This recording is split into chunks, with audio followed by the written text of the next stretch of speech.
Hi guys, it's me ChazzaHD and welcome to race day here at Zandvoort for the 2022 Dutch Grand Prix and today's race watch along for said Grand Prix. Hope you're all doing well after what was an exciting, very exciting qualifying session yesterday at what is a hot, sunny and glorious Grand Prix venue so far this weekend. And from what I've seen so far of the support series races this morning, the weather is going to be the same as well. So yeah, dry race, and I think even with a dry race we're in for a very interesting Grand Prix today. Not just going to be F1 finishing pretty much where they've qualified. I know again it is hard to overtake here, but I don't think it'll be quite that bad today. But yeah, it was a close fight yesterday, of course, when it came to pole position, and not just pole position but really the top 6 positions. And as ever in the midfield it was pretty close as well, so I think we will get a pretty good Grand Prix in just under, as you can see on your screen, 2 hours from now. So it's going to be, yeah, I think a pretty good Grand Prix later, considering how hard it is to overtake here.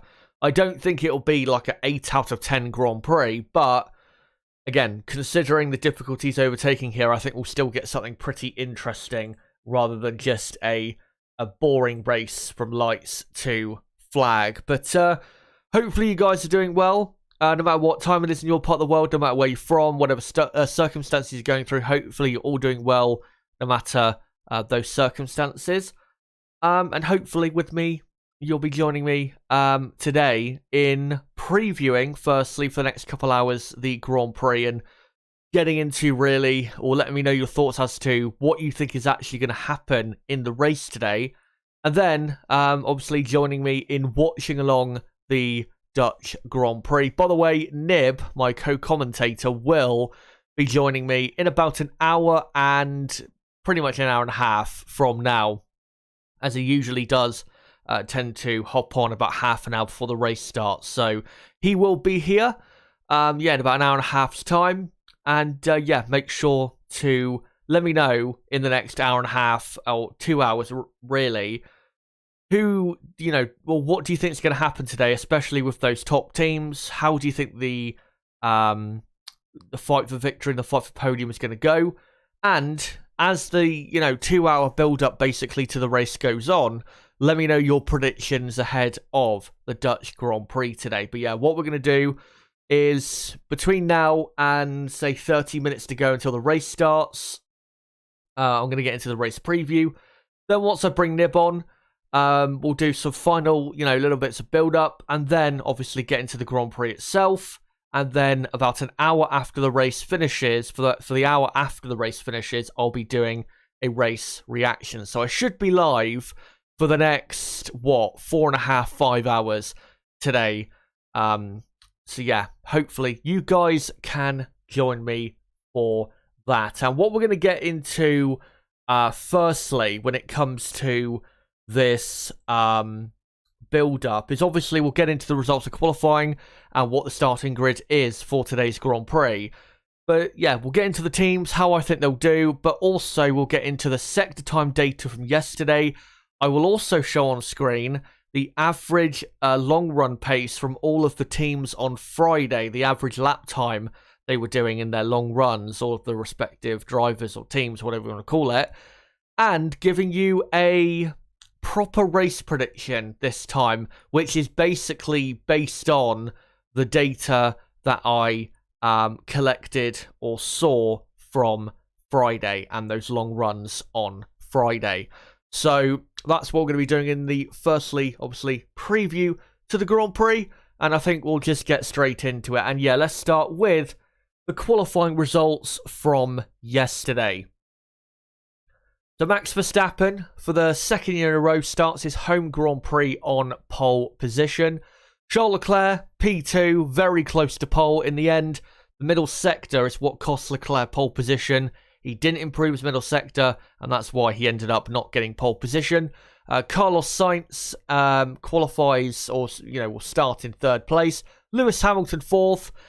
Hamilton I think probably would have qualified in third. Not sure he would have got on the front row, but without that yellow flag that came out in the final sector on the final lap with Sergio Perez, having his spin at turn 13, I think it was.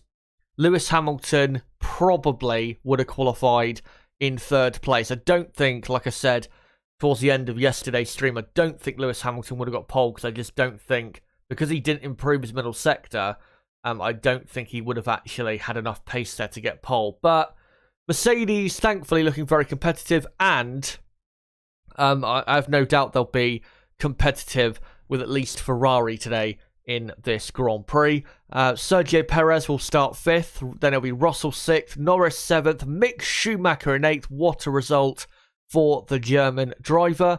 Yuki Tsunoda 9th, again, great result for him. Lance Stroll 10th, good result for Stroll. Could have been better though if his technical issue did not happen at the start of Q3. He probably could have qualified in at least 8th place in qualifying yesterday. So yeah, disappointing there, but I'm sure he'll have good pace anyway.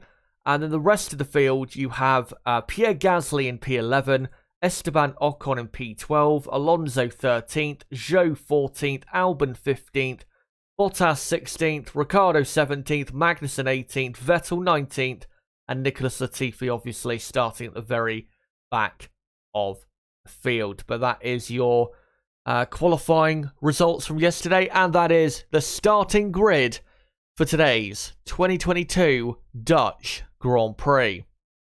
But let's get straight into the teams, and what I'm going to do is I'm going to get into the top 3 teams, get into how their race is probably going to play out today in terms of strategy and how I think they will do, and then we will get into the data from qualifying yesterday, the long run data from FP2 on Friday, and then my official full race predictions. So yeah, that's what we're going to do here. So we'll start with Red Bull Racing, and it was a lot tougher in terms of qualifying or finishing first in qualifying than it was at Spa for the Red Bull team, and what a job Max Verstappen did.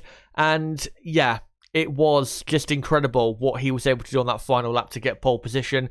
Even though, yes, Charles Leclerc was not able to improve that final lap, Max still had to deliver the lap he did, which was just about by a couple hundredths of a second, the good enough to get on pole position, and that's why he is starting this race on pole.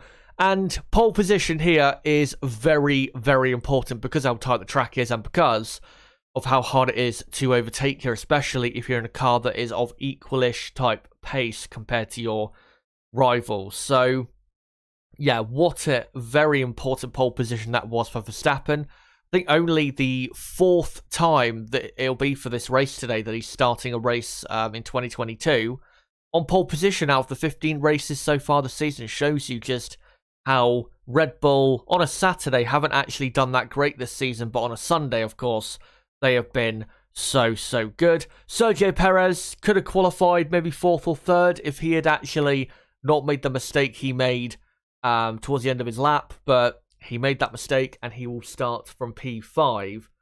But what can Red Bull, or what do Red Bull need to do today in terms of strategy to win this Grand Prix? Well, for me, what Max Verstappen has to do in the first stint, where I'm pretty sure he'll be starting the race on a soft compound tyre, because this weekend we have the 3 hardest compounds of tyre, so tyre wear is not as big of a factor as it would be, say, at other tracks where, we have softer compounds brought to the Grand Prix, or like we had at Spa, for example, last weekend. So yeah, starting on the soft tyre will not actually hurt Verstappen that big. Just want to remind you guys as well that Max Verstappen is the only man out of the top 6 that has a fresh set of soft compound tyres for today's Grand Prix. So do remember that, because that could be very important when it comes to race strategy later in the Grand Prix. Now, the thought from Pirelli is that the quickest way to do this race today is a 2-stop strategy by going from soft start the soft compound tyre and then going onto the mediums for your second stint, and then the final stint on another set of medium compound tyres. What I think Verstappen will do is, or what he needs to do, first stint, he's got to pull out a 3-4 second lead, really, over Charles Leclerc, which we know he can do, but given the pace of the Ferrari so far this weekend, and given how it looked on Friday with its longer run pace, that might be difficult to do, but that is what he needs to do to avoid any undercuts happening from cars behind. So yeah, try and build that 3-4 second gap, and that will keep him, I think, quite safe from the cars behind.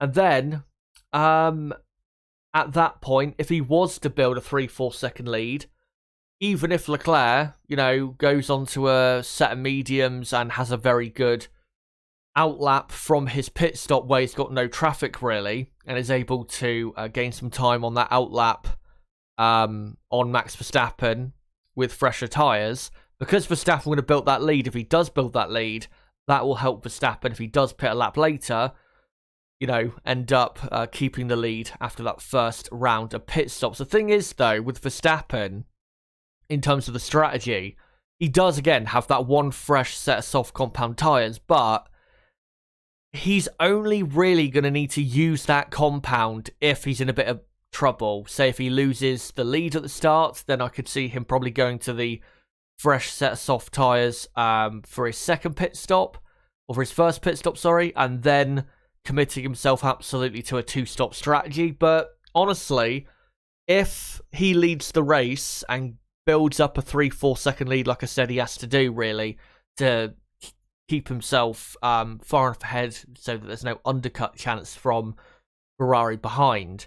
If he can do that, and then he covers that off and then goes from soft, the tyre he'll probably start on today, onto the medium, then I'm not sure, even if he pits again, I'm not sure he'll really need to go onto the soft compound tyre again, even though the soft tyre is working pretty well, I don't even know what I'm trying to say there, even on the longer runs, the soft compound tyre isn't actually performing that badly, to be honest, in what is quite warm conditions, but it's not overly hot like we've seen at previous Grand Prix, such as the French Grand Prix at Paul Ricard.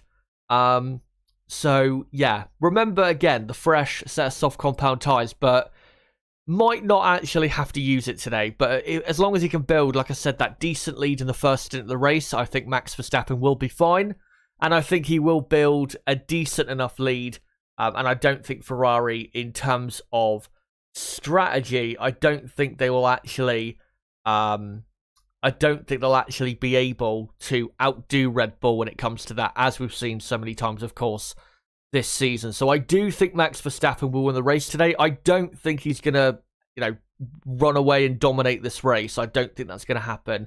I think he'll probably be, in terms of the gap he has to whoever finishes second, it's probably going to be 5 seconds at most. I don't think it's going to be, again, 15, 20 second gap like he had at Spa.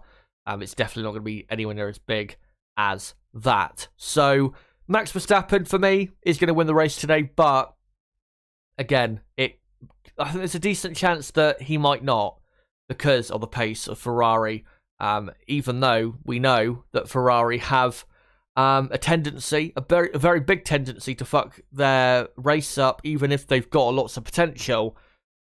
Ferrari, as we'll get into in a moment, they still look as though they've got a decent car for this Grand Prix. Now, quickly, with Sergio Perez, could have qualified third or fourth if he didn't, have his spin.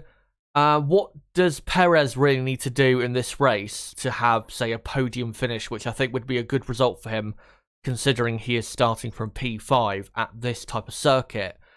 Really, the only way I could see him getting into a podium position is through going for a different strategy. And what I would do, if I was Red Bull, is I would put, say if Max Verstappen is going to be on a 2-stop, that's fine. I would put Sergio Perez on a 1-stop strategy today. And the reason is, again, because it is difficult to overtake here. And as long as he gets a good release off of turn 13, the last corner you really have to slow down for until you go onto that, long banking and then the pit straight where DRS is able to be enabled. If that makes any sense. Then as long as he's far enough ahead, then even if a car behind is quicker on fresher tyres, because of the Red Bull straight line speed, Perez should be able to keep position ahead of whoever that driver behind is on fresher tyres. So that's what I would do, because I think if they do a 2-stop with Perez, say like everybody else, then he's probably just going to finish in 5th. So yeah, that's what I would do for Perez to try and get him on the podium. I mean, will they do that? Not sure they will, to be honest, and I do think he'll finish probably where he has qualified, unfortunately, or around about where he has qualified, because I think qualifying position is very important to your race result at this track. So yeah, I think if they're going to get him any higher up the field, properly higher up the field, so it's a good result, a properly good result for the team, such as a 3rd place or even better, then I think they've got to go for a 1-stopper to try and do something different and try and get him properly fighting with, say, Leclerc, Sainz and Hamilton ahead of the Mexican. But as long as, really, Max Verstappen gets that good start and maintains the lead into the first corner and builds up a decent lead in the first stint, then honestly, I don't see how Max Verstappen can be beaten today. Of course, if he's beaten into turn 1 on the first lap by Charles Leclerc, then that could really spice things up. But as long as he maintains the lead and again builds that gap in the first stint, I just don't see how he is beaten today. Let me know, guys, in the chat, do you think Max Verstappen will win the race today? How likely do you think that is? Or do you think Charles Leclerc or even Lewis Hamilton in a Mercedes could win the Grand Prix today?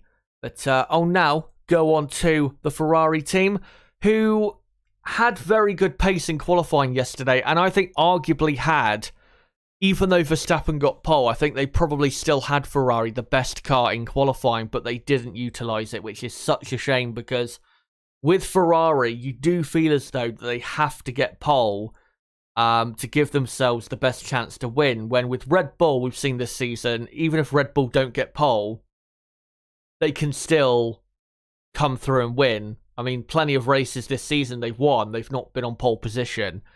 So, yeah, disappointing for Ferrari. But from a strategic point of view, and I know they are brain dead when it comes to that, but from a strategic point of view, they do have a good opportunity today to try and double up against Max Verstappen, have a 2-on-1, and possibly, as the drivers were, which I think was quite funny in what they were saying, Leclerc and Sainz, they were basically saying in the media what they think the strategy should be tomorrow, which is to split strategy to try and fight Verstappen in the best way possible.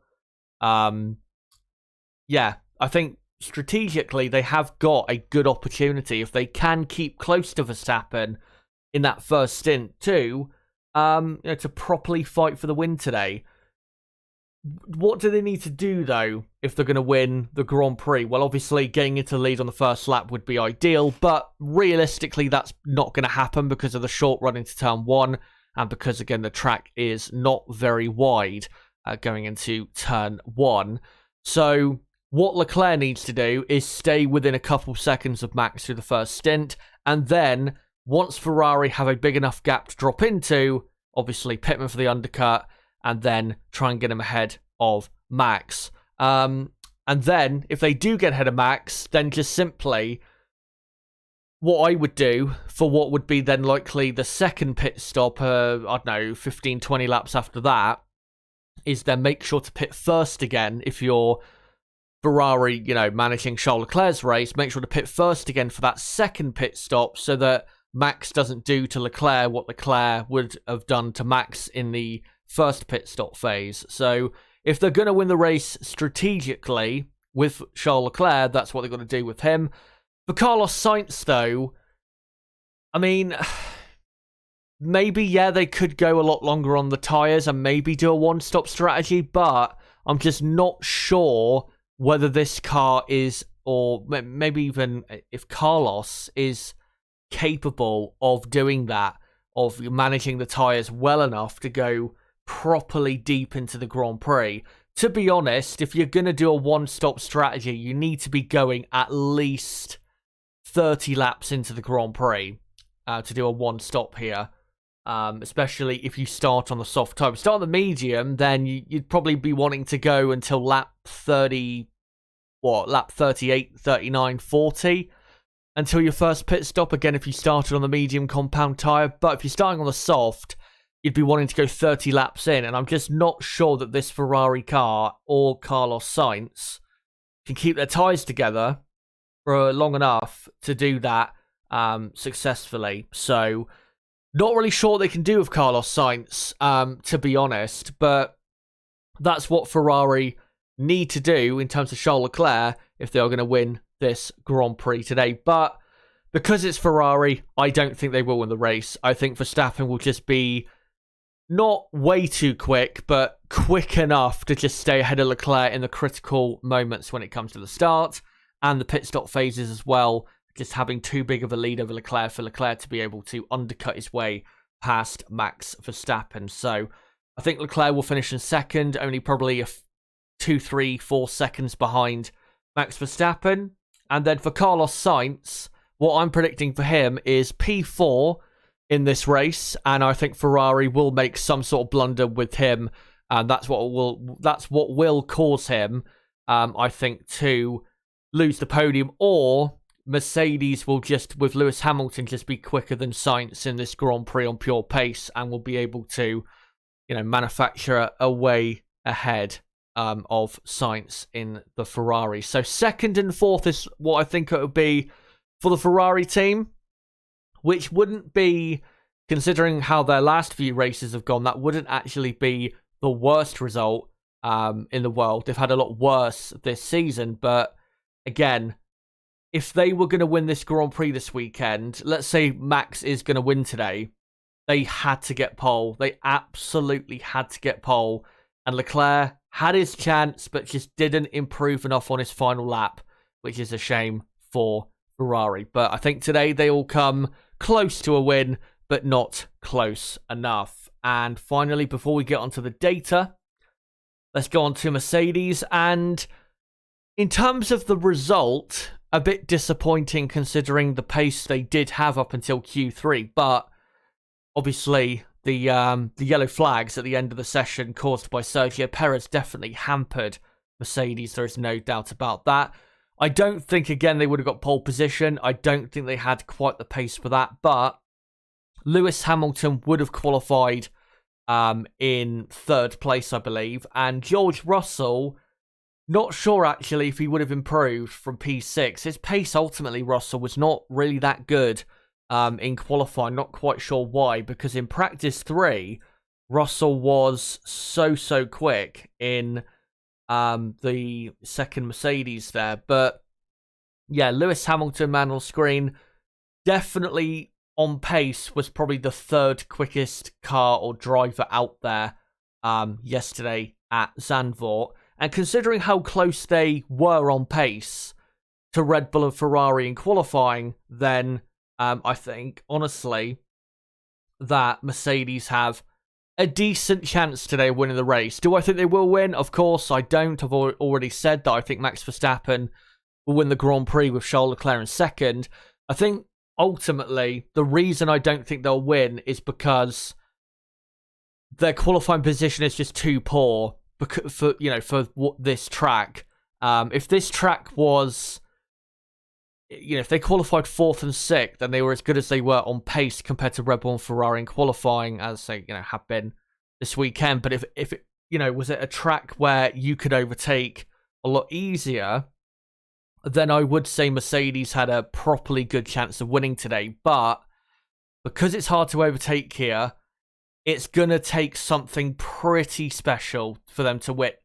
They can win, though. Apologies about the throat, by the way.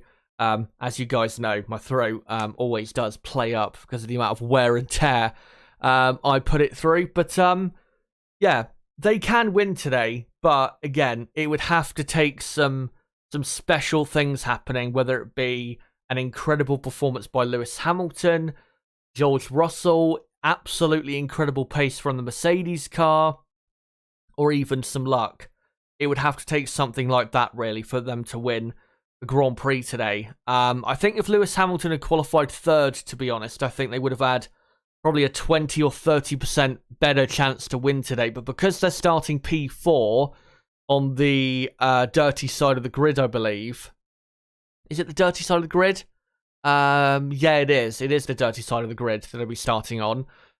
So he probably won't make his way any higher up the field. I mean, hopefully for Mercedes he does, but because he'll probably be in P4 at the end of the first lap, I just don't think he will have, and Mercedes will be able to have enough pace to come from fourth all the way to first at this tricky circuit. But I do think that they will finish on the podium. My prediction is that Lewis Hamilton will finish in third, and I think George Russell will finish in fifth, leaving Sergio Perez to finish in P6. So my prediction for the top six is Verstappen to win, Leclerc second, Hamilton third, Sainz fourth, Russell fifth, and Perez in P6. Just so you guys know, like I said, I will show on screen in a few moments' time my full prediction for the entire field, so you guys know what I think is going to happen. But if only they had a better grid position, Mercedes, for this race, they could have a properly good chance today. But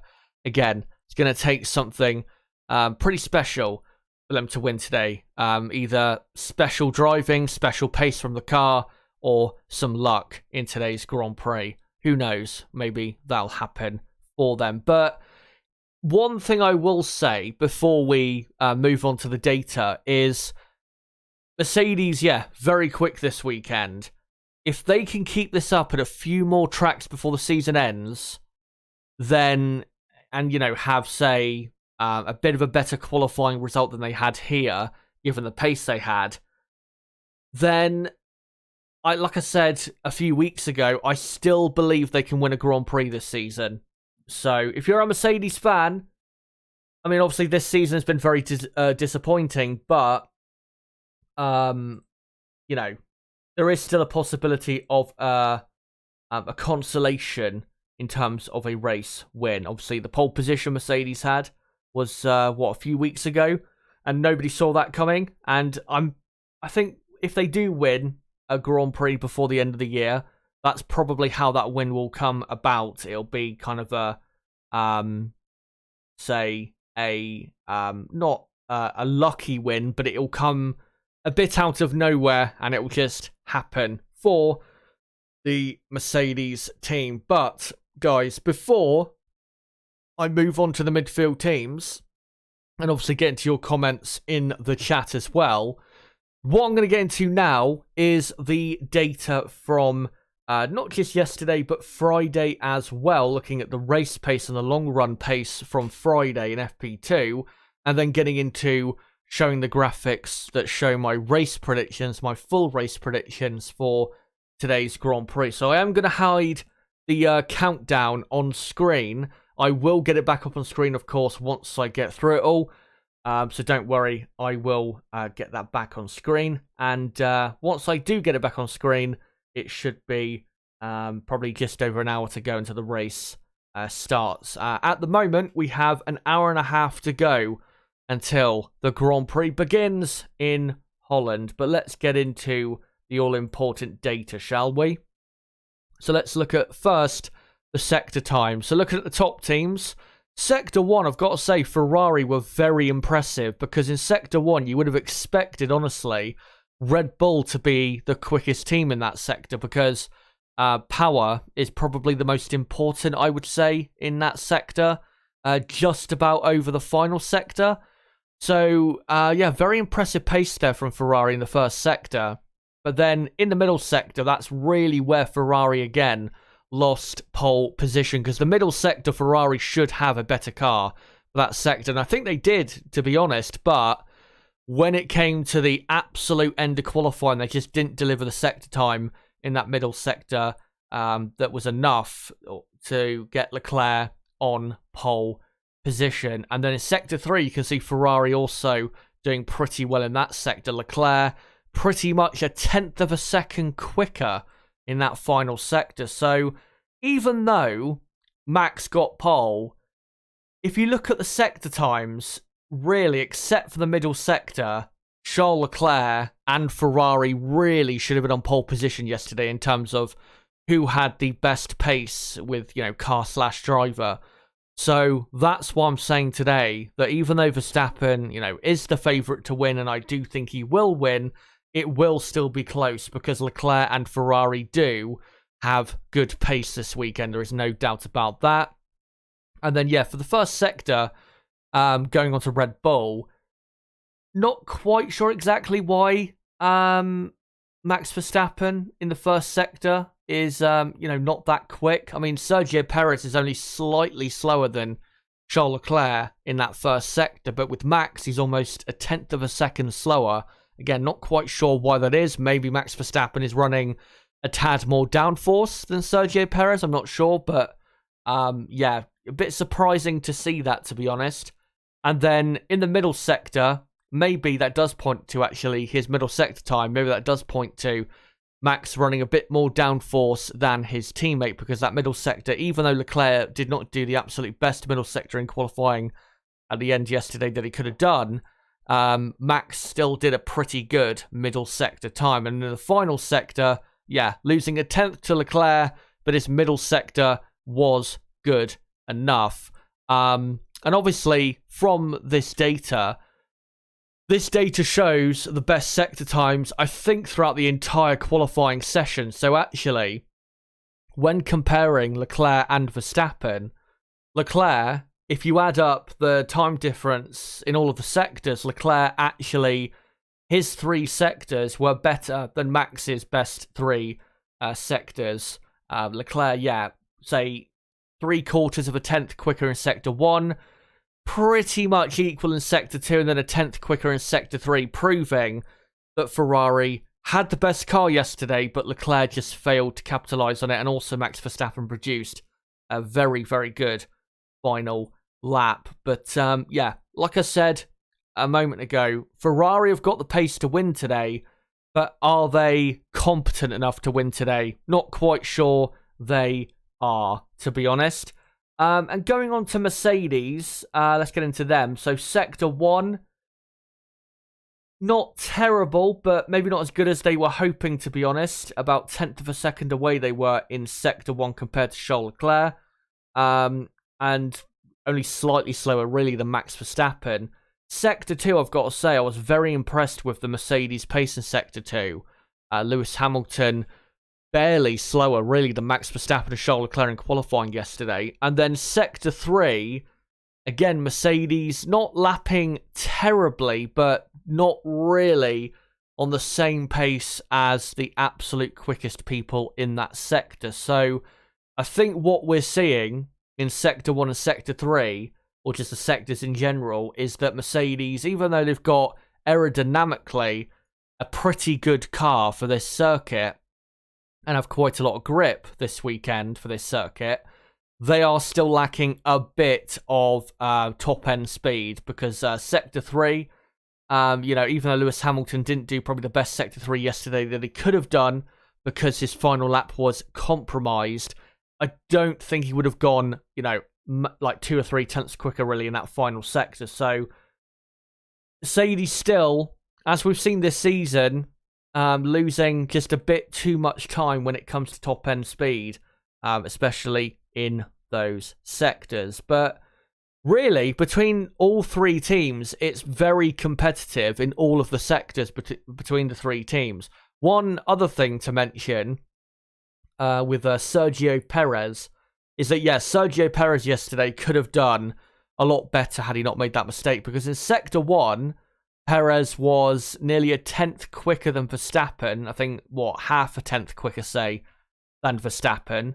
But then sector 2, Perez was, 3 tenths of a second slower than Max Verstappen in that sector alone, and then a further couple tenths of a second off Verstappen in the final sector. So if Perez just halved, the time he was losing in the middle sector and final sector, Perez probably would have ended up at worst fourth, if not just about third on the grid. So yeah, Sergio really losing a lot of pace in the middle and final sector.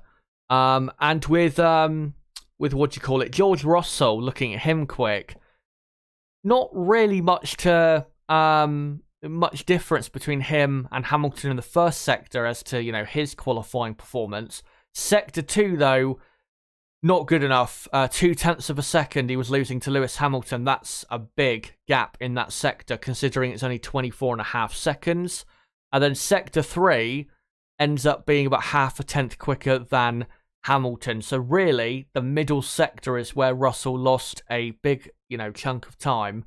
And that's where he really lost the time that would have maybe put him P5 or P4 on the grid. And again, I know Russell's lap was also a bit compromised, but yeah, not the greatest lap, I think, yesterday in Q3 from George Russell or Sergio Perez. But like I said, between the three teams, it is looking around about same pace, which is good to see. And then quickly, before we get into the race pace data from Friday, the long run data from Friday from practice 2, looking at the midfield, Lando Norris in the McLaren, doing pretty well in all of the sectors. He was 7th in sector 1 and lapping at the same pace really as Mercedes, so impressive there.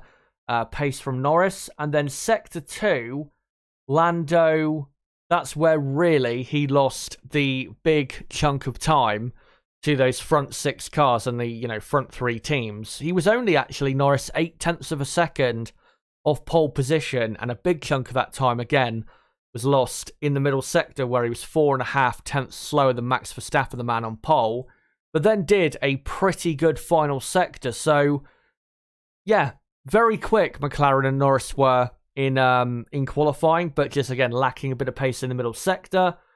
Other things to look at, Aston Martin, very quick in sector 1, even Sebastian Vettel up in the top 10 with the best sector 1 times there. And then sector 2, one thing that's very interesting to see is that Yuki Tsunoda had the 6th best sector 2 time. A very good pace there from Tsunoda. And then sector 3, Mick Schumacher was slightly quicker than Sergio Perez yesterday. So, yeah, those drivers doing very well in qualifying.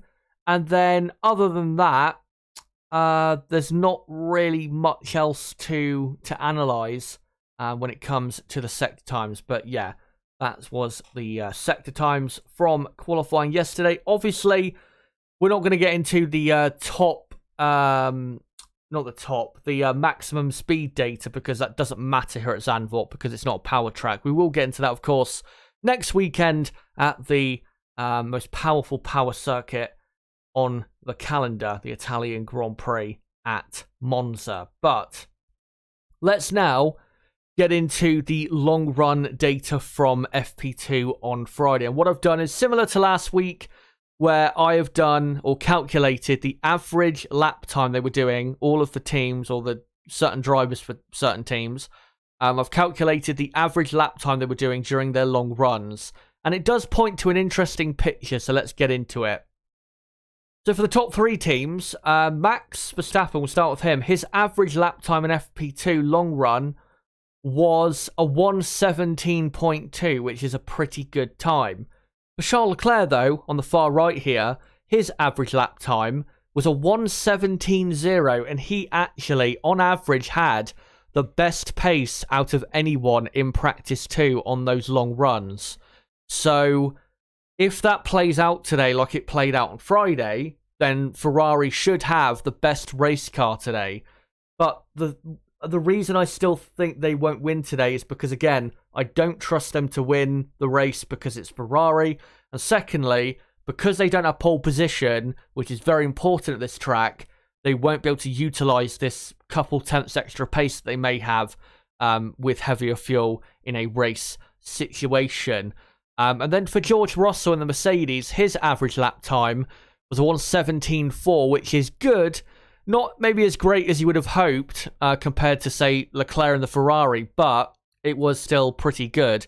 Lewis Hamilton, by the way, didn't do any long runs, proper long runs in practice 2. I think he did do maybe a few laps in practice 3, but the conditions in practice 3 were not as representative to what we're going to be having conditions-wise today. So if this does play out like it did on Friday, then it should be Ferrari having the best overall race pace from Max Verstappen in second, or not Max Verstappen in second, but Red Bull second, and then Mercedes just behind third. But yeah, the top 3 teams there within half a second of each other. But let's get into now the midfield and look at the race pace of those teams. Got to say, Lando Norris's pace was very good. His average lap time in the long run was a 1:17.4 as well, matching the Mercedes. We know, though, that McLaren will not be able to keep that pace up because we saw in Hungary, for example, where Norris was very quick with his long runs on that particular Friday, but then he ended up being... I don't think he was a lap down in the end, but he was easily well over a second per lap slower than the top 3 teams in the Hungarian Grand Prix. So I don't think it will actually translate that pace. If it did, that would really, really make this race exciting if Norris had that type of pace to compete with Mercedes, at least, in this Grand Prix. And then for the McLaren team's main rivals, Alpine, Fernando Alonso, the quickest Alpine man in the long runs in FP2, his average lap time was a 1:17.8. So Alpine, and we know on a race day they do tend to be a bit better than McLaren, because of their grid position, I just don't really see how they can get anywhere near Lando Norris today. And again, the pace from FP2 wasn't maybe as great as they would have expected. And even though Valtteri Bottas in the Alfa Romeo, even though he starts 16th, his long run pace on average was very good. It was a 1:17.9 on average. So look out for him because he will probably make a couple of overtakes today. But because of that grid position he has of 16th, he won't be able to utilise this good pace as much as he could if he was starting in P11 or P12. And then for the next 2 teams, Haas, even though Mick Schumacher qualified 8th, the long run pace on Friday from Haas was dreadful, as you'll see when I get into my race predictions, which is mostly based on the long run pace we saw on Friday. Mick was doing, on average, a 1:18.7 with his laps. I think he did like 6 or 7 heavy-fueled laps. And when you compare that to Alonso, for example, in the Alpine, that was almost a second a lap slower than the Alpine of Alonso. So even though Mick is in 8th place, the Haas, on pure race pace, has no... real pace to maintain a top 10 result here. So expect Mick Schumacher in the Haas to drop back today. And yeah, for Gasly, unfortunately, there was not enough data for Gasly or AlphaTauri, because AlphaTauri actually did not do any long runs on Friday in FP2. They did on Saturday, but they did it on the medium compound tyre in practice 3. But again, conditions then not as representative as practice 2. And then for the final 2 teams, Lance Stroll's pace in the long runs on Friday were very good. 1:17.1 he was doing on average with his lap times. So very impressive there from Stroll.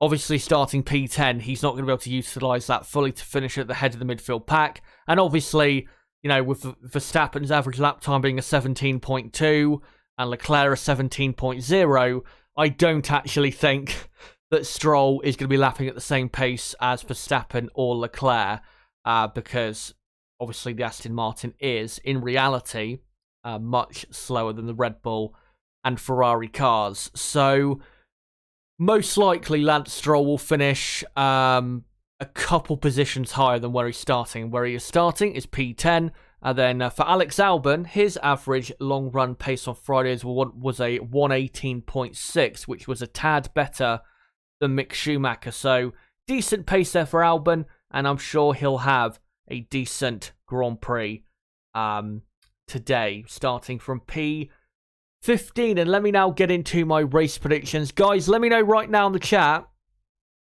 who do you think will finish where in today's Grand Prix? And give me at least your top 5 race prediction for the Grand Prix. And I'll make sure to read out your comments later on in the build-up to the Grand Prix. But yeah, this race prediction I'm going to get onto is 2 different slides. And it's a race prediction for the entire field for all 20 cars. And what do you call it? Again, it is mostly based off the pace we saw on Friday. And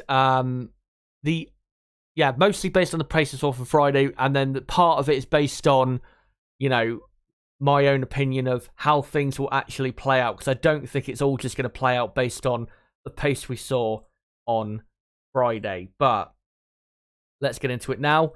And what I've done is I've also put in the predicted gaps I think it'll be between all of the cars, or from the race winner Max Verstappen all the way to the back of the field. So Max Verstappen, in my view, will win the race today. It'll be Charles Leclerc then in second, 2 seconds behind Verstappen. And then Lewis Hamilton will be third, 21.5 seconds I went behind the race winner, Max Verstappen. The reason 21.5 seconds is because with the race pace on Friday, they were losing about 3 tenths, I think, 2.5, 3 tenths of a second per lap to Red Bull. So I, times that by obviously the amount of laps, 72, and that's what it came out as. So that's why I went for that gap from Lewis Hamilton to the race winner Max Verstappen. And I think another reason why that gap will be about the gap he'll be behind the race winner is because he will be quicker today, Lewis Hamilton, than Carlos Sainz. But again, because it's hard to overtake here, he will not be able to utilize his good pace and will have to sit behind Carlos Sainz for probably way too long. And then by the time he actually gets past, he'll be too far behind to actually get in the fight with Verstappen or Leclerc. That's why he'll end up about a pit stop behind in the end. And then fourth, I've gone Carlos Sainz. Just behind, I think, will be George Russell, very close to him at the end of the race. Sixth, Sergio Perez. And then Lando Norris, I'm going to go P7. Lance Stroll 8th because of that good pace he has. And I think it'll be close between Norris and Stroll, as you can see with the gaps on the far right towards the end of the race. I think Stroll will be, say, 3 seconds or even closer, possibly, by the end of the Grand Prix. And I think they will have good enough pace, those two, to not get lapped. And then the rest of the top 10, I think it'll be Fernando Alonso 9th and Esteban Ocon 10th, because Alpine do have good enough speed to get into the top 10. And then I also predicted 11 through to, obviously last place. And I think it'll be Yuki Tsunoda finishing in P11, Pierre Gasly finishing in P12, Mick Schumacher 13th. The reason I think Schumacher in 13th is because, like I showed, his long run pace on Friday was very poor. Good job on yesterday in qualifying, but I don't think he can maintain it because of the lack of pace Haas have generally in a race situation. Valtteri Bottas, I think, will gain a couple positions and finish in P14. Zhou Guanyu finishing 15th, and then Vettel 16th, Albon 17th, and yes, I'm going to go Daniel Ricciardo in 18th because I just don't see in that McLaren car how he'll be able to overtake anyone because the McLaren car is still very draggy and still quite slow in a straight line, and Ricciardo doesn't have really any pace this weekend, so I think he'll finish in 18th, and all of them obviously a lap down. And as I showed on my first slide there, I think the highest placed lapped car, I think, will be Alonso in 9th, and then 19th and 20th, Magnussen and Latifi, and I think those two will end up 2 laps down on the race winner. But guys, let me know in the chat again, what are your predictions for the race today? And I'll get to your comments, not quite yet, but probably in the next 10-15 minutes or so. Make sure to keep posting your comments in the chat. And I'm going to quickly get back on screen the timer. Let me just do that quickly. And there you go. So we've got an hour and 10 minutes to go, guys, until the Dutch Grand Prix. And I just want to say quickly, before we get into the midfield teams and I preview how I think they're going to do in this Grand Prix today, if you are new to the channel, don't forget to subscribe for more content like this, because we do qualifying and race watch-alongs for every Grand Prix in 2022. So don't forget to subscribe for that content coming up for the rest of the season. Obviously, after this weekend, we have only 7 races to go in the Formula 1 season. Next weekend we'll be at Monza for the Italian Grand Prix. And for everyone watching right now, if you have not already, don't forget to smash that like button. But yeah, we're going to get into the rest of the midfield teams, and then I will come to you guys in the live chat. So next up, we'll go to McLaren, and yeah, with Lando Norris, I think they will finish in P7. And the reason, a big reason why I think that is because, really, not just because of where Norris is starting and because qualifying is so important here at a tricky track to pass at, but Alpine are normally his biggest rivals in a Grand Prix as to where he's going to finish. And Alpine starting P12 and P13 in the race today. And yeah, they're not going to be able really to seriously compete with Lando Norris. So that's why I think Norris will finish in P7.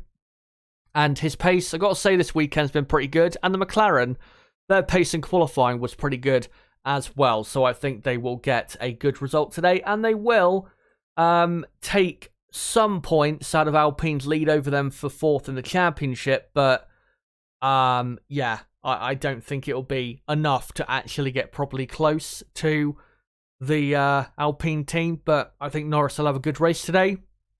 And then for Daniel Ricciardo, like I said, I just don't think that Ricciardo, really, from what's it, 17th on the grid, I just don't see how he can make any overtakes from there.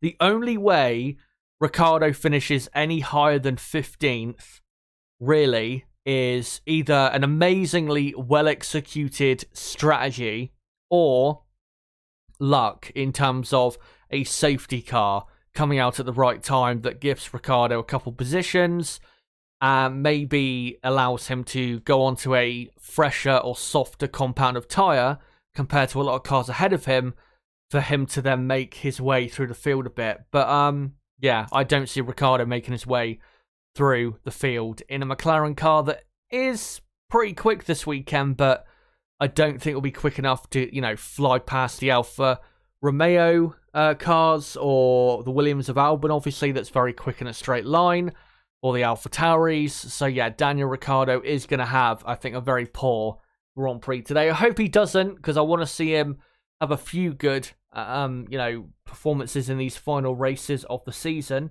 in what could be his, you know, starting today, this could be his final 8 Grand Prix of his Formula 1 career. So I am hoping Ricciardo does have a good conclusion to the season in case this is his final, you know, final 8 races in Formula 1, when really keeping my fingers crossed that Ricciardo will stay on the grid, but obviously it's not looking great at the minute. But yeah, there'll be a good points finish today for McLaren. At least that will happen for the team. For Alpine, yeah, very surprising what happened in qualifying for them. I don't think anybody saw them being that poor. They've not been that poor, qualifying 12th and 13th in qualifying. They've not been like that for, what, a few months in this season? Maybe you could go back to Miami, maybe? I'm not sure. But it's been a rare occurrence this season that Alpine have been, you know, just not competitive in qualifying, or not really that competitive, or as competitive as they have been in qualifying so far this year. So yeah, very surprising lack of pace from the Alpine team. Fernando Alonso could have improved with his final lap, but final lap in Q2, by the way. But his middle sector and final sector was not an improvement on his personal best, so he must have made, because I think he was half a second away, ultimately, Alonso, from getting into Q3. But he just, again, lacked quite a bit of pace, and he must have made a mistake on his final lap there that cost him getting into Q3. And that was, in terms of fighting with the McLaren of Lando Norris today, and the only McLaren they really have to fight with this season in fighting for fourth in the championship.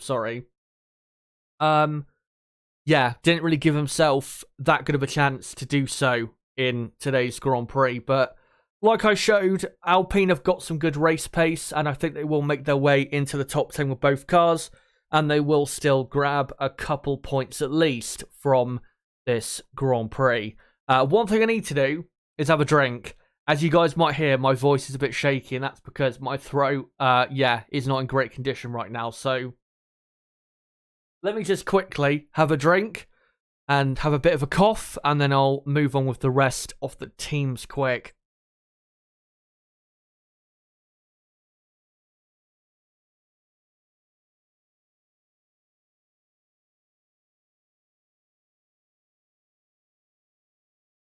Right, hopefully that should be better for now. But like I was saying with Alpine, just not good enough yesterday, but I think they'll be fine today and still score at least a couple points in this Grand Prix.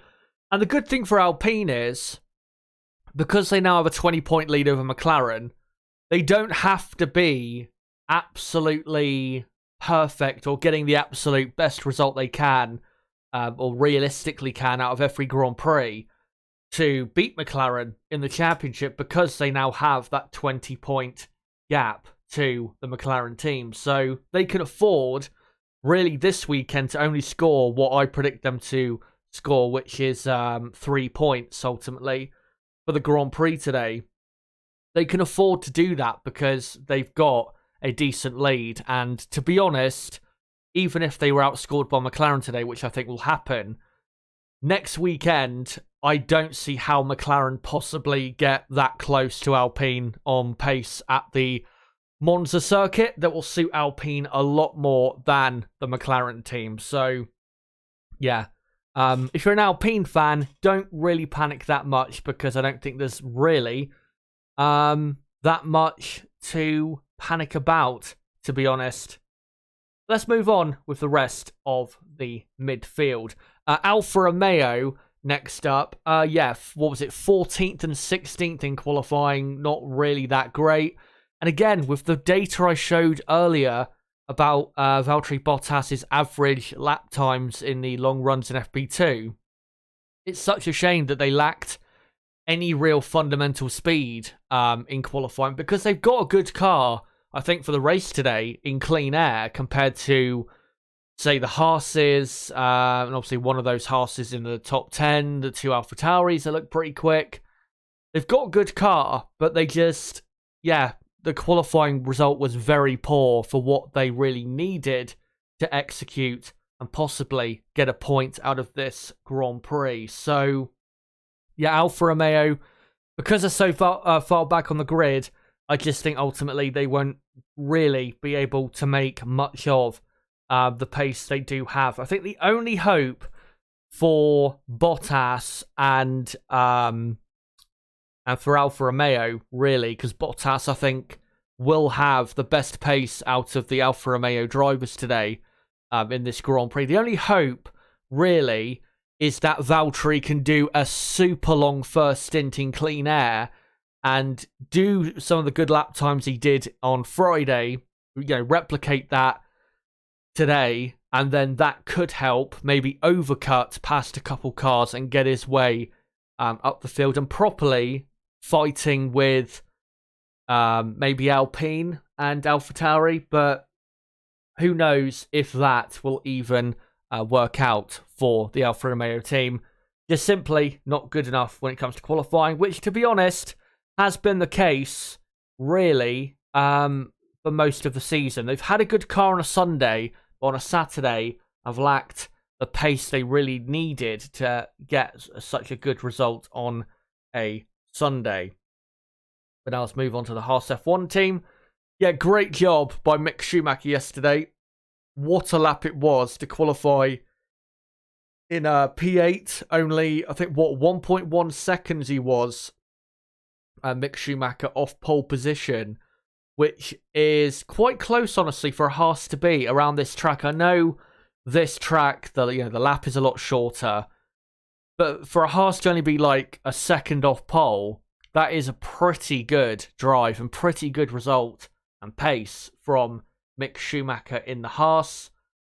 His what he says his lucky charm is here this weekend, his mother, Corinna, and yeah, good to see that she's here as well for what could be a good day to good day today for Mick at Zandvoort. The only hope Mick has, I think, of scoring in the points today, or finishing in the points today rather, because he or Haas will have quite a lack of pace today.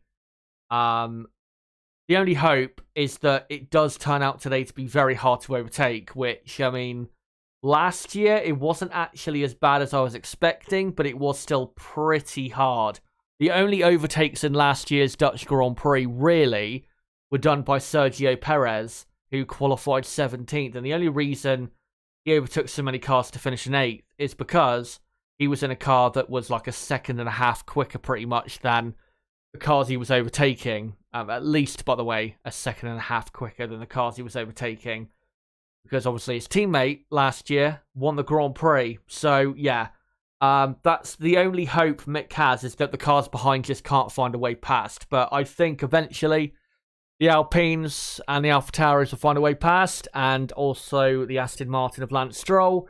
And ultimately, he just won't have the pace to ultimately execute a points finish today at Zandvoort. But one thing I will say is I want to see more of what I saw yesterday of what he did in qualifying, because that's the only thing really this season that's been missing. Obviously, he's had a couple big crashes, which haven't helped his relationship with the team and haven't helped in terms of him delivering the type of results that he maybe could have got at the certain Grand Prix that he had accidents at.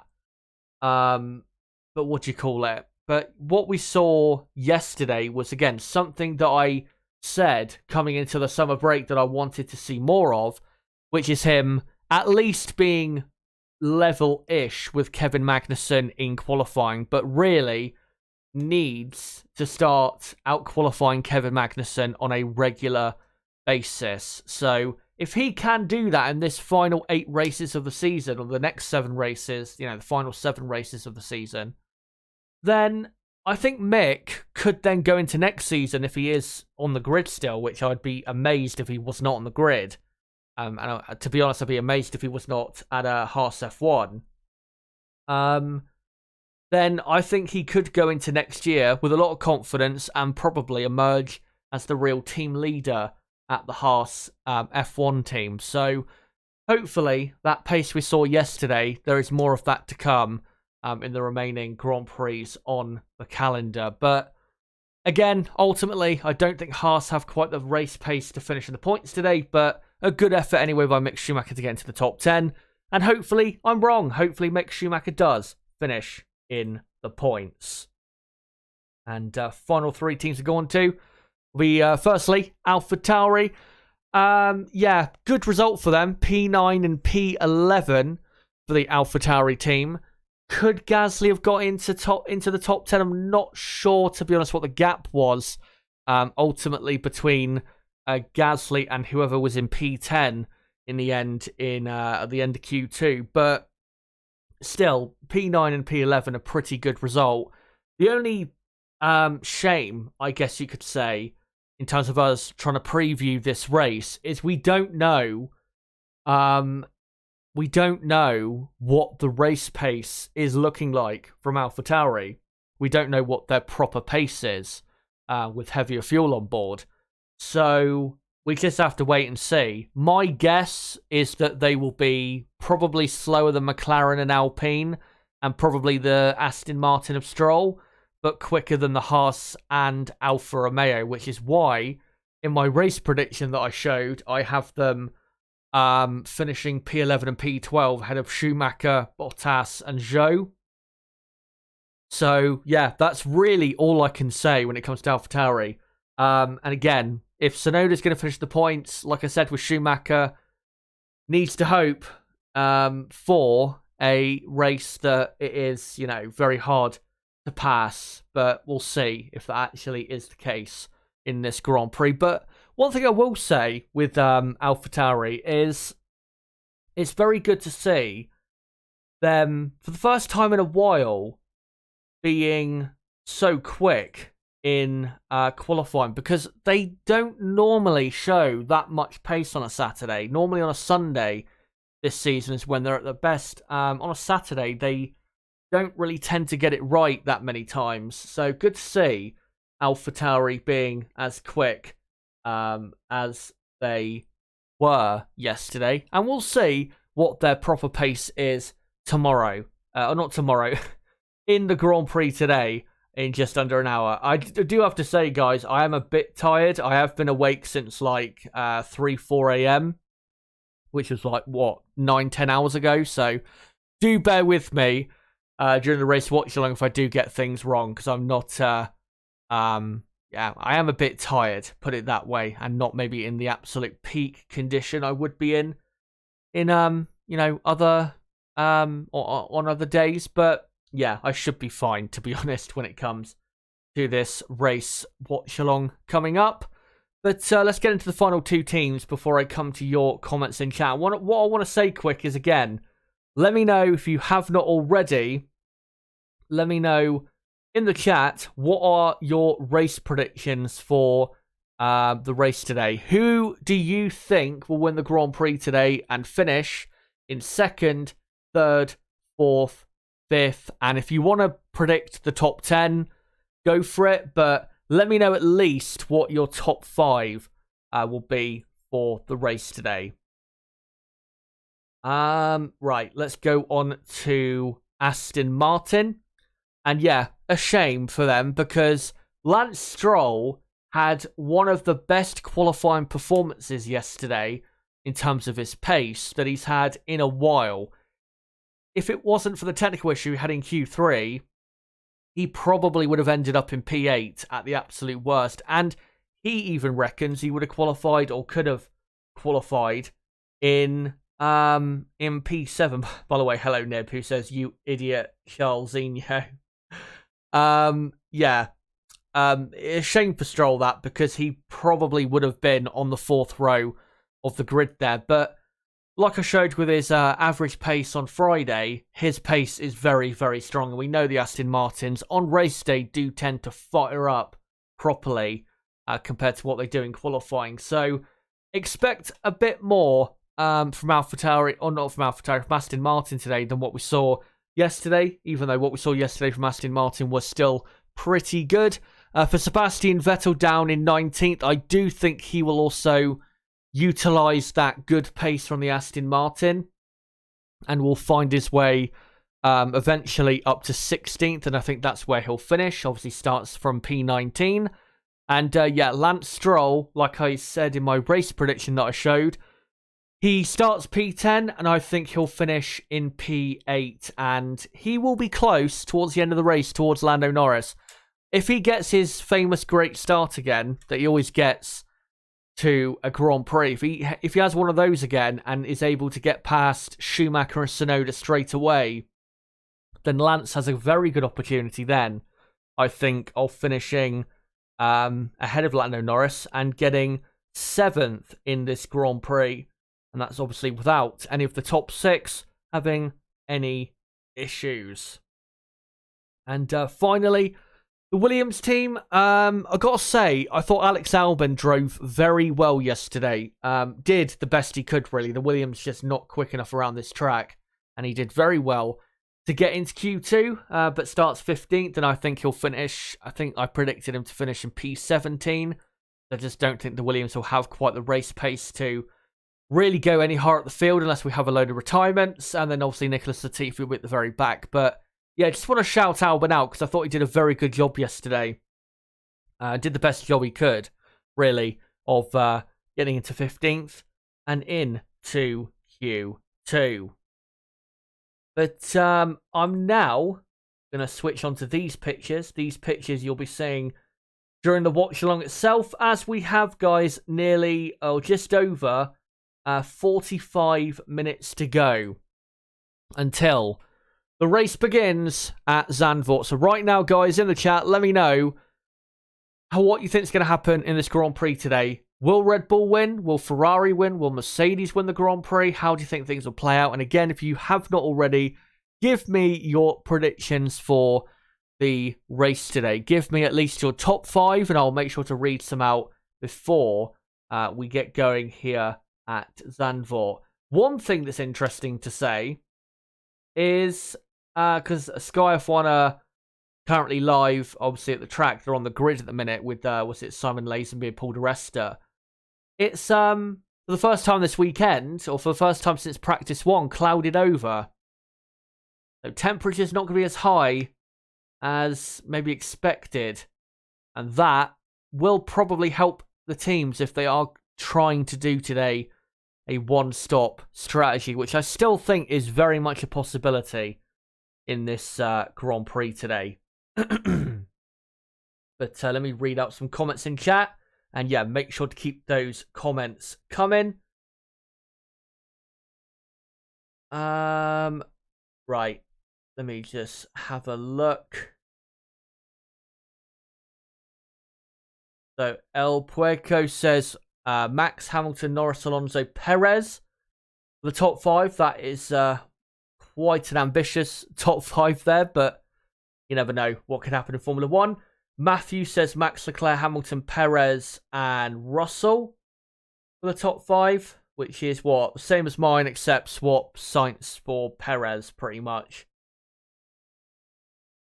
Francisco says Paul di Resta still doing Sky work despite being a Peugeot factory driver. Interesting. Well, I think when he was in DTM, I don't know if he is still in DTM, but when he was in DTM, if he is no longer in DTM,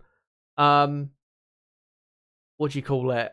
Di Resta was, still doing Sky F1 coverage at the same time. So, yeah, able to combine those duties. Like Martin Brundle actually used to do that back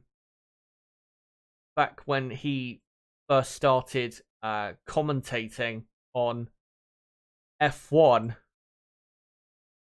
And I'm just trying to move this picture of this Red Bull into a better position. There you go. And, yeah. Let me try and adjust it a bit more. There you go. That's a bit better. Actually, hold on. There you go. This picture not in the greatest place, but there you go. Let's see what you guys have to say. Big Yeetus says Max cannot win at this point, and Merc don't have the fastest car, but they'll still get a double podium since Ferrari gonna put on the hard, which is proven to be terrible this weekend. Yeah. The reason the hard compound tyre is so bad is not because the hard compound tyre is always bad. It's because they've brought the 3 hardest compounds of tyre this weekend. And obviously that means the hard tyre is the absolute hardest possible tyre. And at this track with the track temperature we're seeing here, it just isn't working. Just isn't really firing up. So yeah, the hard tyre is just not working at this circuit.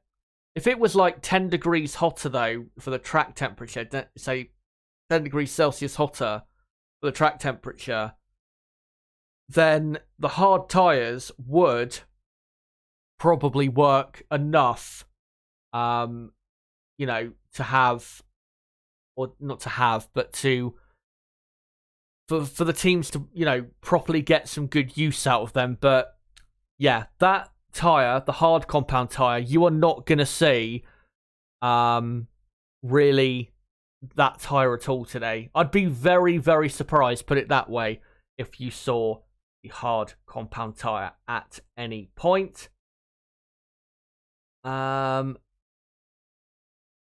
Pantrophy or Tramfol. I don't quite know what the end of that name is, but asks, what is your guess for total number of races Verstappen will win this season? Well, Max is on at the moment. How many races has he won this season? I think 9 races for the season. He'll win today. And then I think he'll win next weekend, so that'll go up to 11. And then I think he'll probably win at Suzuka. That'd be 12. And then where else? Maybe or Mexico, I think he'll win because he's always very good there. So then that'll go up to 13. And then Brazil, he'll win. Abu Dhabi, he'll win. So I think he'll end up with about 15 wins for the season, which is very impressive out of a 22-race season. When, it's not like Red Bull have had a clearly more dominant car compared to the rest of the field. And so, not quite sure what we're looking at there with Lewis Hamilton. I was just moving some speakers or something out of the way so Mercedes could enter, or Mercedes drivers could enter their pit stop area without any issues. Let's have a look in chat. Hello to Triban, by the way. Good to see you. Is Brazil a low downforce or high downforce circuit? It's I'd say low downforce, really.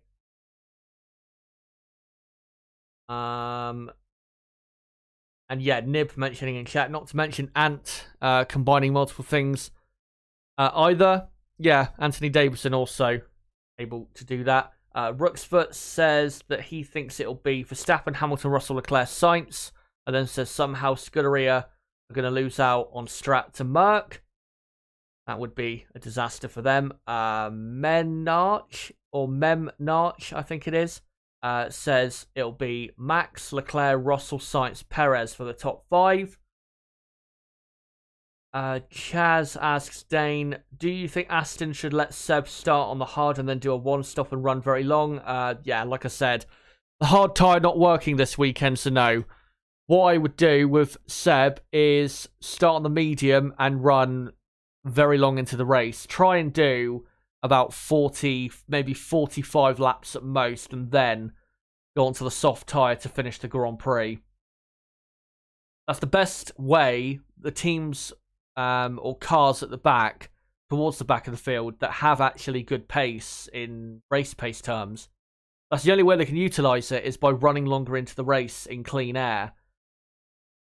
Such as, Valtteri Bottas also. Maybe even, I think you could say Daniel Ricciardo as well. And obviously, I said I thought Ricciardo was going to have a poor race today because of the qualifying he had. I just don't think he can really make any progress. Not because he doesn't have good enough pace to make his way past the Alfa Romeos or the Williams of Albon. But I just think with his grid position and the very draggy car he has, I just don't see him making his way through the field. Nota G says, good morning, everyone from Boston, especially good morning to Chaza. Good morning to you. Good to see you. Astro Steva, good to see you as well. Says, no guarantee that he'll win. Odd things can happen. He probably will. Yeah, for sure. Obviously, what I'm saying is just a prediction at the end of the day.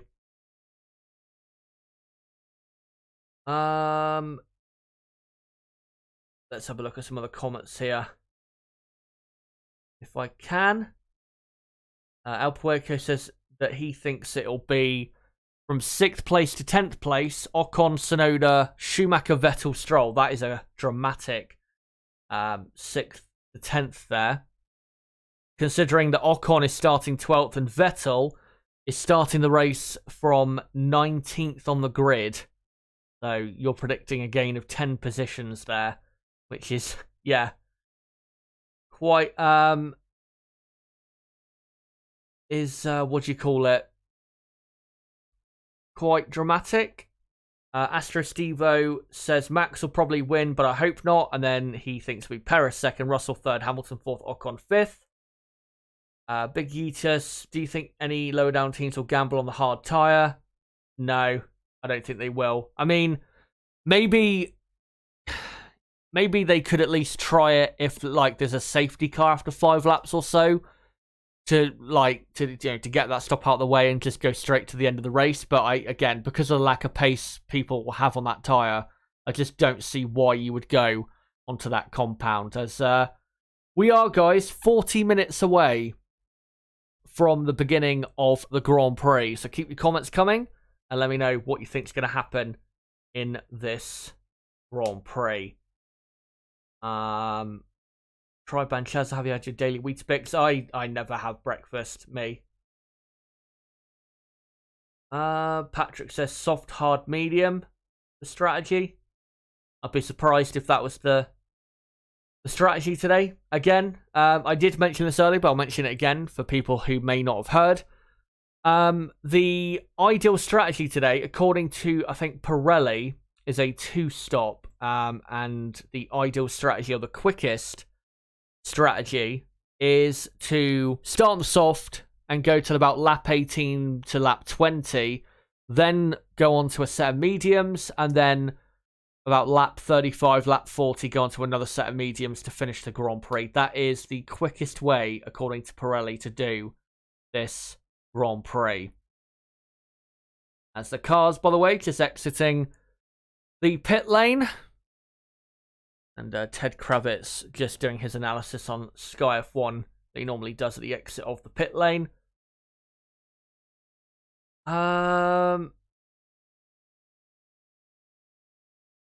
Classic Chaz and W, cheers for that.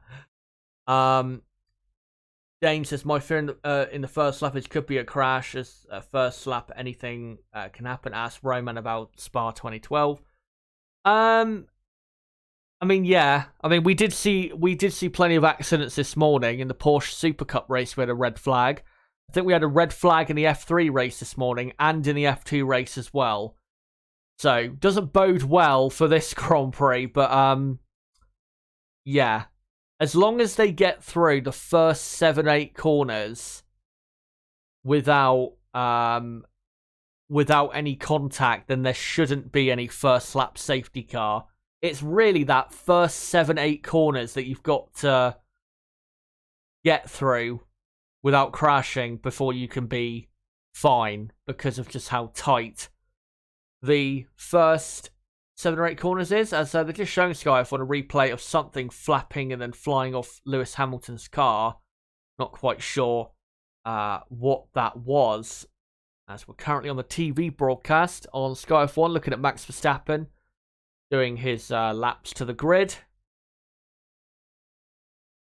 And obviously a big crowd here at Zandvoort for race day, as Max now coming through the banked final corner. But yeah, 37 minutes away we are from the Grand Prix beginning, and in a moment, or not quite in a moment, but very soon, I am going to be bringing my co-commentator for the race, Niblo, onto stream in probably the next 5 to 10 minutes, to be honest. Pan Truffle says top 3 to start on the softs. Prediction, yeah. I think you'll see, to be honest, I think you'll see most of the field on the soft compound tyre. I think you'll have a few on the mediums just to try and do something to get their way up the field, but I think definitely in the top 10, I think you'll see them on the soft tyre, because they'll want to get that good launch, make sure they don't lose position at the start, because the start at a track like this where it's so hard to overtake is it's very important to get the start right. So yeah, I think soft tyres will be the tyre of choice for most people at the start, and I think you will see some soft compound tyres later in the race, but the medium tyres will appear, I think, a lot more towards towards the end of the Grand Prix, as Nib says. First time I've heard you call me Niblo in ages. Let me just find some other comments here if I can.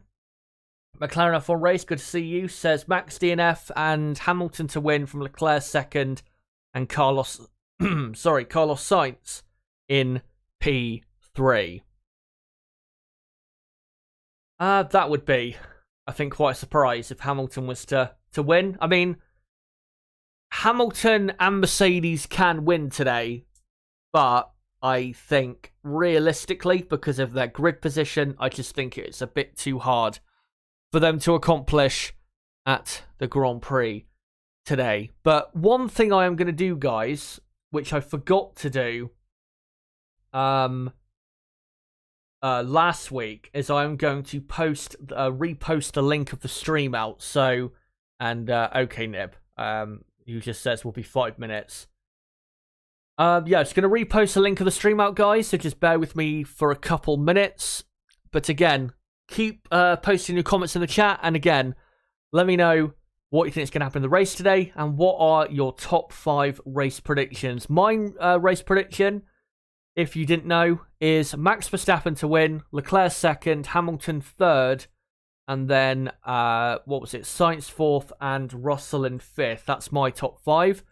Let me know if you agree or disagree, and just give me your top 5 prediction anyway. But let me just post this link out a couple times. Firstly, on my community tab. Come join us here to watch along the Dutch GP. And I'll just quickly as well, guys, post on Twitter the link, and then we'll get into the final 30 minutes or so of build up.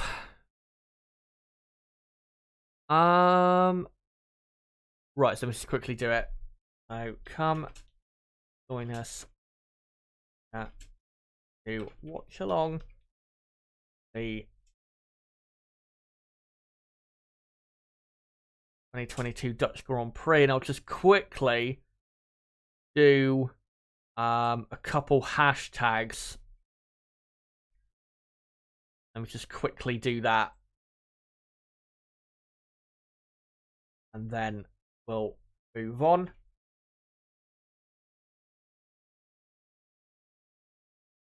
As pretty much, as I'm just looking at the TV broadcast again, pretty much all of the cars now on the grid ready for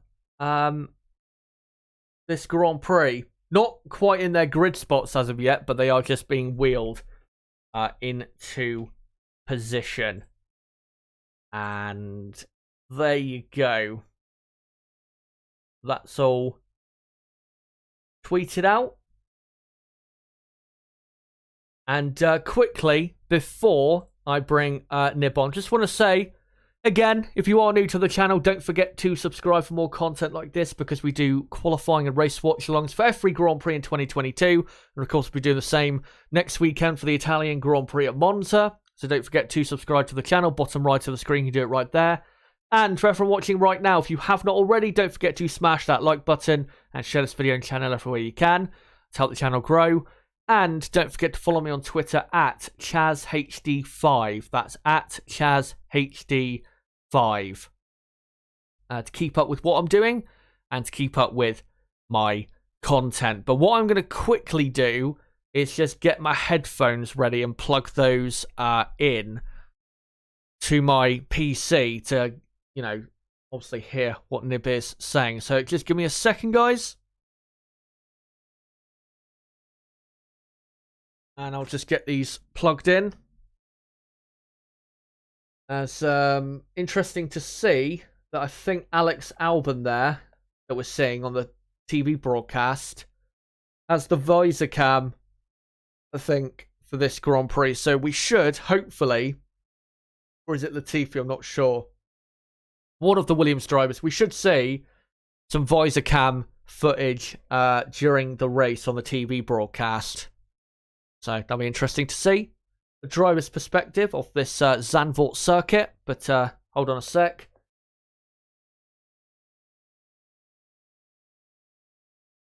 And I'll just quickly get these on.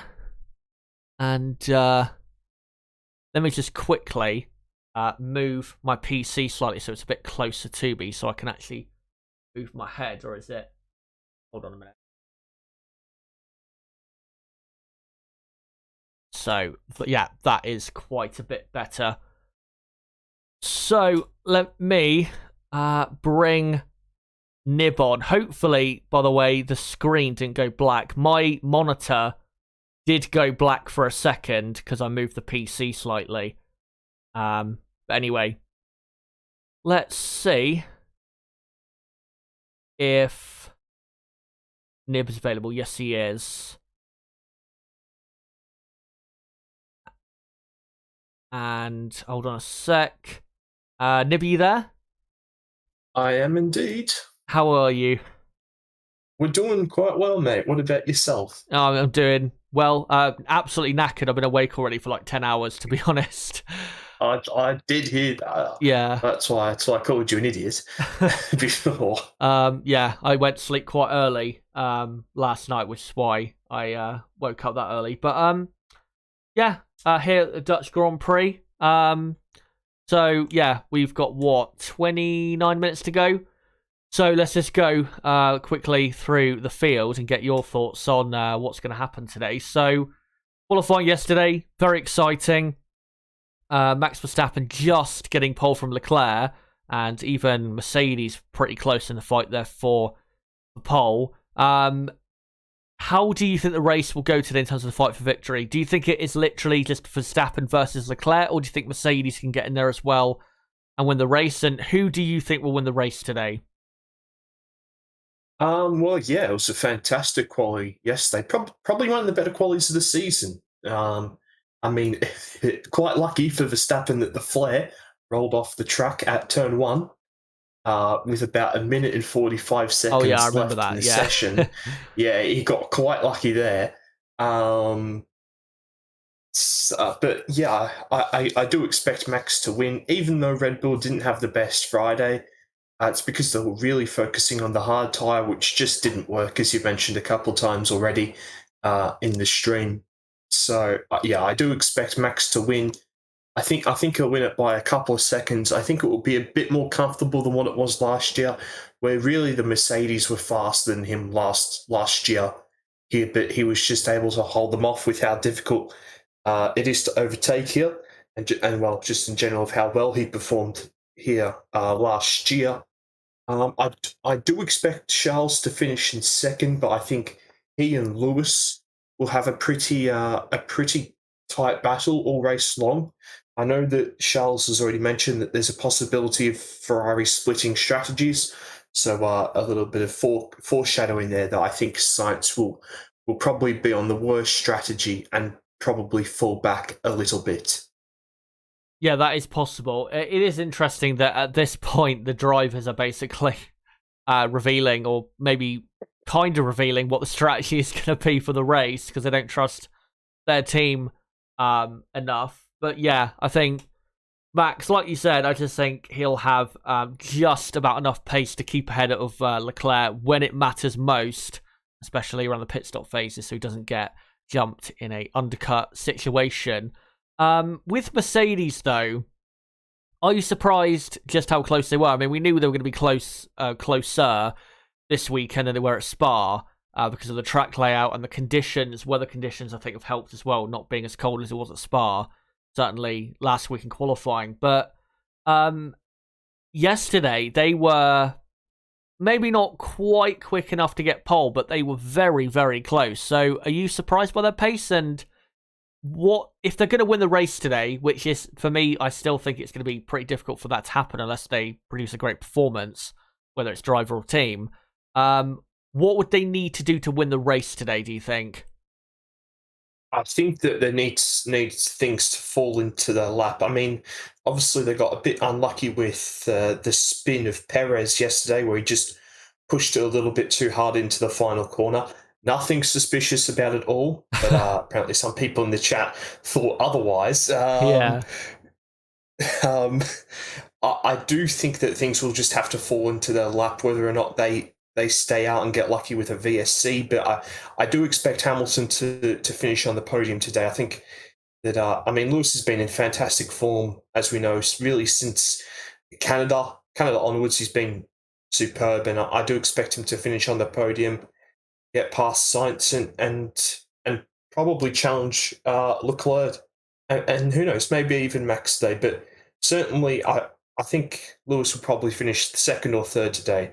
But it's been nice to have a three-way battle, really, for the majority of the weekend, between the top three teams, and hopefully we see that continuing on, really, for the next 15 months or so.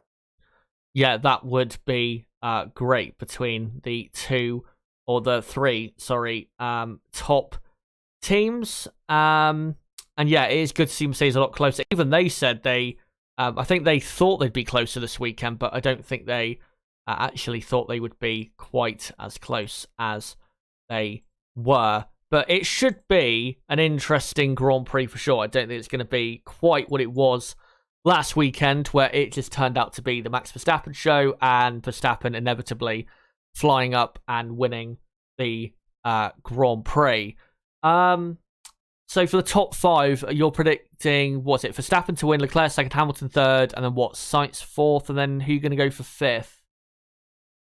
We'll go with Russell, because at the moment, Perez is in stinker era Mark Webber level of form at the moment.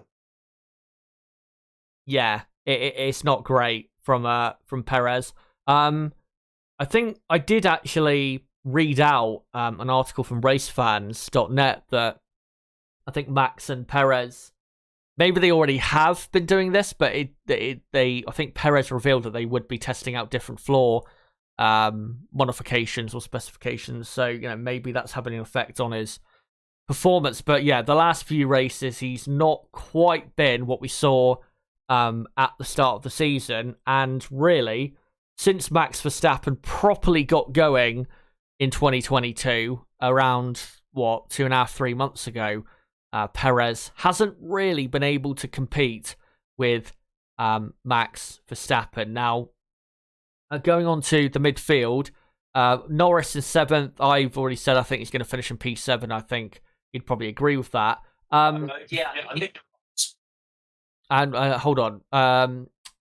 Were you just speaking then to say anything, or were you speaking to someone else? No. I accidentally started playing another sport that's going on at the moment. I accidentally had the volume on.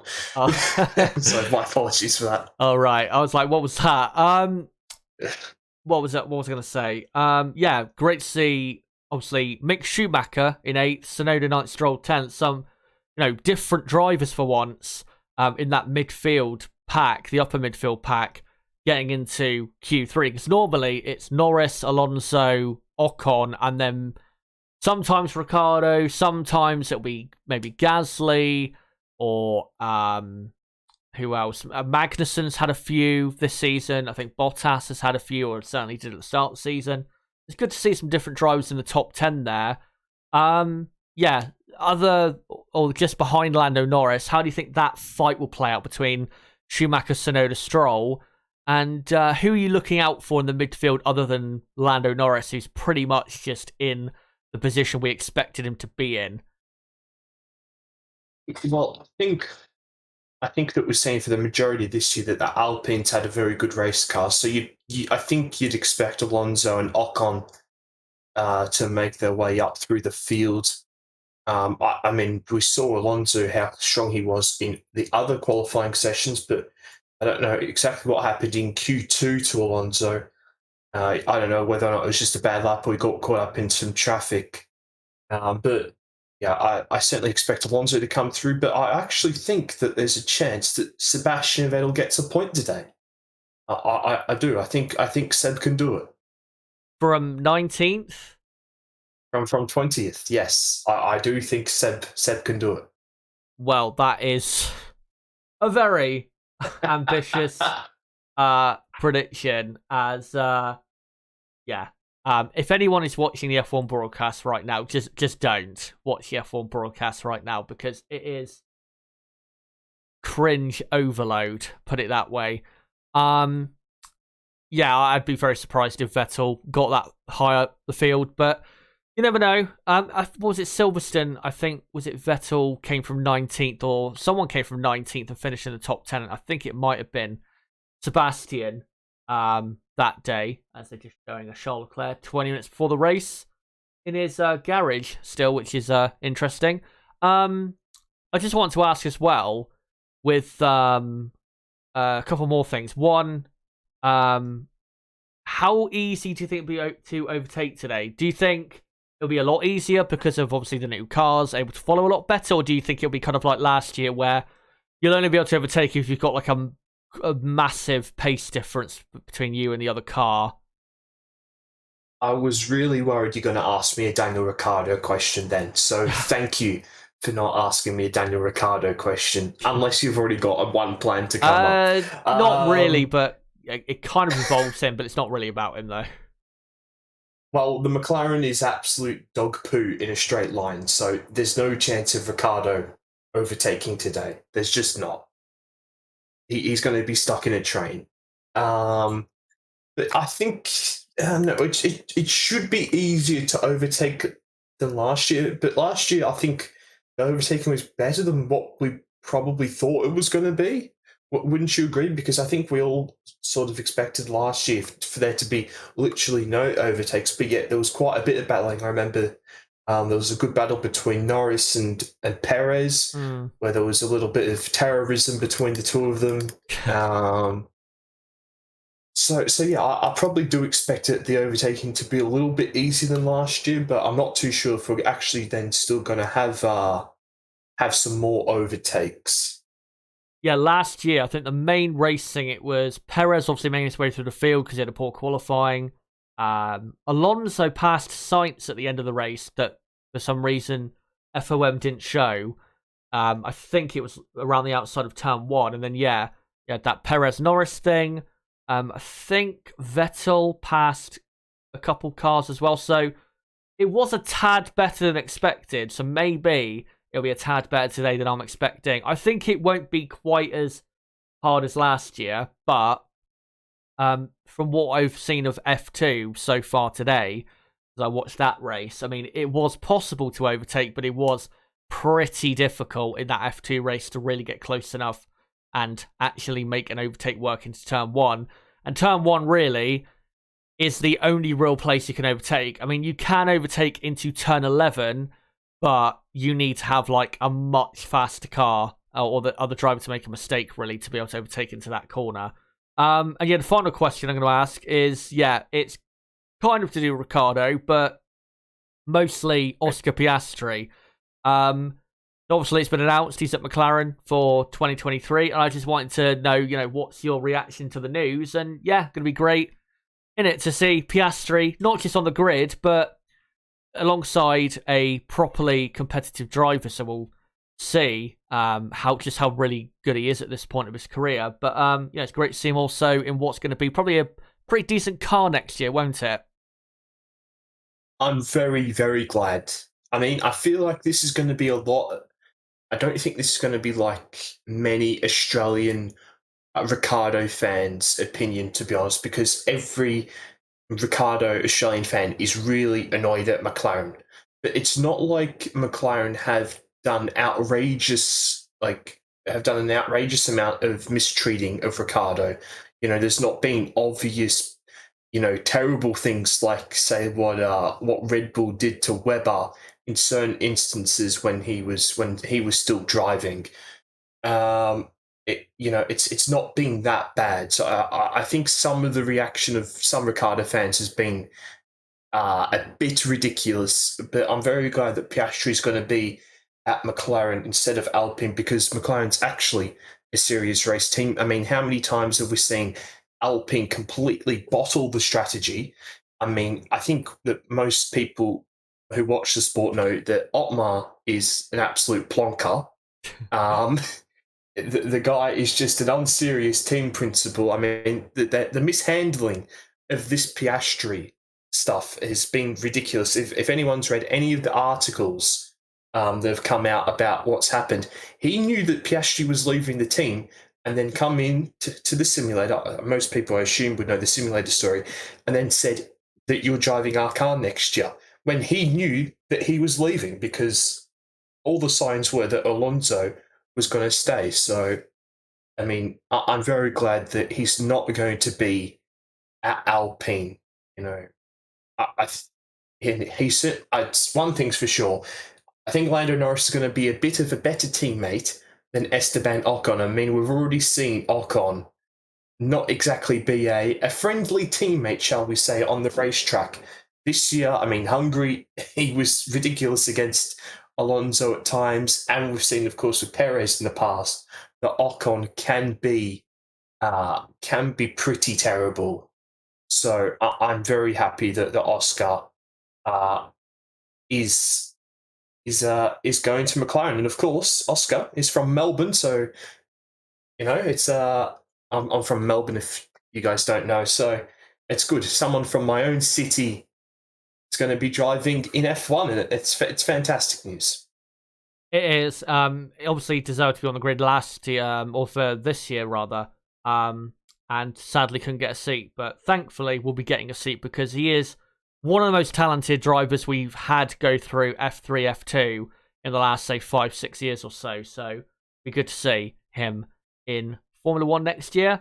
And to be honest, I think McLaren, probably for the next 2 or 3 years, they've got a bit more potential than Alpine to be a front-running team. So if McLaren start to deliver a bit more than they have this year on what they could have, then it could be a very good decision there. Quickly, though, before I get into the final bits of build-up, it is rumoured heavily that Pierre Gasly is going to be replacing Alonso at Alpine. What do you make of Ocon and Gasly at Alpine? I mean, obviously, they don't have the best relationship. It's not maybe as bad as people would claim, but yeah, Ocon and Gasly sounds a bit interesting, doesn't it? I mean, you predicted it, wasn't it, last weekend? You said it's probably going to be Ocon and Gasly at Alpine. So yeah, what do you think of that rumor or possible certainty? I mean, does he even follow Ocon on Instagram? I don't think they even follow each other on Instagram. Like, they don't like each other. It's going to be a nightmare. And Otmar is, I mean, it's happened underneath his watch already. There's going to be fireworks between the two next season. There's certainly Gasly isn't as good as some people think he is. He's a very solid midfield driver, but he's nothing more than that. Like, Gasly is never going to go back into a top team, that's for sure. Ocon, I think, has impressed me this year. He's been starting to drive better and better. I mean, I thought he was horrific against Ricciardo, but I suppose he did have a year out of the sport, so I've been impressed with his fight back. On paper, like in terms of quality of driver, it's a pretty good midfield team, but I just think it could be a disastrous combination for Alpine and the lack of strong management that they have at that team. Yeah, it could. I mean, I understand completely why, if that's what they're trying to go for, or if that's what is going to be the case, it's going to be Gasly and Ocon at Alpine. I completely understand why they're going for, obviously, two French drivers, and it is still pretty much the Renault Works team, and they're obviously a French team at Alpine. So yeah, I completely understand why they're going for that lineup, but like you said, even though they're both good drivers, they're not absolute, like, top-level drivers, anywhere near, say, Verstappen or Hamilton or Leclerc, but yeah, it might not be great, the relationship between the two drivers there at Alpine, if they are teammates, and we'll see how that all works out. But yeah, that is the rumour at the moment when it comes to what Alpine are having for their driver lineup in 2023. We'll see if that does indeed happen. Obviously, AlphaTauri and Red Bull have to find a replacement for him, and it looks as though, at the moment, the rumour is that it might be Colton Herta, if they can get him onto the grid and possibly get an exemption due to him not having enough super license points that I think they were doing during the COVID, the main part of the COVID pandemic, the FIA. So we'll see what happens with that. But at the moment, nothing confirmed when it comes to that, and hopefully Daniel Ricciardo does stay on the grid as well. But guys, we've got 10.5 minutes to go until the formation lap at Zandvoort. So let me know right now in the live chat, again, your predictions for the race and how you think Red Bull, Ferrari, Mercedes, the top teams will do today. And let me know how you think the other drivers and teams will do.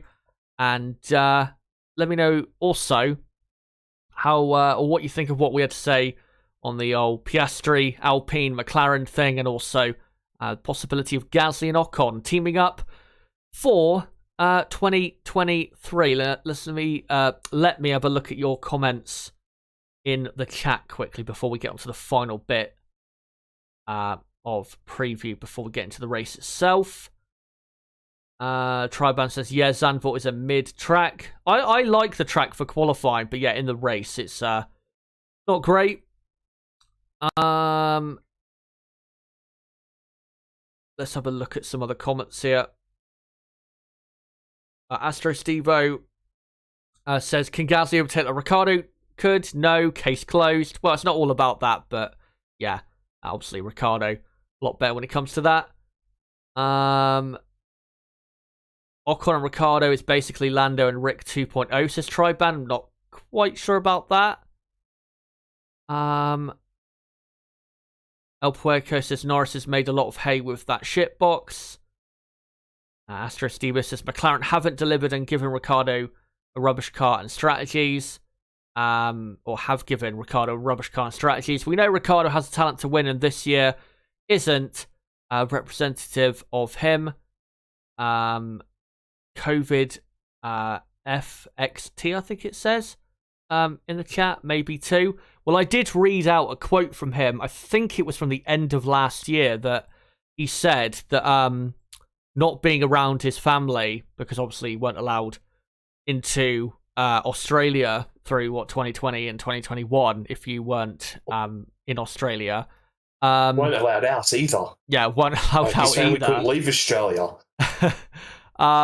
Yeah, he said it affected him quite a bit to not have them around in person as much. So, I mean, obviously, him not getting quite used to the car definitely affected his confidence and his mental health, but also that as well. So, wasn't all about the car and what happened on track. To be honest, COVID effects. Oh, that's what FXT means. Yeah, the whole COVID pandemic there, yeah, definitely had an effect on Ricciardo. Bravamore says, I'm predicting a repeat of the 2014 Red Bull situation at McLaren next year. Norris being Vettel, Piastri being Ricciardo. Well, that would be a surprise. My prediction is that Lando will still be the best driver at that team for next season. I mean, for the seasons after, we'll have to see, obviously, how Piastri develops. But I think Norris will still be the absolute best driver at that team for next year. Piastri will probably have a few races in the season where he's quicker than Norris and better than Norris. But I think most of the year, Norris will be the number one there. But as long as Piastri gets better as the season goes on and gets closer to Lando, then that's all that matters. I mean, obviously, if he was to start the season off right on par with Lando, if not better, then that would be amazing. But yeah, I'm not really expecting Oscar at McLaren to really get, not get good, but get very, very competitive with Lando, probably until year 2 in 2024. Can I just pip in? I think it's outrageous to say that Piastri's going to beat Norris. I mean, Piastri's not been driving these cars. He's been out of these cars for a year. I mean, you got to remember when Ricciardo come in to beat Vettel, he'd been driving from 2011 already up until 2014. Yeah. I just don't see it. Yeah, it would be a massive surprise, and yeah, Ricciardo at least had some confidence that he had going in Formula 1 from the year before, especially at Toro Rosso. But we are now just about in the final 6 minutes to go until the Grand Prix itself. So keep your comments coming in the live chat, guys, and I'll maybe get to a couple more before the race actually starts. But let me get into the final few things before we get into the race itself, and I'll start by getting into some stats. I'll start with Red Bull. I'll just scroll this up quickly. So Max Verstappen He won last year's Dutch Grand Prix, and he's looking for a second win in a row. Max has won 9 out of the 14 races so far this season, with Red Bull winning 10 in total. So looking for 11, their 11th win so far this season, Red Bull, and Max his 10th. And Max needs to outscore P2 in the World Drivers' Championship, which is currently Sergio Perez, by 37 points in the next 3 races to win the World Drivers' Championship. At Ferrari, Charles Leclerc finished 5th in last year's Dutch Grand Prix. Obviously, it was in a much slower car that year. Last year, Ferrari have won only 4 out of the 14 races in 2022, despite having so many pole positions. And Ferrari's last win at Zandvoort was in 1983 with René Arnoux. They actually do have Ferrari the most wins at this track. Obviously, almost all of them coming in the 60s, 70s, and 80s. And finally, for Mercedes, Lewis Hamilton finished 2nd in last year's Dutch Grand Prix. And Mercedes have now gone 15 races without a win. Can they break that streak today? And Lewis Hamilton currently is on his longest streak ever without a race win of, 15 Grand Prix.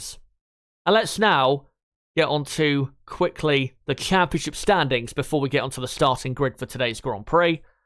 So on the driver's side, Max Verstappen nearly 100 points clear, and probably should win the World Championship in about 2 or 3 races' time.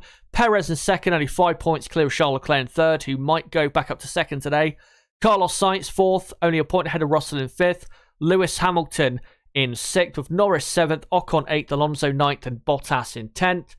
And then on the constructor side, Red Bull 118 points clear of Ferrari, who are 2nd. Mercedes really need to be making some ground on Ferrari in this race today if they're going to catch them for 2nd, as Mercedes are 41 points behind them.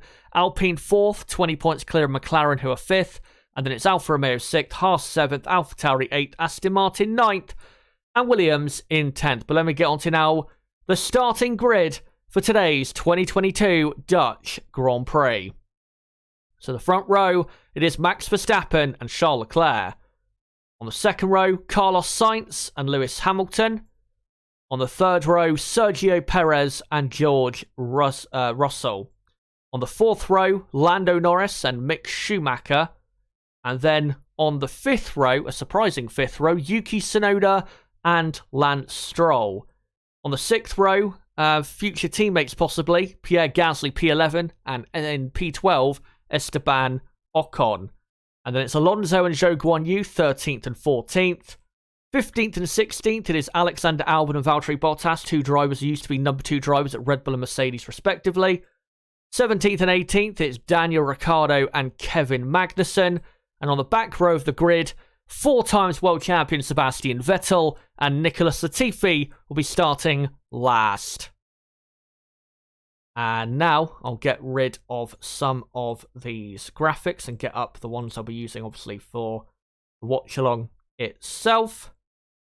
And on the left there is the starting grid. And obviously I'll get the tyres up on screen probably 2 or 3 laps into the Grand Prix once I know who is on what compounds, as we are a couple minutes away from the formation lap. Go on. Oh, no. I'm just opening up Twitter to see if we can get the tyre. Oh, yeah. Tyres. I thought you were going to say who's on what tyre then, but No. I'm expecting probably the top 10 to be on the soft tyre, to be honest, because of how good the soft has been this weekend. But we'll see. And just a reminder as well, it is a 72-lap Grand Prix. Obviously, a lot quicker lap here. That's why we have so many more laps than we had at Spa for the Belgian Grand Prix that we had last weekend. As not quite as, not sunny really at all at the minute at the track. It's clouded over, which could definitely make a difference in this Grand Prix. And that might not help Mercedes here, because we know they struggle for tyre temperature. So first couple laps for them might not be too great in these cooler temperatures. And they're about to take the... so Charles Leclerc there is on the soft compound tyre, I can see. I've got a little bit of information for you. The Red Bulls are on the softs, and both Mercedes on the mediums. Oh, that is interesting. Let me just quickly. Are both Ferraris on the soft then, I'm guessing? No update on science. Oh, right. From no. Everyone on softs except for Hamilton, Russell, Norris, Schumacher, Albon, Magnussen. Right. So I'll just do the top 6 quick in terms of what tyres they are on. So I think the top 3 on the soft compound tyre, and like Nib said, 2 Mercedes on the medium and Lando Norris as well. But I'll get up the tyre graphics once I know for sure who is on what tyre. Well, obviously I'll have to do the positions first at the 2 or 3 lap mark as formation lap has begun. And Verstappen leads the pack away on this formation lap as the midfield quite slow away on this formation lap. Looks a bit darker, got to say, the skies or just the track once the sun's not shining at this circuit. We're not expecting any rain today, but yeah, conditions. A 20% chance of rain. Yeah, so not really that great, to be honest. Well, the weather's not as good today as I think it was predicted, but as Vettel and Latifi there still on the start-finish straight, and Max Verstappen already into turn 9 now, coming into turn 10, just shows you how the pack stretches out on a formation lap. To be honest, on the first lap, we're not really expecting many position changes because it's such a short run to turn 1. But you never know what could happen. Hopefully no massive accidents, because we don't want a stop-start Grand Prix like we had earlier in the day with the F2. Max Verstappen comes into turn 13 now comes through the final banked corner of turn 14. And reminder, DRS is active through that final banked corner, so should hopefully help the overtaking today. As Verstappen now coming off the banking, lightly locking his front left tyre there, so his tyre's obviously quite cold, as he is now coming on to the grid hatchings and he'll be lining up on pole position in just a moment. And, well, the most interesting thing about the starting grid here at Zandvoort is Leclerc in second has the inside line in turn 1, but obviously the inside is the dirtier side of track as Verstappen, Leclerc in the front half of the field line up on the grid. And yet, 72 lap Grand Prix. As the tension builds ahead of what could be a pretty interesting Dutch Grand Prix here. The final few cars are just lining up. And we'll see what happens here at the start. And here comes Vettel and Latifi. Can Max Verstappen win his home Grand Prix for a second year in a row? Let's find out. The lights are on. It's 3 lights, 4 lights, and 5 lights at Zandvoort. And lights out, and away we go.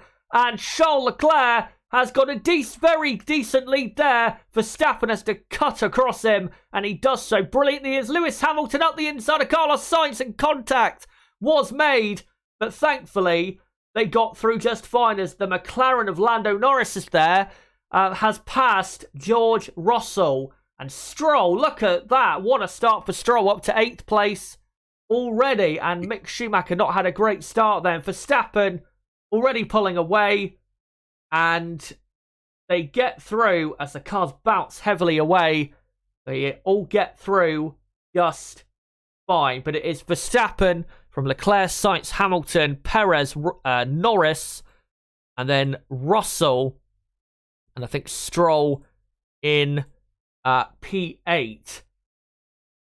And you called it. You could Chaz, another great classic Lance Stroll start. Yeah, absolutely. And he is right behind the Mercedes of Russell. As we've got overtaking here, Magnussen, I think that is. going round the outside of Bottas. But Bottas, or it's Zhou actually, who keeps the position there. As they now begin lap 2, Verstappen leading by about 0.7 of a second. And let's see if there's any overtaking to turn 1. There's a attempted move there from Alonso on Gasly, but nothing going. As the Haas there of Magnussen runs quite wide. And Alex Albon tries to make a move, but doesn't get it done. As, who is that? That's Kevin Magnussen. I just looked away. And then he's piled into the barriers on the inside of the corner. Thankfully, though, he got back onto track, and I don't think that will cause any safety car or anything. But that was a silly mistake. And, yeah, just lost the rear end, didn't he, Nib, into turn 2. Yeah, from that, he's just had a little moment there, and he's got away with that. Quite luckily, that was the Tech Pro barrier, and the suspension hasn't been broken from that, I don't think. So he's got away with that, has K-Mag. He has, as Max Verstappen, not really pulling away on this lap. Leclerc hanging on to the back of Verstappen. And if he keeps this close, about 8-9 tenths behind, he will have DRS for himself in a couple laps' time as Verstappen begins lap 3. And just looking through the field, no moving for position as Verstappen does a 1:16.2 there for the fastest lap of the Grand Prix so far, and has built his lead now up to about 1.2 seconds. Here's a replay though of the start, Nib. I'll let you take us through it. Yeah, and here we go. As you did call quite well, Max didn't get the greatest start. Actually, pretty level with him and Charles, but able to cover off the inside very well. Place his car quite perfectly. Lewis did hit Sainz a little bit there, but I don't know. It didn't look like anyone's fault, really. Just a racing incident there at turn 1. As there's so much action to call with just the nature of how turn 2 goes. Is now we're on board here with Lewis, so we'll be able to see better the contact between him and Sainz. He's quite a way back here, and he does just stick his nose up the inside, and I don't think Sainz quite expected him to be there. It doesn't look like Sainz has Angela was quite stressed watching that in the pit lane. Of course, Hamilton's trainer, as I just don't think Sainz quite expected him to be on the apex there. And I think they got away with that pretty well. It's a pretty nice overtake by Norris around the yard of Russell there, placing his car very perfectly. As I've just gotten a tweet notification from Chris Medlin whilst watching all this, that Russell has now passed Norris. So, tremendous. Yep, Russell up to 6th. We unfortunately didn't see that live, but to be honest, was a formality. As green flag has just started flying again. So I'm going to guess someone's had a little moment as we are now on to lap 4 out of 72. So let me just quickly get the order correct. So the top 10 currently is Verstappen, who is leading by 1.2 seconds, Leclerc second, and then Sainz, Hamilton, Perez, Russell, Norris, Stroll, Ocon, Schumacher, and then Tsunoda, Gasly, Alonso, Zhou, Albon. Ricciardo is 16th. And then it is Vettel in 17th, Bottas 18th, Latifi 19th, and Magnussen in 20th, as we're now on lap 5 out of 72. And crucially, Max Verstappen has got out of... he's pulled out over a second over Leclerc, so that Leclerc does not have DRS from the back of him. Lewis Hamilton, though, within a second of Carlos Sainz, only 0.8 of a second behind. So Mercedes have got some good speed with Hamilton at the moment on that medium compound tyre. And we'll see how that works for them, as we're currently looking at an Alpine of Fernando Alonso, who is stuck behind the 2 AlphaTauris of Yuki Tsunoda and Pierre Gasly. But I just want to quickly, I want to quickly just do the tyres for you guys. So the top 3, obviously on softs. And then you've got Russell and Norris on the medium compound tyre. And then at the very back, let me just do those quickly. So Magnussen on the medium and Latifi in 19th on the soft. The reason I want to do them is I could show the order without it saying retired on the screen. There you go. Not all those tyres are correct, by the way. I am going to fully correct it. It's Lewis Hamilton out of turn 1. Pretty close here to Carlos Sainz. Mercedes nib looking pretty quick at the moment. Yeah, I mean, we know that Mercedes are usually quite strong in the race, really, since they've started to improve their car. But yeah, I didn't quite expect this level of pace on the medium tyre against the soft tyre of Sainz. So yeah, a very good start for Hamilton, and if he can start to get past Sainz, and who knows, is Leclerc within a second of Verstappen. He is. He's about 9.5 tenths behind as Hamilton. Runs a bit wide through turn 10, but that's just the dirty air, really, through that corner.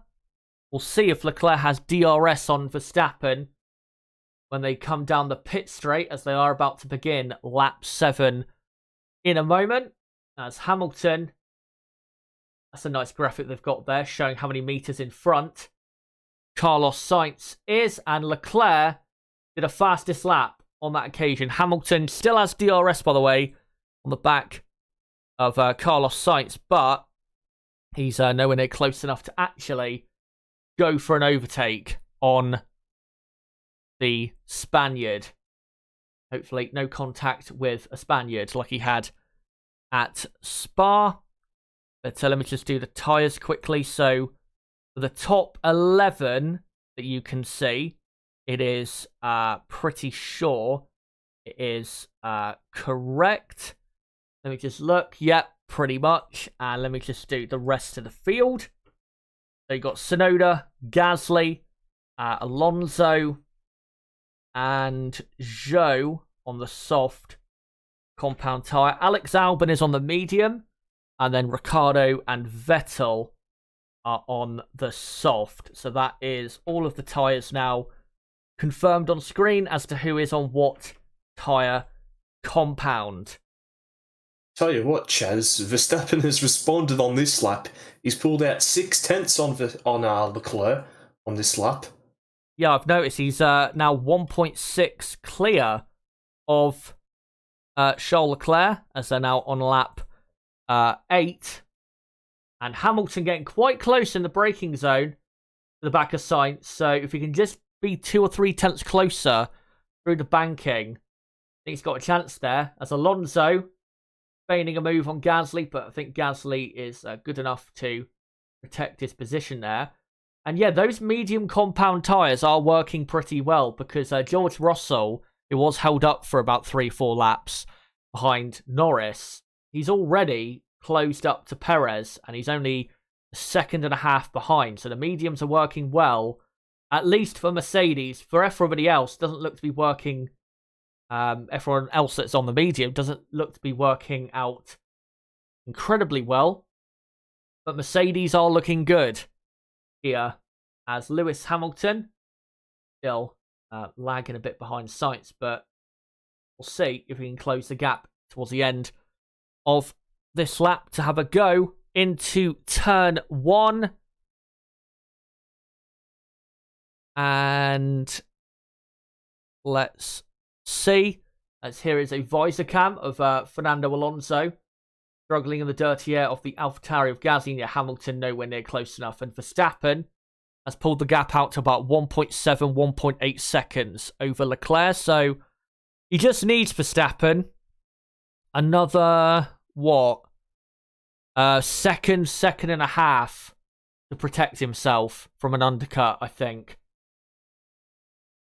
And Hamilton, about 8 tenths of a second at the minute behind Carlos Sainz, if you're wondering. Alonso continues to follow in this train, and this train pretty much starts with Yuki Tsunoda and then goes back to Zhou Guanyu in 14th place, all of them on the soft compound tyre. Alonso trying his best, but yeah, not going to overtake in the middle or final sector of this lap. Really, if Mercedes, with this great pace we're seeing so far, if they want to utilize it, they have got to get Lewis Hamilton somehow past Carlos Sainz. Maybe, I don't know, trigger an early pit stop, but he's clearly losing time behind Carlos Sainz. And so now on lap 10, and he is progressively losing time on the leaders, is Lewis Hamilton. So not going great at the minute as Alonso following Gasly very close out of the final corner. Gasly defends to the inside, and Alonso sparking away heavily, goes around the outside, and Fernando Alonso is up to P12. So good move there for Alonso. Obviously didn't have that good of a start, which is not like him, as his teammate had a much better one of Ocon, who gained 3 positions. And Gasly, the reason he got overtook here really was because he didn't have DRS from the back of his teammate. And that's what left him a bit of a sitting duck into turn 1. As we're looking at Verstappen coming through turn 13. As George Russell, I can tell you, is just over a second behind Perez. So we'll see what happens with those two. As Verstappen begins lap 11, the pace difference between Max and Charles is about the same. It's about 1.7, 1.8 seconds a gap from Verstappen to Leclerc's. Hamilton still behind Sainz, and Perez, to be honest, is not that far behind this pair. Only a second and a half behind. So there's pretty much a 4-way fight going to be developing here in a moment for third place. Carlos Sainz proving here why he just can't compete with Max Verstappen and Charles Leclerc this season, because he's already, by lap 11, he's already about 7.5 seconds off the lead. Alonso's cruised up to the back of Tsunoda, hasn't he, Chaz? He's probably going to get past him on the next lap. Yeah. As Magnussen was saying here, there's up to 18th. Not quite sure about Jesus. that, but that was very deep on the brakes. And thankfully, no contact made like there was in France. That's why Magnussen's up to 18th. It's because Sebastian Vettel has actually pitted for mediums. That's actually a smart decision there from Aston Martin, because Vettel was not really going anywhere anyway. He was stuck behind Ricciardo, wasn't he? Yeah. So Vettel down to 20th. Let me just update that. And Magnussen up to 18th. Let me just have a look quickly. Go on. Alonso very comfortably on Yuki. Yep, just saw. Alonso's very fast. He is. As Gasly and Ricciardo, by the way, have already come in to the pits. So, tyres, well, possibly degrading quicker than expected, but I think it's pretty clear to see that those medium compound tyres are working very well, as Lewis Hamilton still tucked up right behind Carlos Sainz. So yeah, Alonso up to 11th, Tsunoda down to P12, then it's Zhou in 13th. Albon is 14th, and then it'll be Bottas in P15, Magnussen 16th, Latifi in 17th, and then Gasly 18th. Vettel is actually 19th. Vettel has jumped Ricciardo, as we are now on lap 13. And the problem here, Nib, I mean, Mercedes are on the best tyre right now, so ideally they would want to go longer on that tyre that obviously can go longer, as Alonso and Zhou are pitting. But if you look back through the pack, there's not really a gap to drop Lewis Hamilton back into, is there, at the minute? No. No, and I mean, it's quite costly him not being able to get past Sainz, because I think if he was able to get past Sainz, he'd start to catch up to the back of Charles Leclerc. So, yeah, Hamilton's got quite unlucky here, just not being able to get past Sainz. Otherwise, I think he'd be pretty close to Charles Leclerc at this stage. Yeah, a shame there for Hamilton. As Alonso's on the hard. Oh my. Well, we'll see if that works. If it does, maybe they've lucked in there to a great decision, because, again, I don't think anyone was expecting the hard to come out today. This is peak Alpine strategy. Yeah, it is, to be honest. And I'll update the tyres, by the way, just quickly. So Vettel and Ricciardo at the very bottom on the mediums.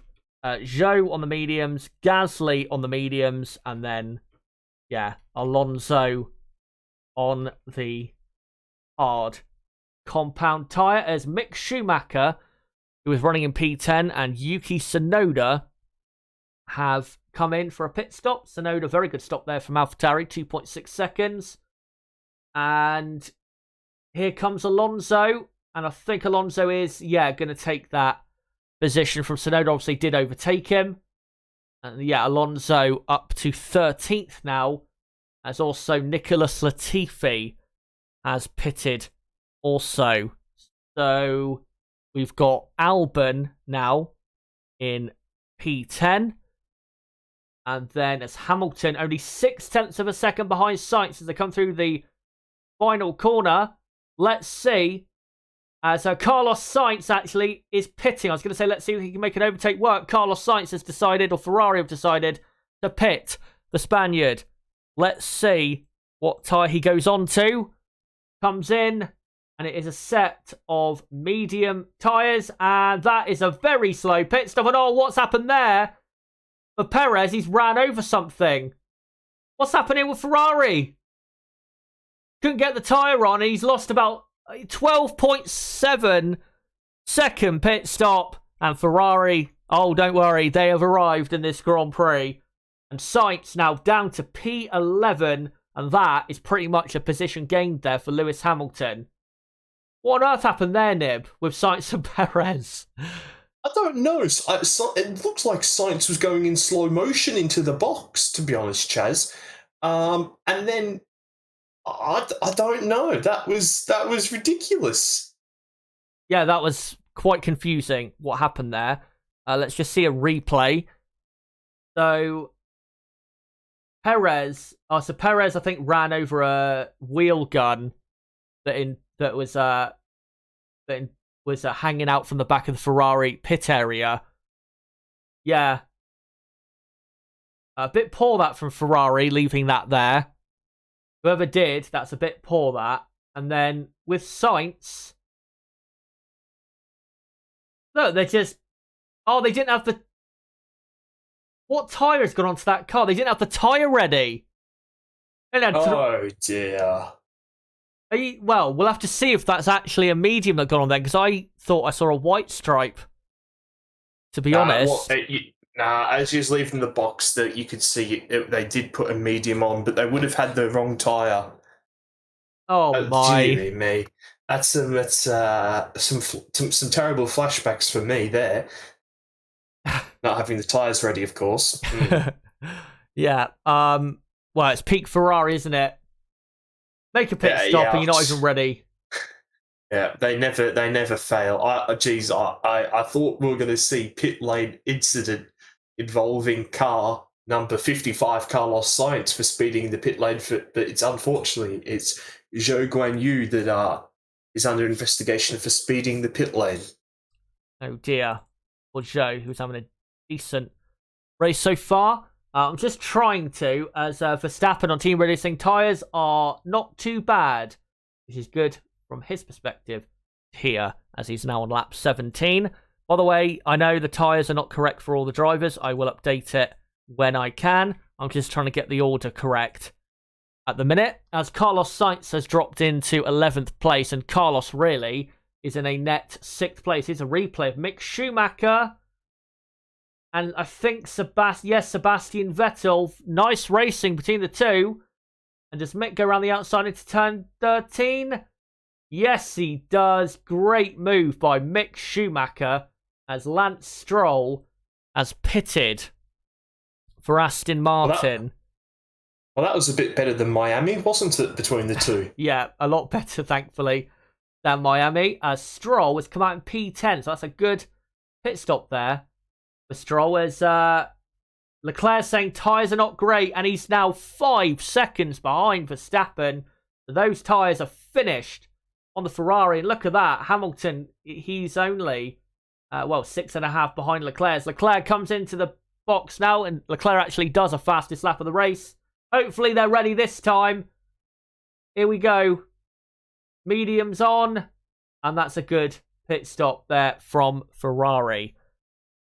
As we're now on lap 18. And we'll see where he comes out. Compared to Sergio Perez. Which will be most interesting. Because Perez did pit 2 or 3 laps before. And Leclerc, I think, will be safe. And yeah, Leclerc is in P4. So, Verstappen still in the lead. Verstappen will probably pit at the end of this lap, I'm guessing. As Lando Norris just made his pit stop there. So Leclerc is 4th. And then it's Ocon in 5th. With Perez in P6. And then Albon up in P7. Obviously, Albon is not pitted yet. And then Carlos Sainz. Lando Norris, by the way, as Verstappen has been told to box. Lando Norris also on the hard compound tyres, interestingly. As here comes Max Verstappen into the pits. Will it be a good pit stop? It normally is with Red Bull. And yeah, was a good stop there. 3.4 seconds. Not the best they could have done, but didn't need to be an amazing pit stop. So on lap 19 out of 72, it is now a Mercedes 1-2, but only because obviously they haven't pitted yet. As Verstappen comes out quite clearly in 3rd place. Nib, at this point, so Verstappen, Leclerc, obviously Perez and Sainz, they pitted. As Esteban Ocon pitting now. What do Mercedes do? Do they just run as long into the Grand Prix as possible? Or what do you think they should do here? That's a really good question, to be honest. I'm not too sure because I don't know. Do they just wait a couple of laps and see what's going on to see how their pace is to the new medium tyres? I'm not entirely sure. As Ferrari really have no shame, they did just tweet #Carlos55 pitting for mediums. as they've got a photo of him sat in the box. Yeah. Well, it's not like it was hard to get a photo, was it? He was there for 10 more seconds than usual. As clearly there's a problem with the wheel gun that Sergio Perez ran over. As by the way, Ocon came out on hard tyres as well. Alonso has actually jumped Ocon. Obviously, Ocon was left out for a few laps. So we'll see what happens there. As we're now on lap 20. As Carlos Sainz is about to overtake Alex Albon for 6th place. As Perez does the fastest lap of a 1:16.1. He's 7 seconds behind Charles Leclerc is Perez. And yes, Sainz has overtaken Alex Albon. I'm just trying to, at the moment, guys, get the order correct. So the top 10 on lap 20 is Lewis Hamilton leading, Russell second. Remember, the 2 Mercedes were not pitted yet. So 5-second penalty there for Zhou for spinning in the pit lane. Then it is, here's a replay of what happened here. They just simply didn't bring a tyre out, did they? Yeah, where's the other guy? Yeah. All the people on the left rear is standing, trying to figure out where he is, and then by the time that Perez has ran over the tyre, they're like pointing, like, "Oh, he's just ran over our tyre gun. We probably should pick that up." Oh my god, so stupid. And Binotto's on the team radio. Oh, I need to turn it on. I'll be a second, Chaz. Right. So yeah, top lap 21 now. We've still got 51 laps to go, guys. So don't worry, there are plenty of action still in this Grand Prix. But it is, yeah, Hamilton and Russell leading. They haven't pitted yet. First and second. Verstappen is third. Leclerc fourth. Perez fifth. Carlos Sainz in sixth. Albon seventh. Albon has not pitted yet. Norris eighth. He has pitted. And then Stroll ninth. Alonso 10th. And then Ocon, Tsunoda, Gasly, Zhou. Zhou obviously in 14th. And then it's Schumacher in 15th. Mick Schumacher has been really hurt by this strategy because he's dropped from 10th down to 15th. Then it's Bottas 16th, Vettel 17th, and then Ricciardo, Magnussen, and Latifi, the rest of the order. But guys, in the chat, let me know what you think of Ferrari. Because I know you guys will have plenty to say about the clowns. But well, Chaz, go on, go for it. I have good news for you. That Binotto called it a mess. Well, so he's perfectly described it. He's perfectly described it on Sky. Good to hear that he's actually calling it what it is. As Alex Albon has pitted for Williams, I'll update where he comes out in a moment. Just want to do the tyres quickly for the top six, who are all on mediums, as we are on lap 22 out of 72. And Albon, pretty good stop there. And he's going to come out in 15th, which is a pretty good, 16th. That's pretty good, though, for Albon. A long first stint compared to the other cars. And now he'll have fresher tyres and maybe can get after the cars ahead. As here is Daniel Ricciardo having an epic fight with Sebastian Vettel for 17th place. Stop. But let me just update where Albon has come out. He has come out, in 16th position as Albon. And just to give a little bit further information on the Sainz pit incident, Binotto said that it was a last-second call that was made during the banking, and they just simply weren't ready. And we would have an investigation after the race, is what he said. You have to be better prepared than that. If you're going to pit and go onto the mediums, just do it early. I don't understand why they have to do it so late. I mean, maybe to not give Mercedes, more knowledge or earlier knowledge about when they're going to pit, but not exactly helping out the team, who clearly aren't doing great at what they do at the moment. But just doing the tyres quickly.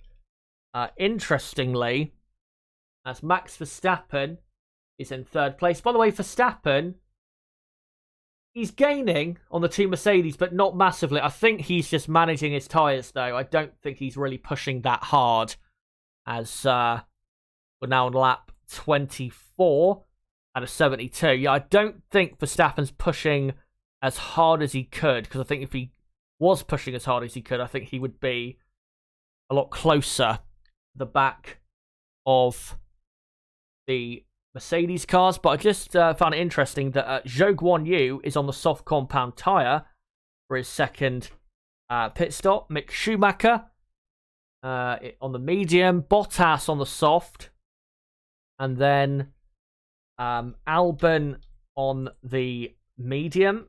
The Albon committing himself absolutely to a two-stop strategy in this Grand Prix. As Hamilton, or not Hamilton, the gap between Russell in second place and Max Verstappen in third is about 2.5 seconds. I've just noticed, though, Nib, Carlos Sainz, I mean, obviously he'll be pretty depressed at the minute. He's not lapping that much quicker than Lando Norris behind him, who's on the hard. Norris is keeping it about 3.3 seconds from what I can see. So Norris doing a pretty good job there. in the McLaren. As Yeah. Sainz about 13 seconds behind Perez. It seems as if the hard is actually doing okay at the moment, isn't it? It appears so. If it was performing how we thought it would, as those medium tyres on Hamilton look as though they just went on. Yeah. They look very good. Well, if the hard tyres are performing as well as they are with Norris, Mercedes, I mean, obviously Verstappen doesn't have to pit again, but you'd imagine he probably will. Mercedes could probably do a one-stop strategy from here, don't you think? Potentially, yes. Yeah. And I mean, at that rate, then yeah, they would finish ahead of Sainz, like I perhaps had thought previously. Yeah. But yeah, yes, Mercedes put themselves in a good situation here. That's for sure. And not just a good situation to obviously get on the podium, possibly win the race, because Verstappen in third, and if Verstappen has to pit again, and Mercedes, are making just one more pit stop, as they haven't made a pit stop so far, as we're on lap 26, then Max has to pass the two Mercedes, really, before his next pit stop. As, what were you reacting to, by the way, lap time? No. It's 2-2 after 35 minutes between Brighton and Leicester. Oh, right. So, all right, I was just wondering what you reacted to. As, it's worth a Jesus com. As Verstappen on that lap, about 0.6 of a second quicker than Russell, so he is closing the gap now. And maybe Red Bull, there's Anna Schmitz, who's probably the best strategist in Formula 1 currently. And he probably... All of F1 Twitter loves her. Yeah. And what do you call it? She's probably, at the moment, thinking that Mercedes are probably on a one-stop strategy now. So they probably should, if they haven't already, give Max the hurry up to get past Russell and then go and get Hamilton, because that would, if he passes the two Mercedes before his next pit stop, if Max does pit again, then that would cover off the two Mercedes and their possible one stop less of a strategy there. But overtaking here, as we know, pretty hard. And yeah, looking at Lando Norris' nib, Lando Norris is only lapping like a tenth too slower. He's keeping it at about 3.4, 3.5 seconds, and Sainz just lost a second to Perez in the last couple laps. So, yeah, Norris could end up beating Sainz here, which would be a massive surprise, obviously. As Verstappen only a second now behind Russell, and he will probably have DRS on the back of Russell at the end of this lap. And let's just see as they come into the final part of the lap. Lewis Hamilton, by the way, leading from Russell by 3 seconds. So Lewis has a 3.5 second lead to Verstappen, as it looks as though clearly Max is going to have DRS from the back of George Russell. And here we go, down to turn 1. Will Max go for it? He has to, really. Russell defends to the inside, and Verstappen, too much grip, flies round the outside so easily. And Max is up to second, and now has about 3 seconds ahead to eat into in terms of a gap. The current race leader, Lewis Hamilton. And like I said, to cover off a possible one stop of Mercedes, Max has got to pass, really, Lewis Hamilton. And we'll see how quickly he starts to catch Hamilton. Now he's in a bit of clear air. As, Russell down to third. Leclerc, by the way, has no real pace, really, to fight with Verstappen. Leclerc, about 5.5 to 6 seconds behind Russell at the minute in fourth place, and just not really gaining time on the cars ahead. Perez in fifth. I'm not sure what he's doing compared to Leclerc, but Carlos Sainz is, his race in terms of fighting for the top 5 is over pretty much, because he's not lapping any quicker than the cars ahead, and he's going quite a bit slower, as Daniel Ricciardo has pitted again Jesus Christ. for a set of hard tyres, I'm guessing. Yeah, he's on the hard. Yeah. And he's just being lapped there by who is it? Probably Charles Leclerc in the Ferrari. Yeah, that's Leclerc. And yep, he's on the hard tyre. So Ricciardo now down to 19th. As Flavio Briatore once said many, many times at Monaco in a Top Gear episode, Jesus Christ. Yeah, it's. I mean, I thought today would be a very difficult race for Daniel, and that's why I actually predicted him to finish in 18th in this race because of just the result, but also the lack of straight line speed that McLaren has. So it's not exactly going to make his way through the field. Max is starting to fly now. By the way, he's going to be catching up to Hamilton probably in 2 laps' time. Yeah, he's now 1.8 behind us. They're getting ready, Mercedes, for a pit stop, and here we come. Pit stop for Lewis Hamilton, I think, and it is. So now that's great timing. Yep, lap 30 out of 72. Hopefully a good stop, and it is. And he goes onto the hard tyre. So that is Mercedes absolutely committed to a one-stop race. So Verstappen up to first, Russell second, and then Leclerc goes up to third, and then Perez fourth, and Hamilton will be fifth. Because Carlos Sainz is, for this race, is pretty much finished, as he's way off the pace of the top 5, and a little wiggle there, but nothing too bad. And let's see how much time he gains on the cars ahead, such as Leclerc and Perez, and Verstappen as well. As we're now looking at Joke 1U, half a second behind Pierre Gasly. Yeah, I was going to ask quickly, Nib, are you surprised just how poor the pace of the Ferrari is? Because again, Sainz is not lapping that much quicker than Norris, and Leclerc's not really catching Russell as quickly as you would have expected, is he? Yeah, I mean, Sainz, let's face, his pace has been pretty piss poor the whole entire Grand Prix, but a bit surprised with Leclerc for sure. I mean, he was pretty fast up until the tyres dropped off towards the end of the first stint. So, I'm a little bit surprised by Leclerc's lack of pace. Yeah, he's 4 seconds behind Russell. He is catching him, but again, it's just not as quickly as he would have imagined, given how in the first stint of the race, in the first half of the first stint, he was pretty quick.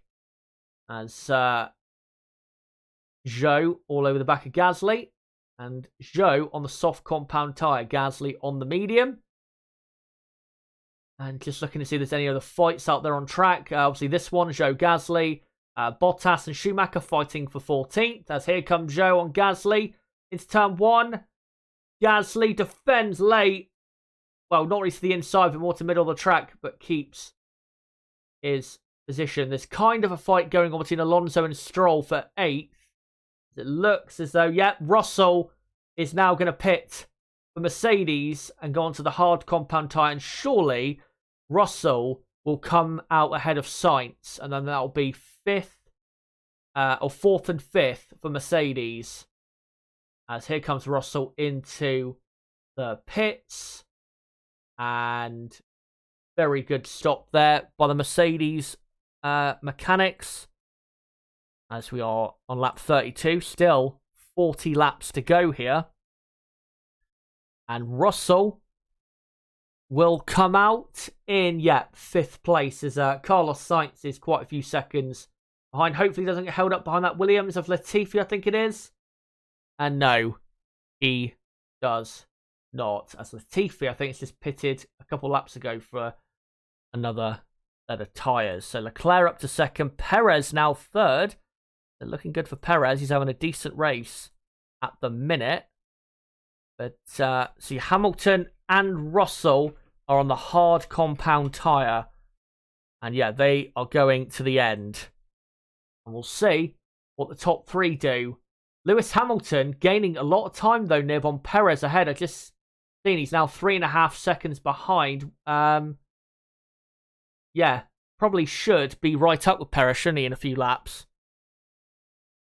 Yeah, I did see Hamilton do the fastest middle sector just before that popped up on screen. I'll just check the live timing actually to see just how fast Hamilton is lapping. But yeah, I feel like Mercedes have pitted Hamilton at the perfect time, really. Yeah, it was a good stop there. Really, considering the tyres are wearing a bit more than we expected, that's about when you would ideally want to pit for a one-stop strategy there. So, good decision by them. Max Verstappen then in the lead on the mediums, from Leclerc second, also on the mediums. Perez third, mediums, he's on. And then Hamilton fourth. Hamilton now only 3 seconds behind Sergio Perez. And what was I going to say? Max Verstappen is 8 seconds clear of Leclerc. And compared to Lewis Hamilton, Max Verstappen is 18.7. Yeah, 18. Yeah, about 18 seconds. 18.7, as you said. So, looking good for Verstappen at the moment as he begins lap 34. As I just seen, Pierre Gasly is pitted for a set of hard tyres. And Hamilton now only 2.5 seconds behind Perez. So he will be right up behind Perez in the next 3-4 laps. As Gasly has come out in, I think, 18th place. Let me look. Yeah, he has, on the hard compound tyre. So let me just update the tyres there quickly. Obviously, Zhou, P12 on the soft, Mick Schumacher on the medium, Bottas on the soft, and then Albon on mediums. And then you've got Vettel, Magnussen on, what do you call it, medium tyres, and then Pierre Gasly on the hard compound tyre now. So all those tyres and positions, I was going to say, are correct, but Mick Schumacher has decided to come into the pits, as here he comes, and he's going to also put on a set hard tyres. Oh, not a good pit stop. Front left, a bit slow. He lost about 2.5 seconds in that pit stop as Verstappen begins lap 35. And I'll just update where he comes out. He should come out in 18th place. Should Mick. And he does, just ahead of Ricciardo.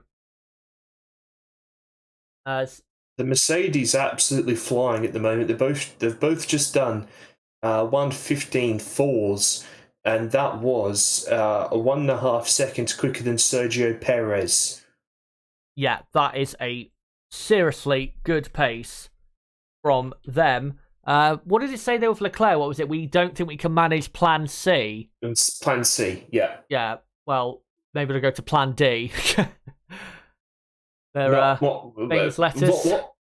What plan was it for McLaren last week? Plan G or F? Or whatever I can't remember. So many plans with these teams when it comes to race strategy. It's Hamilton all over the back of Sergio Perez, as it's now lap 36. And Lewis Hamilton surely can overtake Perez into turn 1. Only 4 tenths behind. DRS wide open. Perez defends to the inside. And Hamilton, when he go right around the outside, Perez locks up, goes a bit wide. Hamilton tries to go around the outside, but Perez shoves him out slightly. And yeah, he is still in third. George Russell just did the fastest lap, I think, on 1:15.6, I think that was. And Russell only 5 seconds behind Hamilton. Yeah. It was Hamilton. I'll let you take us through it. Yeah, I mean, it comes from a long way back again. Does Hamilton, it seems really strong on the brakes. I mean, we saw behind Sainz, he was really strong on the brakes into turn 1. But yeah, I mean, just a matter of time before Hamilton overtakes overtakes Perez here. The hard tyre on that Mercedes is really working. They're able to consistently sit in the mid-15s here. And I mean, he might even get him now. Hamilton, is he going to get him now? Tries to go around the outside of the chicane. But, I mean, Hamilton's a bit too old and a bit too wise to try something like that. But, I mean, just a matter of time before he gets him through the banking here, Chaz. Yeah, he's following very closely the banking with DRS wide open, which is quite impressive, I have to say. And now, into turn 1, Perez defends to the inside. Hamilton has to overtake Perez now. And he does. Lewis Hamilton up to 3rd. And, Vettel. Sebastian, no. That is so unfortunate. He exited the pit lane straight away. And now he's blocked Hamilton so massively that it's given Perez a chance on the inside of turn 3. But thankfully, Lewis has held him off. And Vettel needs to get out of the way here. As Perez will go down the inside for turn 7. Not quite, too dirty on the inside there to try that move. As Hamilton and finally Vettel lets them through. That was quite unfortunate there. But Lewis Hamilton is 3rd and is about 20 seconds off the lead. So now he's got, 11 seconds of clean air.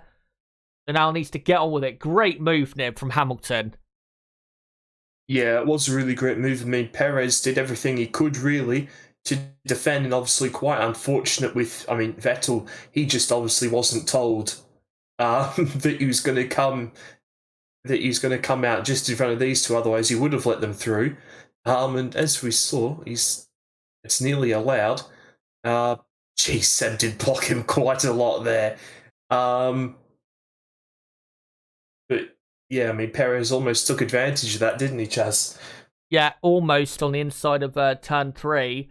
Had a go back. And we're on lap 38 now.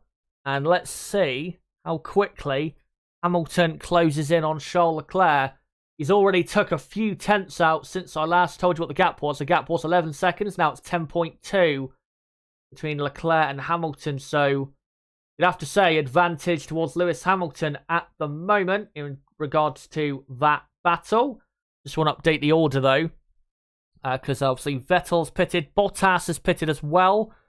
So you've got Gasly in 14th, and then Bottas 15th, Vettel 16th, Ricciardo is 17th, and then it's Zhou pits now, and then it's now look at this, George Russell all over the back of Perez. So Perez, very quickly going to be relegated down to 5th. And obviously Zhou will have to take a 5-second penalty at his pit stop. And yeah, Schumacher 18th, Magnussen 19th, Latifi 20th. As we are now on lap 39. And here comes Russell. And easily past Perez on the start-finish straight. Round the outside into turn 1. And Russell is up to P4. The Mercedes flying here at Zandvoort. And could they, Nib, with this pace, could they win, do you think? Hamilton was the second faster than Verstappen on that previous lap. 1.4 faster than Leclerc. I know I need to see a little bit more, but this pace is certainly very, very, very strong. It is very strong from Mercedes here, as Max Verstappen on his team radio at the moment. Lance Stroll, I can tell you, is just pitted, as he's going to come out, I think, ahead of Alex Albon, who is currently P12. He does. So it is Gasly 13th, and then Bottas, Zhou, and then Vettel, Ricciardo, Schumacher, Magnussen. I'll do the tyres and who's on what compounds in a moment. But yeah, Lance Stroll is P11, and thankfully doesn't come out ahead of, or behind all those cars, such as the AlphaTauris, or the AlphaTauri of Gasly and the Alfa Romeos. And he's got a decent bit of clean air as Stroll. Let me just update the tyres as well quickly. So, yeah, the top 6, or, yeah, top 7 actually, they are on the correct tyres for what it says on screen. But then you've got Alonso on the hard, Ocon on the hard, Tsunoda on the medium. Hold on. Not Ocon. Tsunoda is on the medium tyre. as Verstappen through turn 13 he comes. I think probably to complete another lap. I don't think he will be pitting yet in this Grand Prix. And no, he will not. It is about to begin lap 41, and he does begin lap 41. What do Red Bull do? I can't remember what the gap you need is here for a pit stop. 18 seconds. 18 seconds. They've just had it on the screen for about the last 20 seconds. I didn't quite see it there. Yeah. They're about, aren't they, though? 18 seconds clear of Hamilton. So if they're going to pit, maybe do it now. As Perez is actually pitting for Red Bull. And going on to the hard compound tyre is... Yeah, and it looks like they're going to put Max on the hard compound from the conversation that I had on the radio a couple of laps ago. But, I mean, it's becoming obvious, it's becoming clear that Verstappen's probably going to have to overtake Hamilton to win the Grand Prix now. And that is exactly what we want in this conclusion to the Grand Prix, as Sergio Perez comes out in 7th place behind Carlos Sainz, who's gone up a position, and Lando Norris, who is doing very well, Norris. He's only, Lando, 5 seconds behind Sainz, and a car that is a lot quicker is the Ferrari of Sainz compared to the McLaren of Norris. But just want to do the tyres quickly for the rest of the pack. Alex Albon on medium compound tyres. Then Gasly, who's in 13th, has already been lapped by Verstappen on the hard. And then Bottas and Zhou are on the medium. And then F1 from Vettel in 16th down is on the hard compound tyre. And we are currently on lap 42.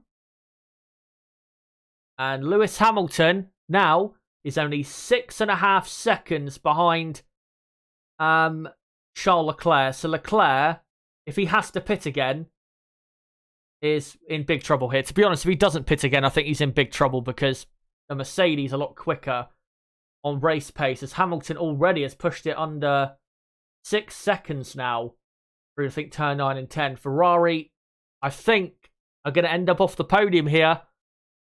They just don't have the pace to live with Mercedes or Red Bull, really. And Leclerc on the radio, and yeah, Hamilton catching very quickly. And I think, Nib, I actually think Russell is quicker than Hamilton at the minute. Is that correct? It is indeed correct. On previous lap, Russell was 4/10 faster than Mr. Hamilton. Yeah, because I noticed he wasn't too far behind when we just saw Hamilton a moment ago. So Russell, don't count him out. And to be honest, at this rate, Mercedes, double podium, I think is most likely going to happen. But I think we could see, as Perez does the fastest lap of the race, as Norris closes the door there on Perez, we could see even a Mercedes 1-2 if they keep this pace up. As Sergio Perez did a fastest lap there of a 1:14.9, which I've got to say, a very fast lap time. I know obviously it's a short lap here. The differences between pole and the quickest lap won't be as big, but that's only 4.5 seconds away from pole position. Yeah, and he had a pretty stinky middle sector as well. But Verstappen started to lift his pace a little bit. He just did a 15.9 on that previous lap. Only lost, I say only. Where's Hamilton's time here? He only lost, I say only. He lost 7/10 to Hamilton on that previous lap. But yeah, I think now that it's going to be pretty. I think that we'll see for now. Certainly Verstappen go on to the hard compound tyres after seeing the pace of Perez already on that tyre. Yeah, makes sense. As Ferrari have told Carlos Sainz to come in for a pit stop. By the way, Tsunoda and Albon have pitted.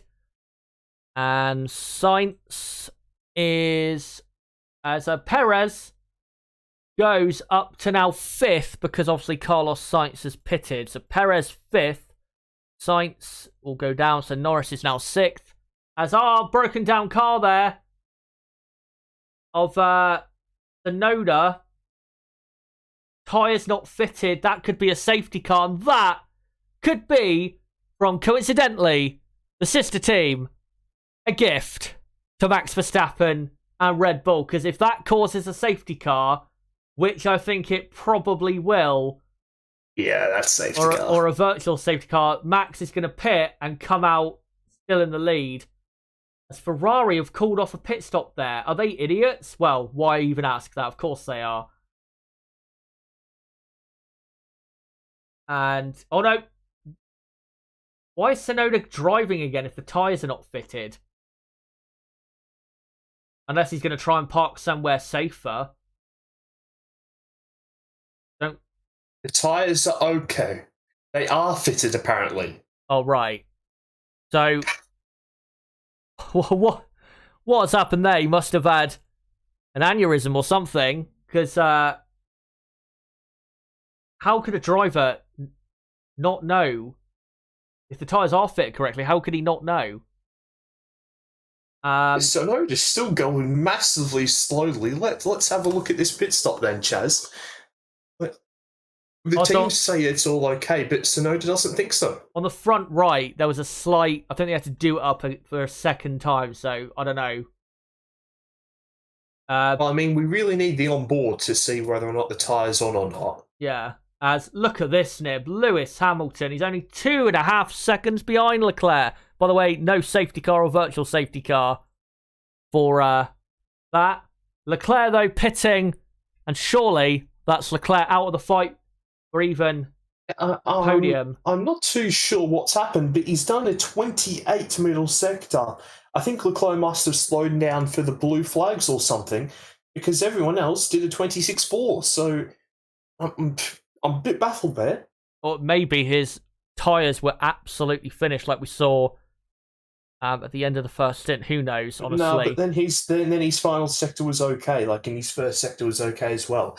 It was just that middle sector, so really, really odd. Yeah, not quite sure what's happened there.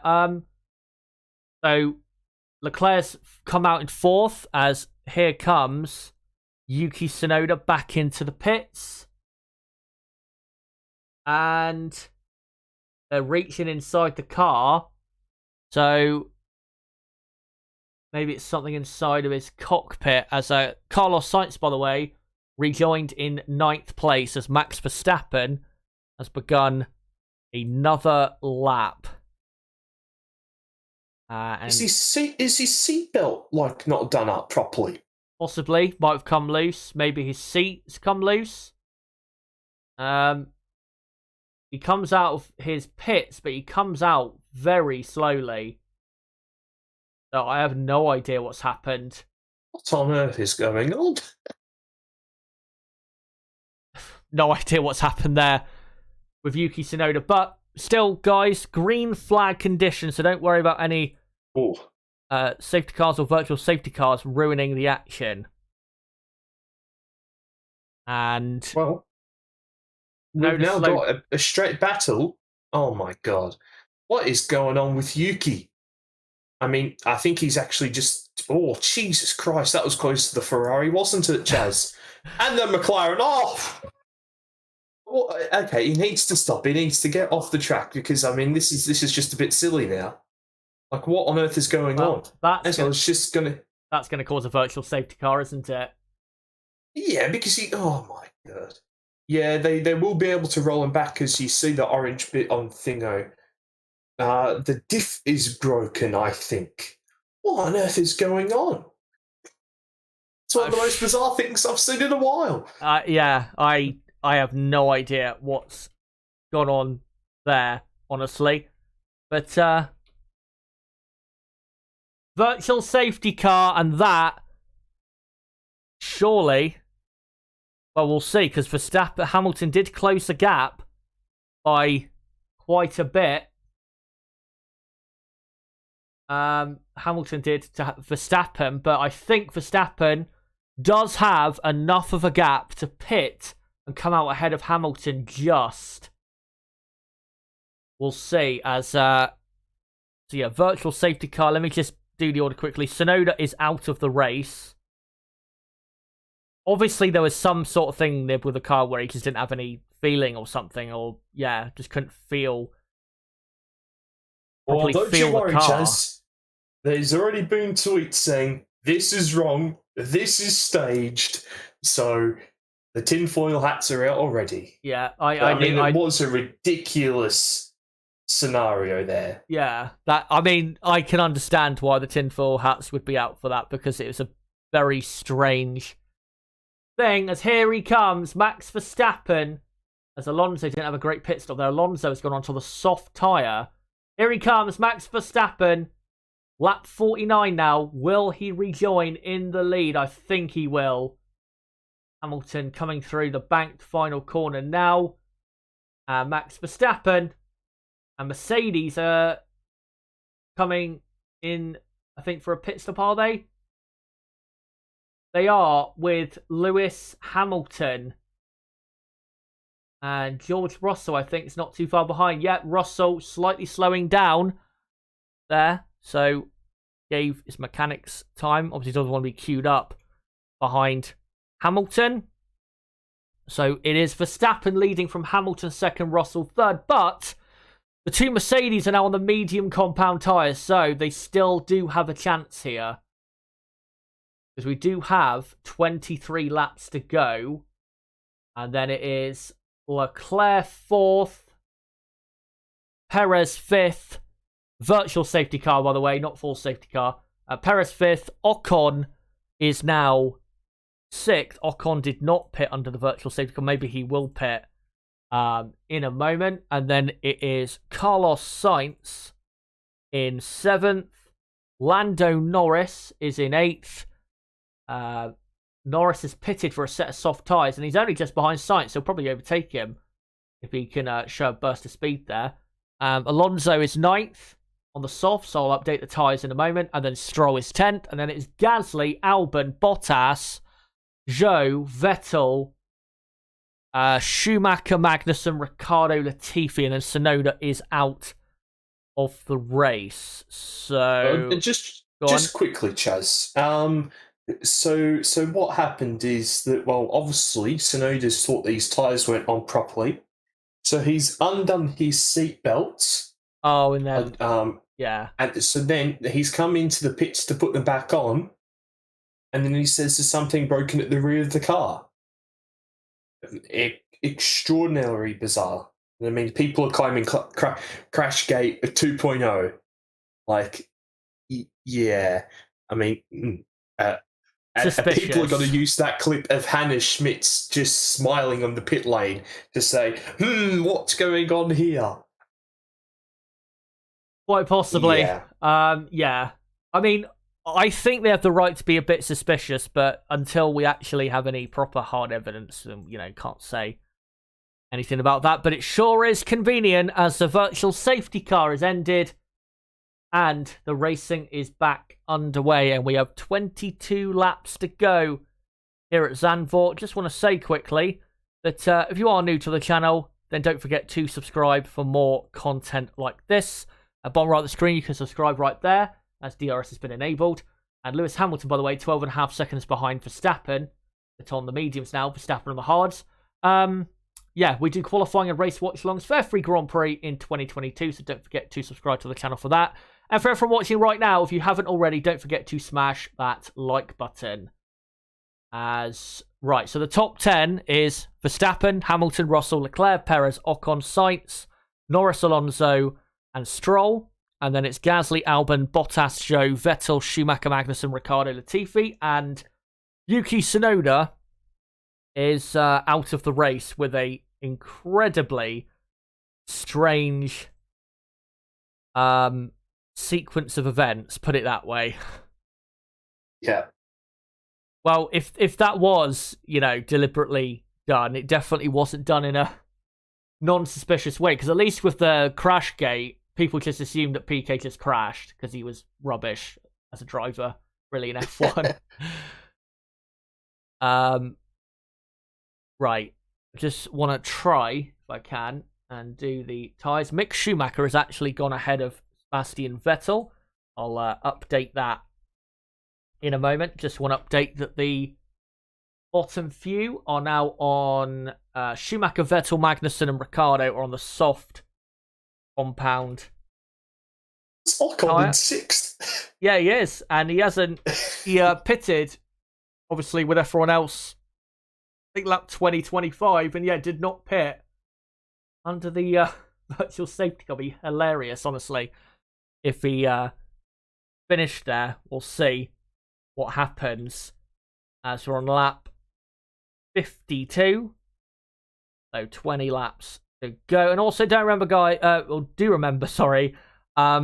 that I will be live still for an hour after the race with a reaction to the events of the Dutch Grand Prix. So make sure to stick around for that as well.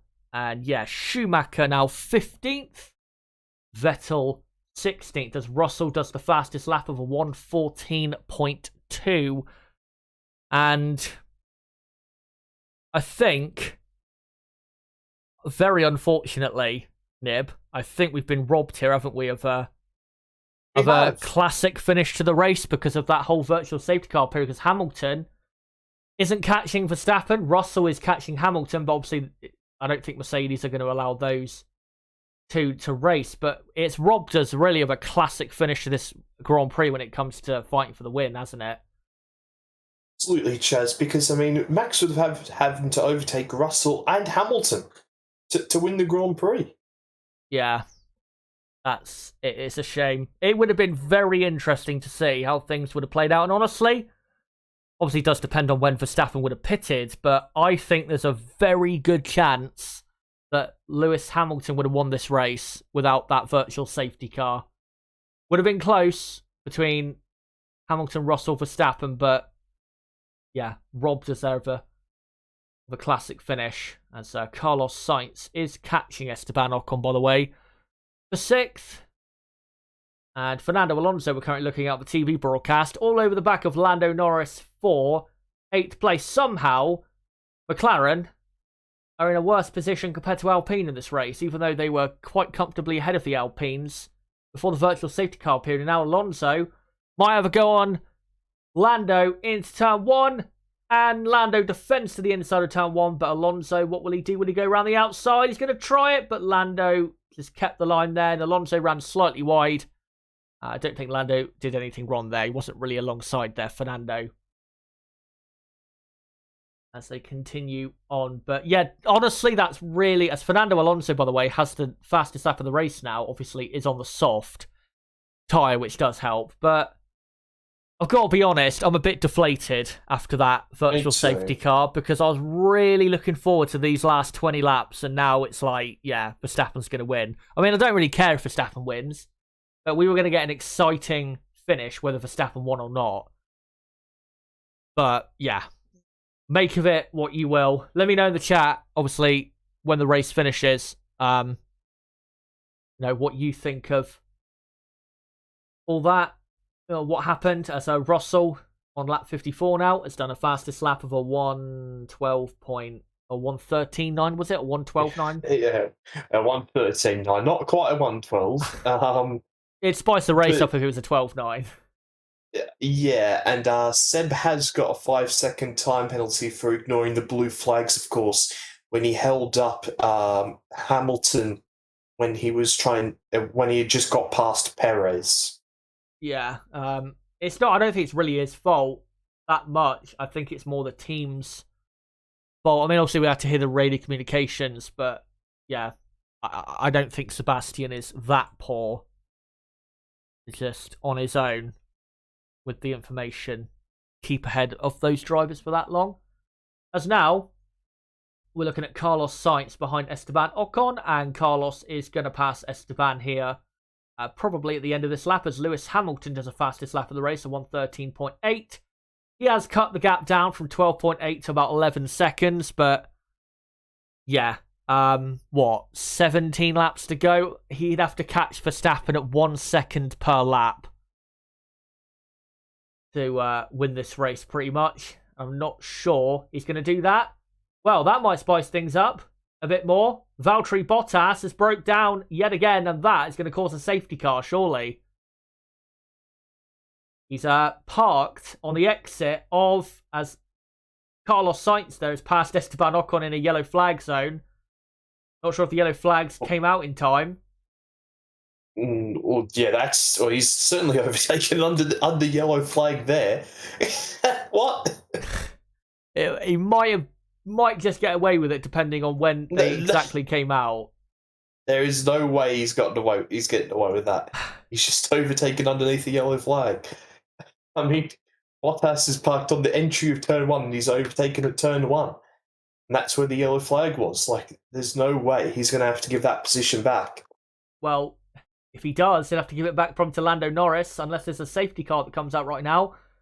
But I think surely Valtteri Bottas' car there is going to cause a safety car, because the only way it's going to be able to be cleared is by lifting it over the barrier and putting it into the pit lane. It's in quite a dangerous place for marshals to be out. As Ferrari preparing for a pit stop. And no, they've decided to put the tyre blankets back on. And Norris won't be able to overtake. And there's full safety car on lap 56 out of 72. We have a full safety car. Maybe that'll save what was going to be a pretty mediocre end to the race and give us something exciting for the final 10 to 12 laps of this Grand Prix, as Valtteri Bottas, yes, is out of the race. And Red Bull and Mercedes, I think, are probably going to make a pit stop here. Remember, Max Verstappen has a fresh new set. Well, he may have actually used it already, but he's got soft tyres on now. Probably a scrub set, I'd imagine. Soft tyres. As Lewis Hamilton... it's shown on the graphic. Lewis Hamilton, though, Nib, continues in the lead. And Russell, is he going to come out in second? Yes, he does. So Verstappen has come out third. Ooh. Interesting decision there from Mercedes. So, right, let me just update that as Leclerc. Here we go. Here we go indeed. Leclerc and Perez have pitted. Perez has put the mediums on. I don't know what tyre Leclerc put on because I didn't quite see there. But right, let me just update that Lewis Hamilton is on the medium compound tyre. And Max Verstappen is on the soft. As Perez has come out in fifth, sorry. I just want to make sure the order on my screen is correct. Esteban Ocon has pitted and has come out, I think, in 9th place. So let me just update that. And yeah, that is the case. So Ocon is now 9th. Schumacher, I notice, is up to 13th. Vettel 14th, and Bottas obviously had a problem. I don't know if you've noticed this, Nib, but he has had so many reliability problems this season. He had a problem in Saudi Arabia. Where else was it? He had a car problem. I don't think it was an engine problem in Baku, but a car problem in Baku. Silverstone, he broke down. Hungary, he retired. I think France, he retired. Now another rate. That Ferrari power unit in that car just does not work in terms of reliability. And there you go. Is that a clear yellow flag overtake? Looks to be. That's clear yellow flag overtake. And yeah, I mean, for a stretch of the season, it felt like Bottas had missed a practice session at almost every Grand Prix. Alonso's nearly run into the back of I assume that's Norris there, as now Mercedes are pitting George Russell. The safety car, look, coming through the pit lane. So they pitted, I think they've pitted Hamilton as well.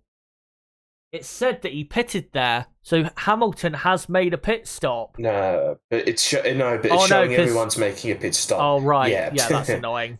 I don't think Hamilton hasn't pitted because it still showed him on the medium compounded tire. Oh, that's a clear unsafe release, surely, from Sainz or from Ferrari on Alonso there, isn't it?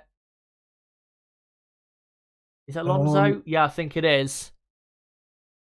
Yeah, I mean Alonso had to stop in the pit lane. Yeah, didn't he? There basically. So that'll be. We'll see what I think. So right, so Verstappen, guys, is up to second, and Verstappen is on the soft. Hamilton did not actually make a pit stop. It registered it as a pit stop for everybody, but that is not correct. It's a replay of George Russell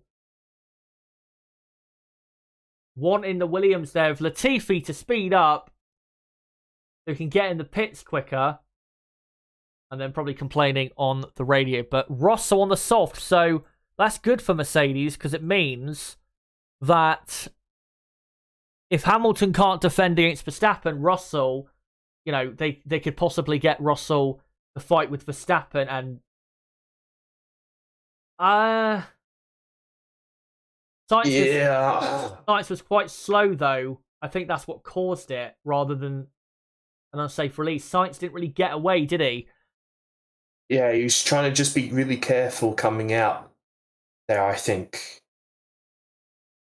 I'm not too sure about that Mercedes decision of pitting Russell. I get it because now, if Max is really focused on Hamilton, then George might be able to sweep underneath through. And as you can see on the left-hand side of your screen, obviously if you're watching the race, the current age laps, George's softs are fresher than Max's. So I don't know. I don't know whether or not I like this decision, to be honest. Well, we'll see. I mean, if Lewis can hold up Verstappen and allow Russell to get close enough to have a go, then it could work out and they could get the win here. But let me just quickly do the tyres. So everybody is on the soft except for Lewis Hamilton and Sergio Perez. Everybody, reminder, on the soft except for Verstappen or for Hamilton and Perez. And Leclerc, or Sainz, sorry, just pulling away slowly out of the box, which I think is what caused that to happen. So let me just quickly update the tyres. So, and put everybody onto the soft on screen. As everyone below Perez, down to 18th place, is on the soft tyre. As the lapped cars may now overtake. Was it Ricardo? Zhou? I can't remember every driver's number, so I'm not going to tell you everyone's. But they can all unlap themselves. About 6 or 7 cars there. But let me do Schumacher and Vettel's tyres. And there you go. So everybody on softs except for Perez and Hamilton. And Valtteri Bottas at the very bottom is out yet again. He's still top 10 in the championship for the moment. Obviously, we'll see what happens with the conclusion of this race. But he's been very unlucky this season. Has the flying fin. And the race will probably get going at the end of this lap. As Lewis says, it's going to be hard to keep that car behind me now, guys. Well, it is, as yes, safety car confirmed coming in at the end of lap 60. We have seen he's been able to hold back much faster cars behind in the past. So we know he can do it, but it will be difficult, especially with that Red Bull having so much straight line speed compared to Mercedes. The one thing I hope here is we don't get a situation like we had in the F2 race earlier, where backing up in the final corner caused an accident like the one at Mugello in F1 a couple years ago. Let's hope that does not happen, because then that caused another safety car to come out. As Hamilton just coming into turn 8. and turn 9 now, so about halfway through this final lap, hopefully behind the safety car as Lewis is trying to get alongside almost the safety car. And to be honest, I would say Max Verstappen is probably the favourite to win this race here, but it is still hard to overtake here, and those soft tyres, if they go off, 5 laps into his stint here, then that could give Mercedes the chance to win this Grand Prix, as they are now coming, as Lewis Hamilton now becomes the leader. The safety car is now coming into the pits, or is about to come back to the pits. Hamilton now sets the pace, and let's see whether Mercedes and Lewis Hamilton can win their first Grand Prix of 2022. As Lewis Hamilton, I think, made a bit of a mistake there in going at that point of the lap, because now Max Verstappen is going to have a mega run on Hamilton down to turn 1. And don't know if he overtook before the start-finish line, but Max Verstappen is in to the lead of the Dutch Grand Prix. And Russell there had to keep Ferrari of Leclerc there behind, and he did. As actually Carlos Sainz now is up to 5th, and Nib, surely that was a mistake there by Hamilton. Just went way too early and gave Verstappen exactly what he wanted. Obviously, Hamilton hadn't watched the junior Formula categories this morning, where you just wait as long as possible, and then we have Mugello happen again. But geez, that's just been anticlimactic, hasn't it? Yeah, sure has. And now, Max Verstappen already a second clear of Hamilton. The only hope Hamilton has, or Mercedes has, is that Russell can get past Hamilton quickly, or that Max's tyres go off in the next 3 or 4 laps and bring Lewis back into play. But Lewis down to 2nd. Perez was also overtaken on that lap by Carlos Sainz, who is now 5th. What's been a poor Grand Prix for him, as they now are on lap 62. And surely Mercedes have got to move Russell ahead of Hamilton, I think, because he's much faster, I think, at the moment. And the rest of the field, by the way, in the same order they are in. Valtteri Bottas is showing as still in the race, interestingly. Don't think he's in the race still. I don't believe so. It's showing him a lap down in 19th place, but I don't think he's in the race still. I'm pretty sure. Let me check. Let me check the live timing. As Verstappen, yeah, great move around the outside. Leclerc tried to go around the outside of Russell, but didn't get it done. Leclerc also great move around the Sainz, sorry. Great move around the outside of Perez into turn 1. As here comes Max Verstappen to start lap 63. And he's about 10 laps away from winning the Dutch Grand Prix for a 2nd year in a row. And obviously last year, it was Hamilton in 2nd. And Lewis said that was the biggest fuck up on team radio. I mean, he didn't do great on the restart there, but I do have to question Mercedes' decision with Hamilton. Because, I mean, yeah, he would have lost position to Max, but he would have had a better chance, surely, at fighting Max for the race win here if he also went onto the soft compound tyre. So, not quite sure. Mercedes have got it right there strategically.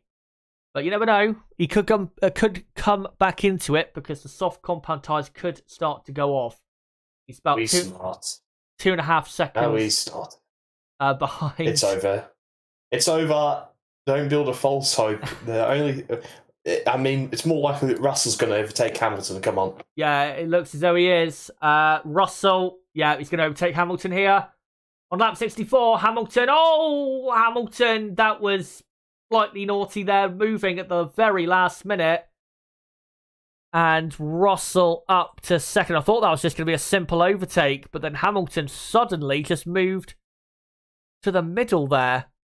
But Russell is up to P2. And now Hamilton is at threat of not even finishing on the podium. Lewis on Team Radio, I can't believe you guys. Fuck me, can't tell you how pissed off I am, probably. That's what he said. It's surprising, isn't it? Because, I mean, normally we've heard him frustrated with his team's decisions, but this is the angriest we've ever heard or seen him. Yeah, Lewis is not happy. Let's just put it that way. And honestly, he has every right to be, because, I mean, Mercedes really could have won this race today, but things just haven't gone their way, and I'm sure it's just a build-up of frustration for Lewis about what's happened today, as Toto is sweating. Sweating quite a lot at this point, as Hamilton now third. He's got Charles Leclerc all over the back of him, and Leclerc, I think, is going to have a go into turn one. Will he go right around the outside? Leclerc surely won't be able to go right there, around there. Nope, Hamilton pushes him out and keeps third. So on lap 65, Lewis Hamilton is still on the podium. To be honest, given the strategy failure there from Mercedes, I think third would be the best result really can get here, unless something mental happens to the two ahead of Hamilton, being Max Verstappen and George Russell. Russell is lapping us about the same pace, I think, around the same pace as Max Verstappen so far on this lap. So I don't think Russell, unless Red Bull's tyres go off massively, I don't think Russell is going to catch Verstappen to win this Grand Prix. And Bottas, by the way, is out of the race. They're just incorrectly showing the timings or data there. As even though proving Carlos Sainz's pace today has been horrendous, even though Sainz passed Perez, Perez is already within a second of Carlos Sainz, as Hamilton already defending to the inside against Charles Leclerc, but there is nothing he can do, and Leclerc into third, which really is purely down to the poor strategy decisions of the Mercedes team, as they definitely on pace were not quick enough to get a podium today. But Leclerc is up to third, and that's probably where Leclerc will finish, as now we're looking at Sergio Perez, who is, quite close to the back of Sainz for fifth. And obviously Leclerc on the soft and Hamilton in fourth on the medium. What a shame for Hamilton. This was probably the best drive of his season so far, and he's been robbed of what could have very well been his first win of the year. But the wait for a win, it looks as though is going to go on to Monza, where, well, I don't expect Mercedes to be competitive really for the win there. Sergio Perez, quite close to Carlos Sainz through this final corner. Not massively close, but close enough to maybe have a go into turn one. Let's see. Into turn one they come. Will Perez go for it? He kind of dives to the inside, but not really, as Alonso defending massively from Lando Norris for P7. Obviously, that's an important fight. At the minute, Alpine are outscoring McLaren in this race, therefore pulling away more in that battle for fourth in the championship. We have 5.5 laps to go. Again, guys, remember, I will be live for an hour after the race for a reaction to this Grand Prix. Make sure to stick around and let me know what you thought of the race. And let me know, obviously, driver of the day and your rating out of 10 for the Grand Prix itself. And yeah, some decent fights through the field. And quite a few cars in that fight with Alonso. As Alonso losing the rear end a bit on the exit of turn 10. Lewis Hamilton's pace, by the way, if you're a Lewis Hamilton fan, has stabilised. He's only 1.2 seconds behind Leclerc, and he's actually lapping about the same speed for at least the second half of that lap. So maybe Leclerc's tyres might be now past their best. We saw in the first stint when Leclerc was on the soft compound tyre, as Perez kind of had to go down Sainz on the inside of turn 1, but couldn't make it stick. We saw, like I said, in the first stint, Leclerc's soft compound tyres went off massively, so maybe he could still snatch a podium, but still looking pretty hard even for that to happen. As Lance Stroll is only 0.4 of a second behind Esteban Ocon for 9th. And pit lane incident involving Carlos Sainz under investigation for an unsafe release. And still, we watch the Perez and Sainz fight for P5. And I will let you know if Lewis Hamilton gets within a second of Charles Leclerc. They are now starting to lap Hamilton and Leclerc at the same speed. That might help Lewis get a chance to get back onto the podium. And 5-second time penalty. Yeah, 5-second penalty for Sainz. Sainz also saying, I have so much deg and overheating with this tyre, I think he said. So at the moment, if Sainz, as Alonso, interestingly, has DRS from the back of Perez, I think, Nib, this is why Carlos is so slow today, is that his tyres, even if he's put them on, new tyres, his tyres are overheating so badly that now he's got Alonso and Norris now tucked up in this little train, and I think Sainz is going to drop down to probably 10th or even out of the points at this rate, isn't he? Maybe not quite out of the points, but certainly behind. Oh, no. No, he probably will go out the points. Yeah, I think you might be right, Chaz. Yeah, he will. He'd probably finish at the minute, if it finished now, about 11th or 12th. So, not looking good for Sainz. As we are about to begin. As Max Verstappen, by the way, is about 4 seconds clear of George Russell, who is second. Max Verstappen about to begin lap 70 at 72. And there you go. He does begin lap 70. So we've got 3 full laps to go of this Dutch Grand Prix, which has been a pretty good Grand Prix, I've got to say. But could have been better if certain things didn't happen. Yeah, Hamilton's not going to get a podium here as Perez. Dinks to the inside, then to the outside. Going to try and go around the outside of Sainz. And ends up going into the gravel there. And he tried his best, Perez, to go around the outside, but Carlos was not going to allow that to happen. Really, Perez just too ambitious, as now he's got Fernando Alonso all over the back of him. Surely Alonso won't go for a move into turn 7. No, he's not close enough. But that actually might help Carlos Sainz get a point or two with Perez dropping back there. But I'm sure Perez will just close the gap again because Carlos's tyres are finished. Even though he's only been on them for like 10 laps. And here's a replay. Round the outside he goes. And he's probably going to complain he was pushed off there. What do you think? Was he pushed off? Not really, I don't think. Nah, at that stage he's got to back out, really. Yeah, he said he pushed me off, but yeah, he has to back out there. That's just way too aggressive, as we are now on the penultimate lap, as Alonso and Norris both have DRS on the back of Perez. But obviously, they're not going to make a move on Perez, because the Red Bull's just too quick in a straight line, and the Red Bull is too quick for these cars. Really. But we'll see where Carlos Sainz ends up at the end of this Grand Prix with that penalty. But, I mean, Perez will probably finish in 5th. Unless he makes another mistake. And then you've got to imagine Alonso will be 6th with Norris in P7. And yeah, Perez has just lost all momentum, really. Because Alonso and Norris are actually keeping on the back of Perez quite well. Obviously, DRS is helping, but still doing pretty well there.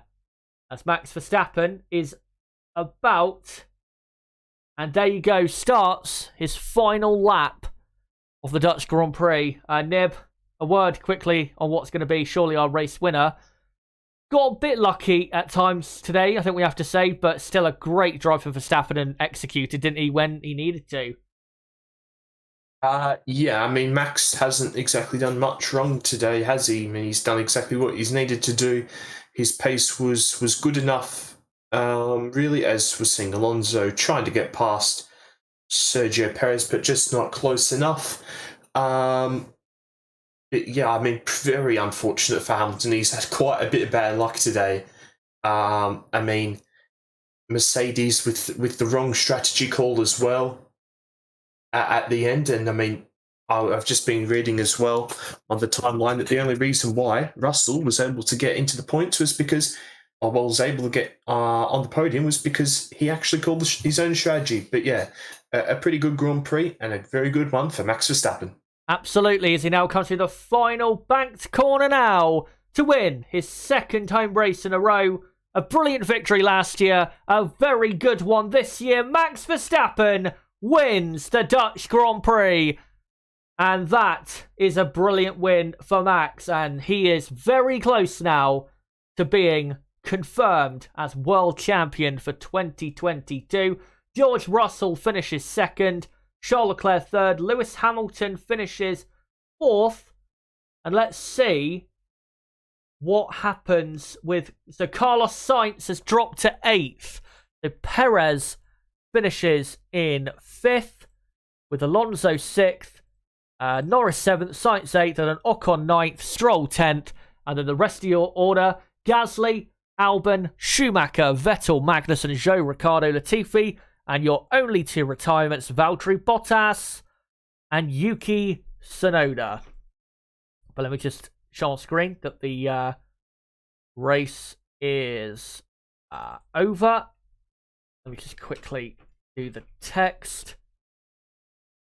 And there you go, race is over, and I'll just quickly correct the tyres quickly. That obviously Perez finished the race on the medium, and obviously Perez is, I think, now down to, I think Perez is now down to third in the championship, but they are level on points now, I believe, Leclerc and Perez. But Max, I'm pretty sure, is now 108 points clear of second place in the championship. So if he 109 points, yes, because of the fastest lap. Just remember, thanks for that.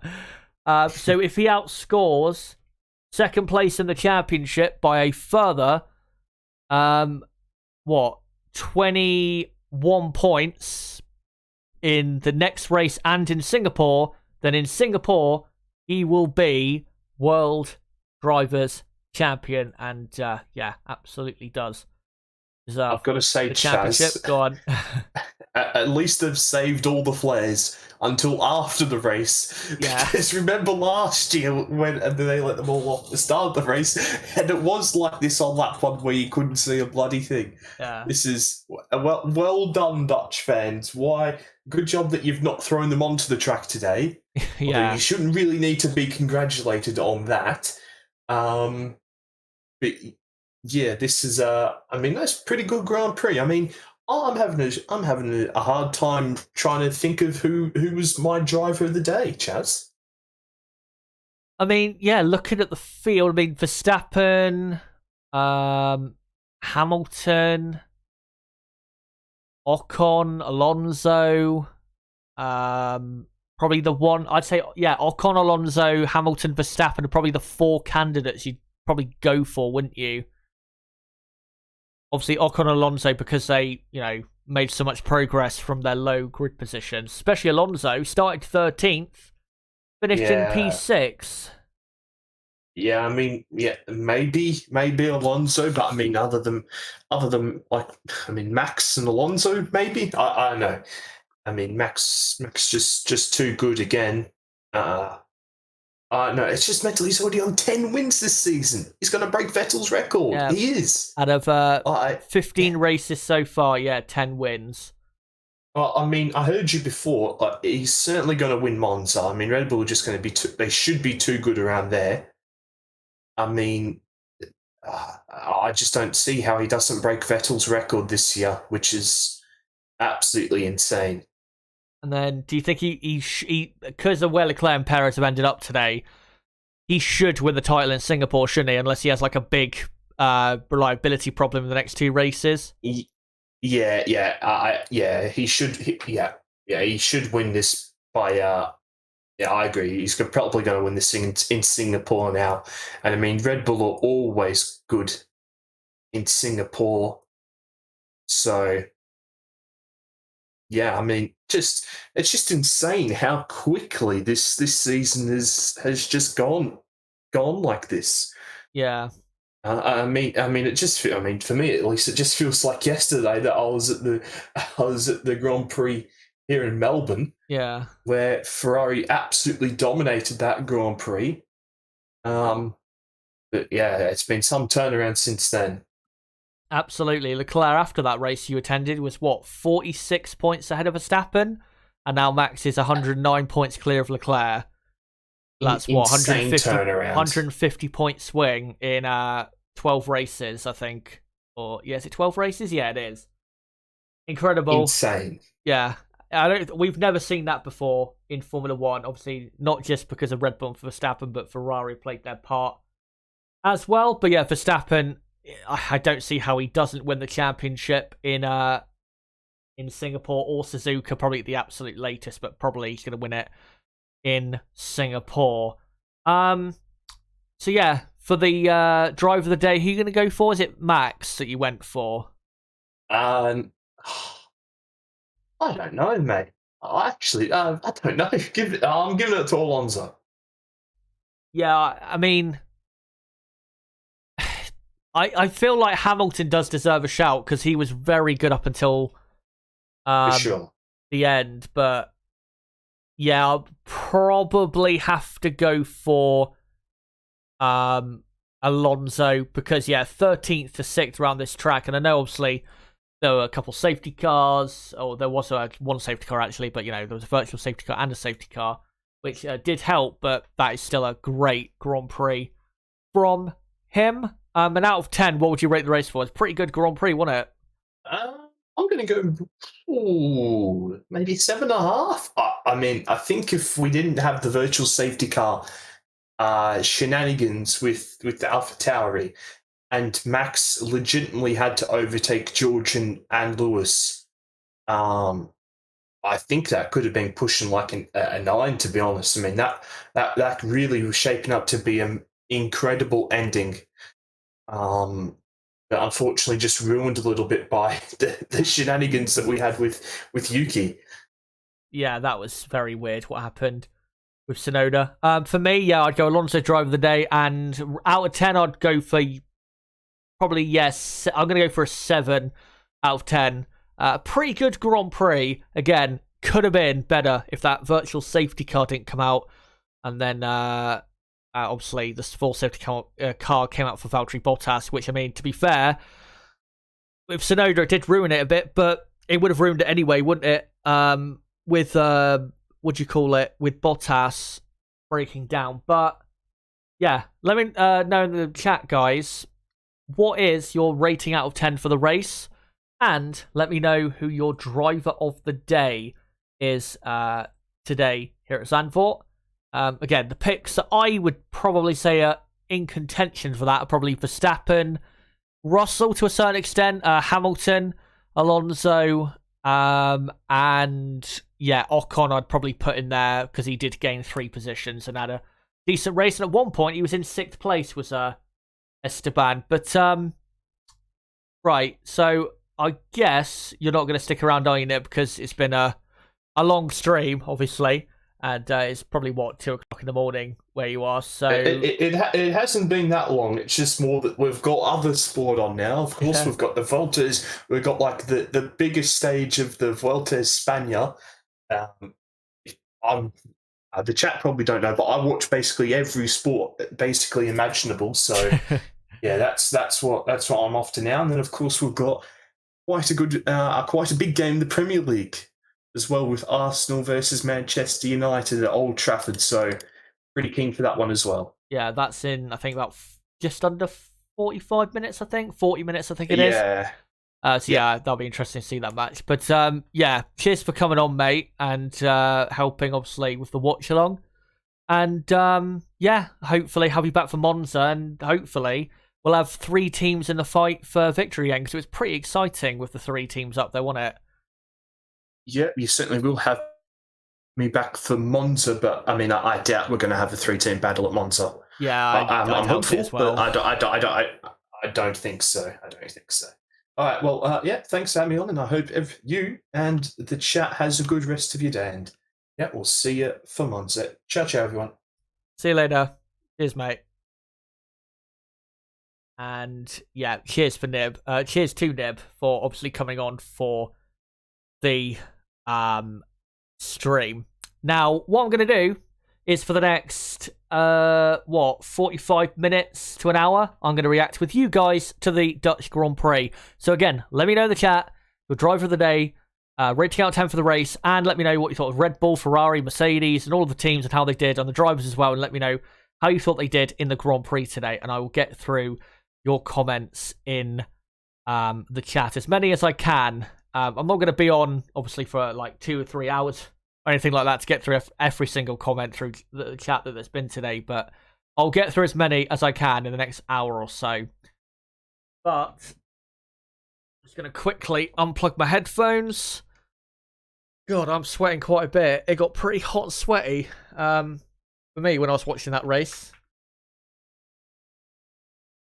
And one thing I am going to do is I am going to, before I come to your comments in the chat quickly, I'm going to post the link out on my community tab and also on Twitter. So just give me a couple minutes, guys, and I'll be right with you in the chat. But yeah, let me know what you thought of the Dutch Grand Prix. And yeah, that was a pretty good Dutch Grand Prix. I don't think, again, it could have been better if there was no virtual safety cars or safety cars, but to be honest, I don't think it could have been that much better.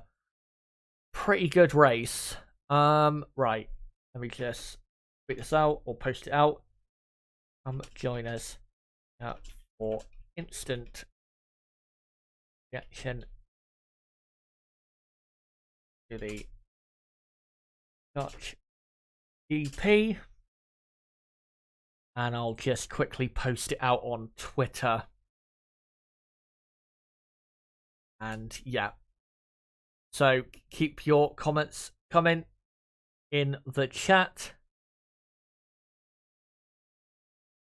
and I'm sure, because I didn't open Twitter at all during that entire Grand Prix, I'm sure there's going to be people online saying, you know, conspiracy theory stuff when it came to that Sonoda thing.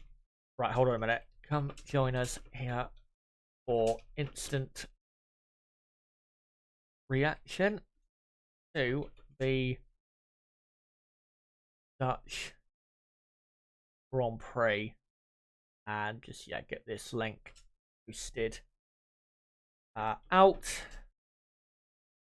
And then for I don't know, minute or two, I'll get to some of the best comments I can see, and then I will get into my reaction, obviously going through team by team, and then we'll get into a lot more of your comments, don't worry.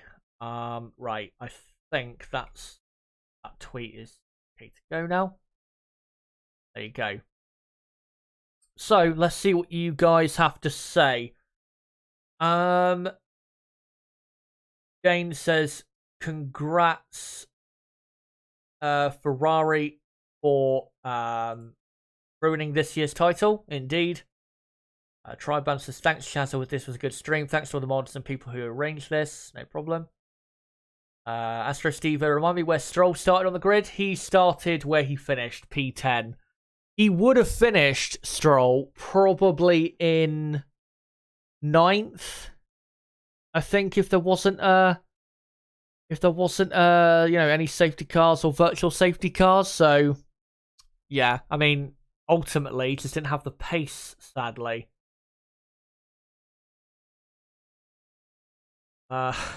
Tsunoda in the race, Perez and quali, plenty of conspiracy theory fodder this weekend. Gardner's plot says 8 out of 10 for the race. McLaren from races 2 out of 10. Race was manipulated by Horner. Triban says, despite the horrifics, I say 7 out of 10. Driver of the day, Verstappen. He drove immaculately and stayed out of trouble. Donikis, I think it is, says Russell driver of the day, definitely not Crymilton. Well, you make of that, guys, what you will. And says also 8 out of 10 for the race. Astro Stewart says 3 out of 10. Driver of the day, Stroll, getting Aston Martin points.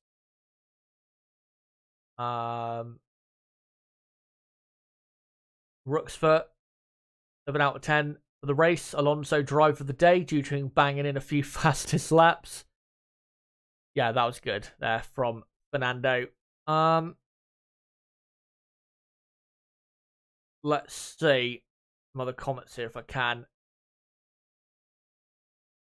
In regards to drive of the day. Or rating out of 10 for the race. Lav Gorilla says Chaza, would be interesting to see who dropped the most grid positions from qualifying throughout the season. I bet I know who would stand out the most. Yeah, you'd probably be right in that, unfortunately. And with Ferrari, we'll get into them obviously in a moment, but let's be honest, they were pretty lucky today that they finished on the podium, because it should have been really Leclerc 4th, Sainz in 6th, if there had not been any safety car or virtual safety car.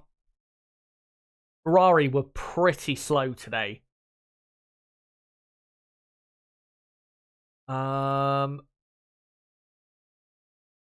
Right, so I think... Yeah. Who got fastest lap, Astro Stevo asks? It's either Verstappen or Alonso, I'm not sure.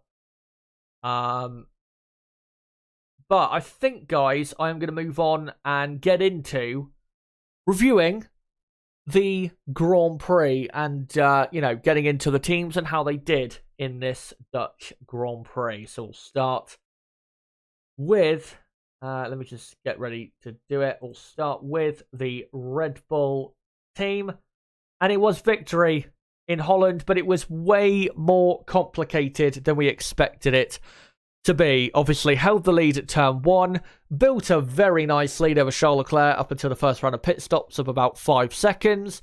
And then once it all shook out, it looked as though Max Verstappen was going to have a pretty simple Grand Prix. But then it became pretty clear the Mercedes were here to play and that they were in a very strong position, and that Mercedes at that point around lap 30-35 looked as though Mercedes were probably the favourites to win the Dutch Grand Prix. Obviously, once Hamilton and Russell made their pit stops, they came out behind Verstappen, but were closing quite quickly. And then the virtual safety car came out that Yuki Tsunoda caused for, again, quite unusual behaviour. I am not going to sit here and say... I'm not going to sit here and say, what do you call it? That clearly that Tsunoda pulled off on purpose to cause a virtual safety car, because there is no evidence to suggest otherwise. The only thing there really is just coincidence at the moment. So let's not get into any of that stuff.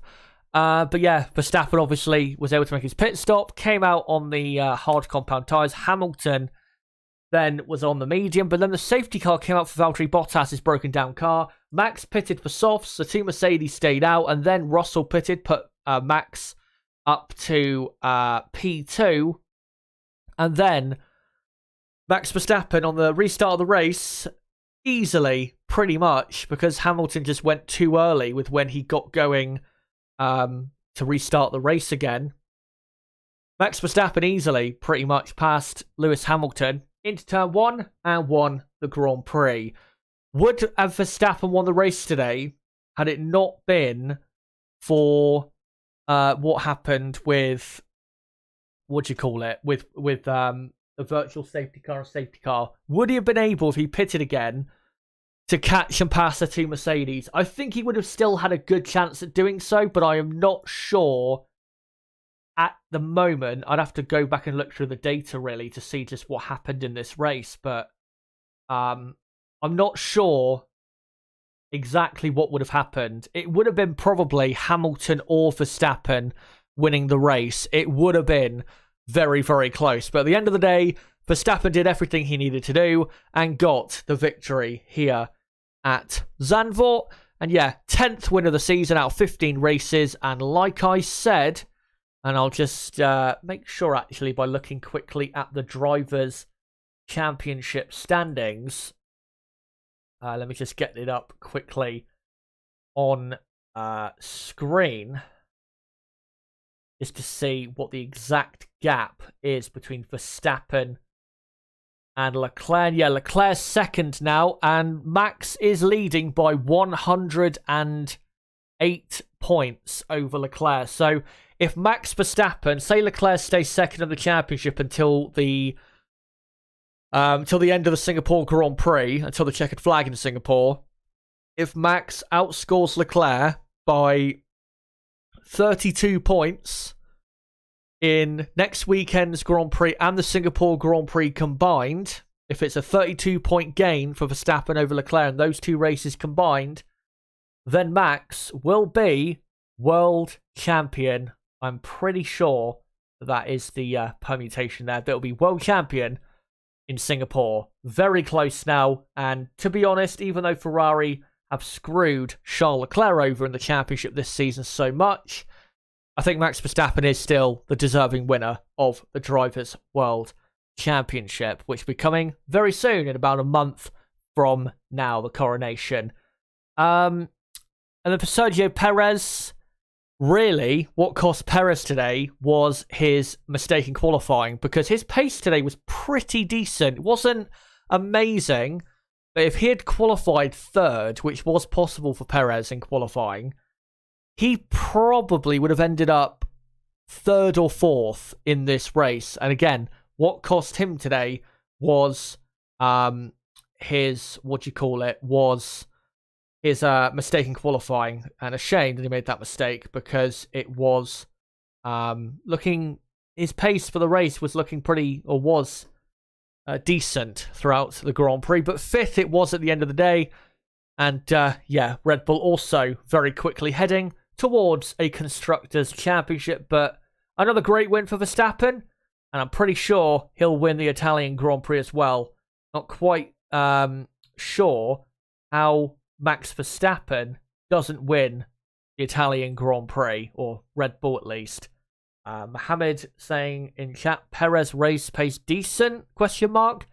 It was decent. It wasn't great or like very good, but it was decent. It was, I think, about equal, if not a tad quicker than Leclerc in that second stint. So he was doing well, Perez. It's just, again, his track position from where he started the race from really hurt him today. So his pace was fine, but just needed to do a bit better in qualifying. But Red Bull, get ready. Any opposition fans or just F1 in general, get ready for what's probably going to be another win next weekend. And now we will go on to the Scuderia Ferrari team. And yeah, to be honest, they got a bit lucky today that they even finished in P3. First into the race from Charles Leclerc's side, we'll start with him before we get into Carlos Sainz, who is quite possibly one of the worst drivers on the grid with his performance of today. Just terrible pace. Again, might not have been necessarily caused by him, but yeah, no pace today from Carlos Sainz at all. Charles Leclerc was looking good for the first half of the first stint, then his tyres went off a cliff, then he pitted, but then once he eventually got back into second, once the two Mercedes pitted for the first time around lap 30-ish, the two Mercedes quite clearly were quicker, and they quite quickly passed the Ferrari of Charles Leclerc. Leclerc then pitted for a second time, and Leclerc was heading for fourth place. The only reason Charles Leclerc finished on the podium today is because Mercedes, for some reason, did not put Lewis Hamilton on the soft compound tyre, which, to be honest, doesn't really make any sense, given that, the safety car had come out. So, yeah, not really sure what Mercedes were doing there, but, yeah, Leclerc, I think Leclerc, to be honest, did fine today. I don't think he was great, but I think it was more so the pace of the car just wasn't good in the Dutch Grand Prix today. At least he got a podium. Remember, before this race, in the 14 races we had before the race started today, Leclerc only had the podium, or had a podium, 5 times out of 14 races. So now it's 5 podiums or 6 podiums, sorry, in 15 races. Still not great, but at least it's another podium for him in what's been a very poor season given the potential. And then for Carlos Sainz, yeah, no pace at all. He said on team radio towards the end of the race, overheating massively, massive tyre deg, and he had no pace at all. But let's not pretend like it was all his fault. The pit stop by Ferrari for him at his first pit stop was a absolute fucking joke. I forgot that, that not having tyres prepared was not quite on the bingo board for what Ferrari mistakes are going to happen during a season, but it happened, didn't it? They put 3 tyres on, and then they all looked around like, well, what's going on? Where's the left rear tyre? And then suddenly a man, probably with a very red face that matches his overalls, put the rear tyre on, and then he was sent about 10 seconds too late. The organisation of this team is absolutely fucking pathetic, but that's, is that really, is that breaking news? Obviously not. They are pathetic as a team, but still a podium for them. And then, yeah, Sainz obviously had a 5-second penalty for an unsafe release that he did on Fernando Alonso, and that's why he finished in P8. Would have been P5, but yeah, terrible pace from Sainz.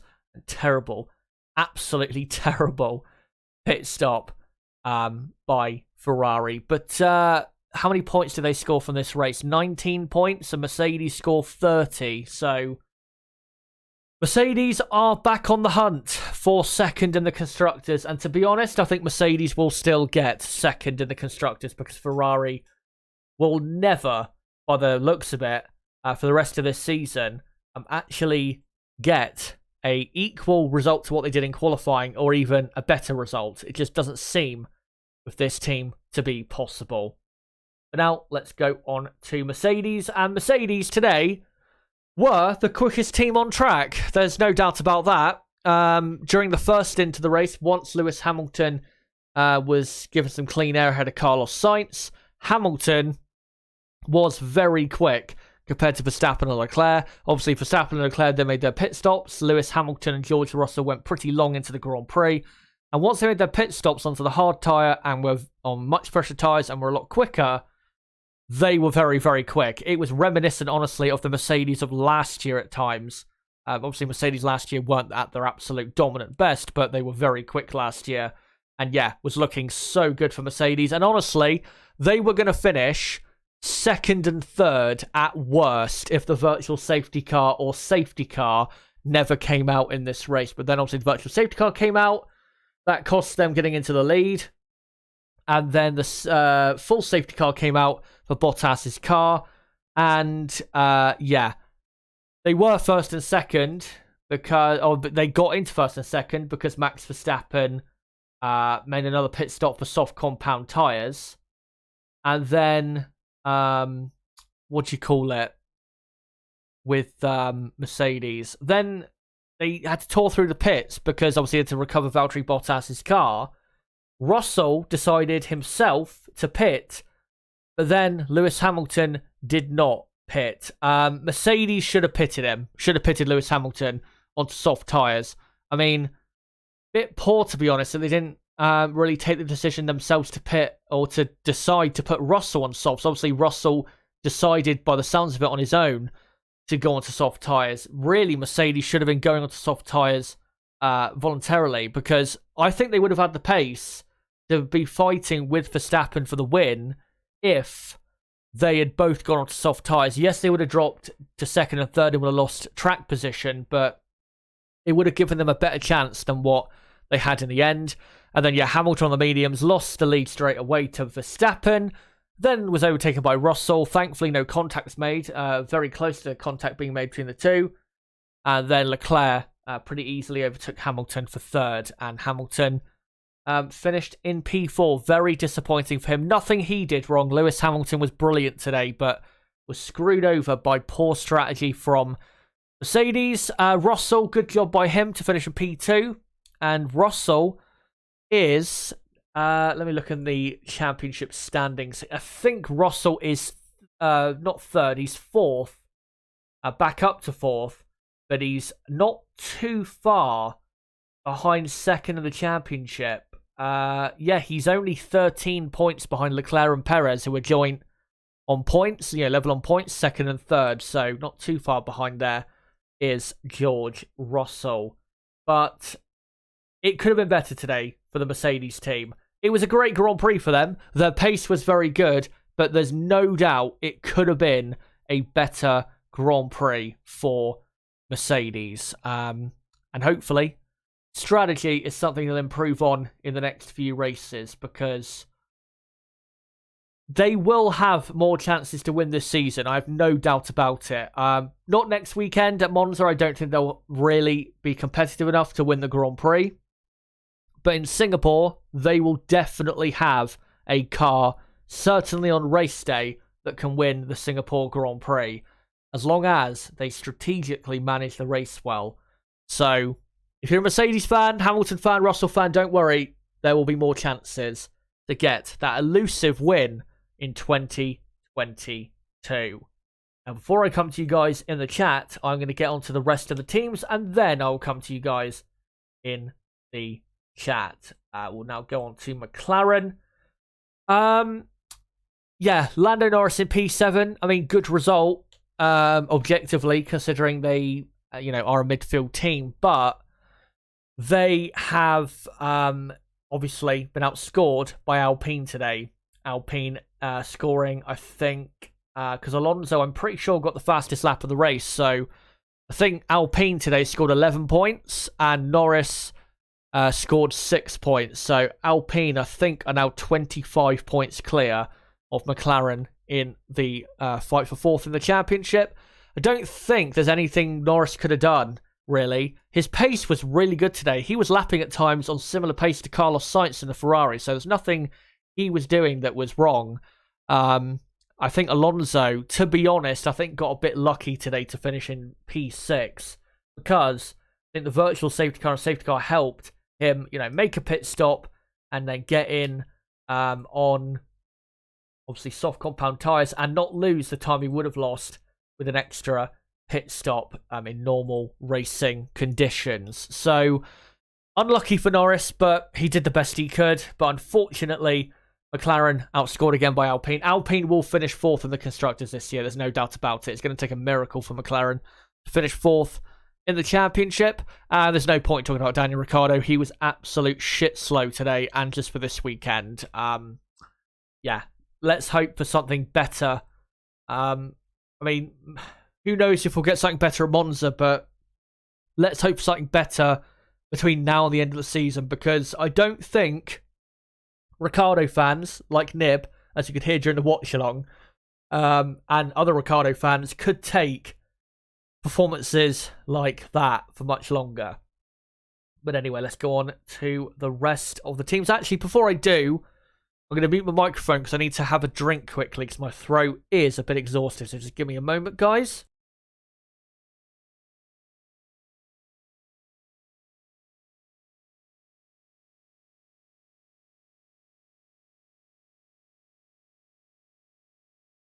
And there you go. That should be okay for now. And yeah, let's go on to the French team, Alpine, and very good result today. 6th and 9th, outscore McLaren again and end up scoring the most amount of points out of the midfield teams, which is what they've been doing for like the last 7 or 8 races now, and that's why they are 4th in the championship. So great job by the Alpine team.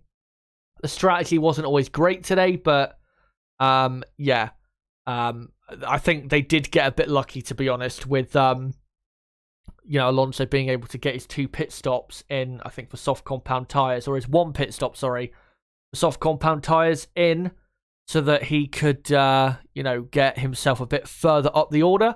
Great drive, though, from Fernando to finish in P6, obviously starting 13th. And he is my drive of the day because he was still very good in the race today. And he was, before the safety car came out, he was in 8th place, I believe, Alonso. So it was still a great drive up until the safety car. So, yeah, Fernando did absolutely fine. And Esteban, a bit unlucky with how things happened with the safety car, because he was running in 6th. And yeah, he did manage to pit under the safety car, but wasn't really able, unfortunately, to make his way up the field after that, which is a shame for him. But Alpine, as a team, got the result exactly they wanted. And on track, they're a very good outfit, Alpine, in 2022.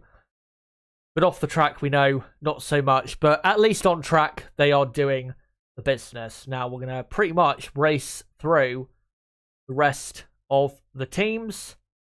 Alfa Romeo, their pace today wasn't too bad. Valtteri Bottas was actually up in 13th at one point, which was pretty good, considering he started in 16th. And he did actually fall down to, I think, 18th on the first lap.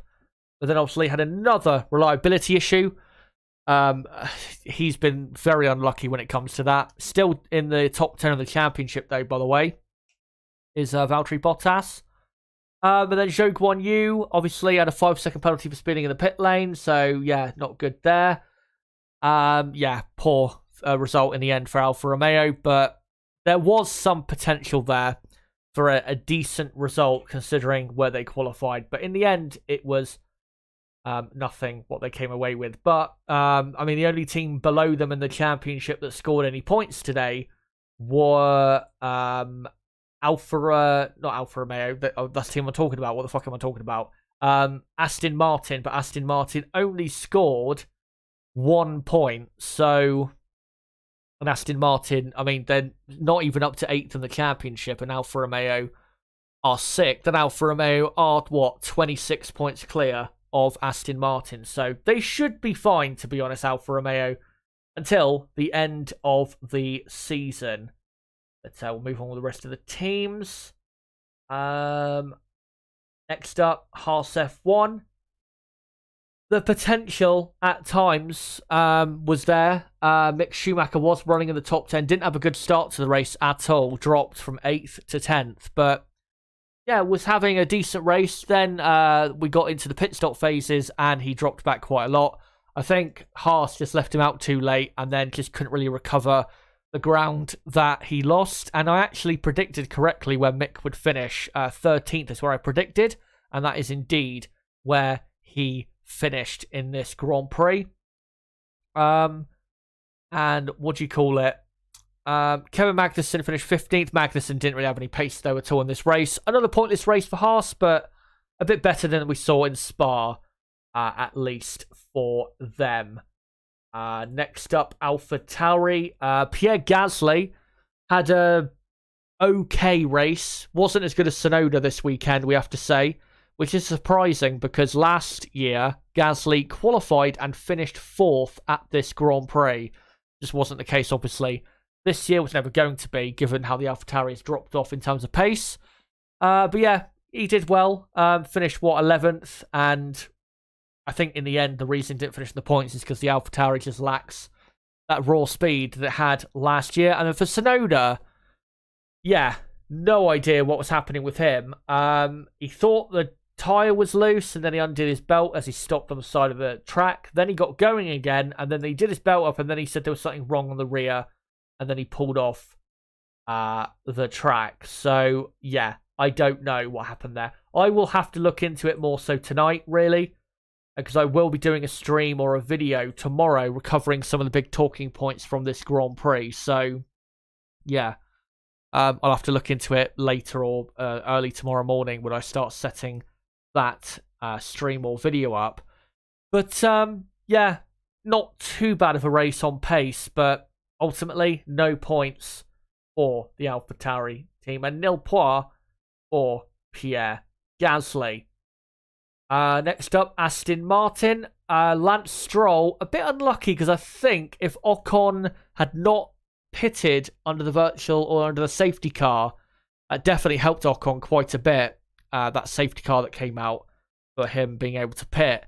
If Ocon, had pitted again and the safety car had not come out at all, Stroll probably would have finished in P9. So a shame there for Stroll, but still a points finish. And that is Lance Stroll's second points finish in the last 4 races. So superb job, really, from Lance Stroll. He's had a great weekend. He's very much got under the radar this weekend as Stroll, and been unlucky because he qualified 10th but had a problem in Q3. Probably would have qualified 8th, and with the start he had to the race, you never know, he could have actually finished in 6th or 7th had things gone more his way. So a shame for Stroll, bit unlucky this weekend, but very good driving from him. And Sebastian Vettel, decent result, I guess, coming from 19th up to 14th, but ultimately just wasn't quick enough in this weekend's Grand Prix. And finally, it is Williams, and all I can say really is a good job by Alex Albon to finish P12, because I did not think he'd make any progress in this race today, and he did. Went from 15th up to P12, and obviously Latifi was at the very back. But yeah, Albon driving very, very well at the moment, but the Williams car just still a bit too slow. But I'll go back to these pictures. Obviously, the slideshow pictures you saw during the watch-along itself. And I think, because I am pretty tired, I'm not going to lie, I think what I'm going to do is I'm going to try and read out a load of comments, and then I'm probably going to come to the end of this stream because I am pretty knackered, to be honest. Like I said earlier, I've been awake since 3 a.m. It's currently 4 p.m., almost 4:30 p.m., so I am fucked. Probably be going to sleep in an hour or two, to be honest. And yeah, once this stream finishes and all the adrenaline leaves my body, I'm probably just going to fall asleep in my chair, to be honest. Right, let's read your comments in chat. Make sure to keep posting your comments, by the way, because I'm going to keep reading out quite a few. Triben says, I'm back, I've calmed down. I believe Verstappen would have won either way. Let's just hope we have a good race in Monza. Well, won't be as competitive as this Grand Prix in terms of the fight for victory, but yeah, let's see what happens there. Robert says, funny how Russell learned to drive over off-season. Hamilton forgot how. I'm not sure about that comment, but that's your opinion. Nikolai says, if Max will win 9 times in a row, I will eat my shoe. Well, you better get ready to eat that shoe on November the 20th, because I think there's a very good chance that is going to happen. Let's look in the chat, see some more comments here. Jonathan Hockey says, Russell and Hamilton had the best race pace for most of it once they put the hard tyres on. Yeah, and I will admit, I was absolutely wrong. Those hard tyres were working very well today, which I don't think any of the teams or even Pirelli expected. When Pirelli did their, what the fastest strategy was going to be today, they thought it'd be a 2-stop going from soft and then onto 2 sets of mediums for the 2 pit stops. But yeah, the hard tyre was pretty good. Do we have to explain it Ferrari all the time? I am getting to that point, to be honest, where it's like, yeah, there's no point even talking about it, but we have to, talk about it still. Darwin Carey says, AlphaTauri need to be investigated for Tsunoda seatbelt gate. They purposely attempted to get a safety car 2 times. Again, the only thing I can say is I will look into it in terms of what happened with Tsunoda, but I cannot sit here right now and say that that a clear conspiracy has happened, because I haven't properly looked into it. Wayne Tao says, yeah, even being a Max fan, it's Horner's call to AlphaTauri to create such a drama.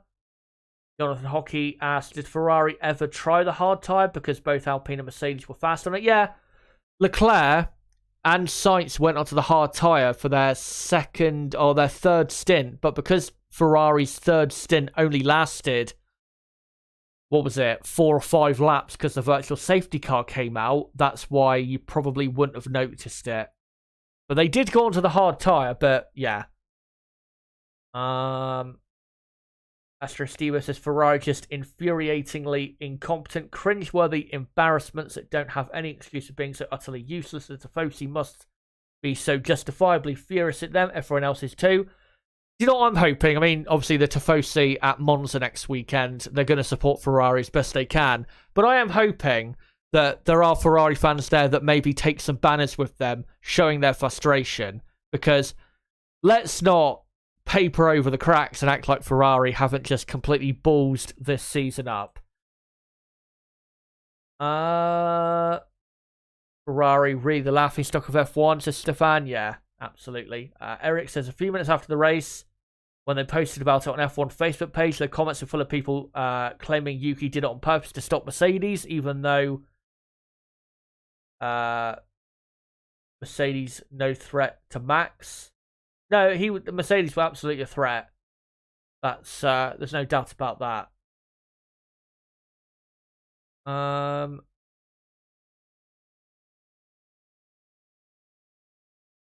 says GC's tire. This tire thing is becoming a bit of a joke. Is tire technology lagging behind? Not sure what you mean by that. To be honest, in terms of like what the prediction was for the tires, yeah, it wasn't great that it wasn't, correct, but it was still pretty exciting. Let's have a look at some other comments here in the chat.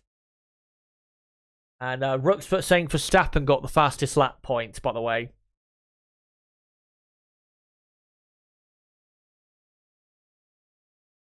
And I'm just trying to see if I can find some other good comments here.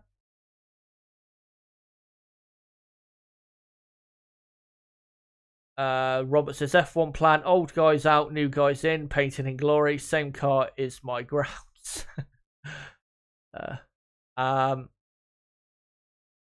Dingo says Monza is going to be boring if this is the pace of Red Bull. Well, the pace of the Red Bull this weekend compared to Ferrari and Mercedes wasn't actually that good. Wasn't as good as you would have expected. To be honest, I don't think Red Bull at any point this weekend have had the best car. I think in quali Ferrari were quicker, as I showed at the very beginning of this stream. And then today I think Mercedes were quicker. So Red Bull, again, just capitalizing on mistakes from others and getting the win. That's pretty much been the story for them of 2022. But yeah, I Monza, unless we get like a mental race, maybe some rain, that'd be very surprising. It rarely rains at Monza, but possibly a safety car or two that come out at the right time to spice things up. Then, to be honest, I don't think we're going to get as exciting of a Grand Prix at Monza, because what it will most likely be, I mean, we'll see with Sergio Perez what he has in terms of a penalty, because obviously Verstappen took a new ERS and took a penalty, a grid penalty for that at Spa, and I'm pretty sure Perez is going to take a penalty for that, and then I think Carlos Sainz is going to take a penalty for a new hybrid system at Monza as well for Ferrari, or there's a good chance that he will for Ferrari. But if let's say both Red Bulls did not take a penalty for next weekend, then Red Bull would be basically finishing first and second, because the pace will just be too strong from Red Bull next weekend. Dingo says, but even with softs, Leclerc couldn't close the gap if it was 2 plus second for Charles. And also says Ferrari should bring major update for the car to improve the race pace. The thing is, they can't really bring any more updates, can they? Because they'll go over the budget cap. So this is what Ferrari have. The only thing they can do is work out why they are struggling with their race pace and fix it, or help to fix it with, with next year's car. I just want to quickly look on Twitter because I see that hashtag F1XED, as in F1 fixed, is trending on Twitter. Just want to see what people are saying. Someone's saying on Twitter, no way they don't investigate this Red Bull sister team seemingly purposely bringing out a safety car.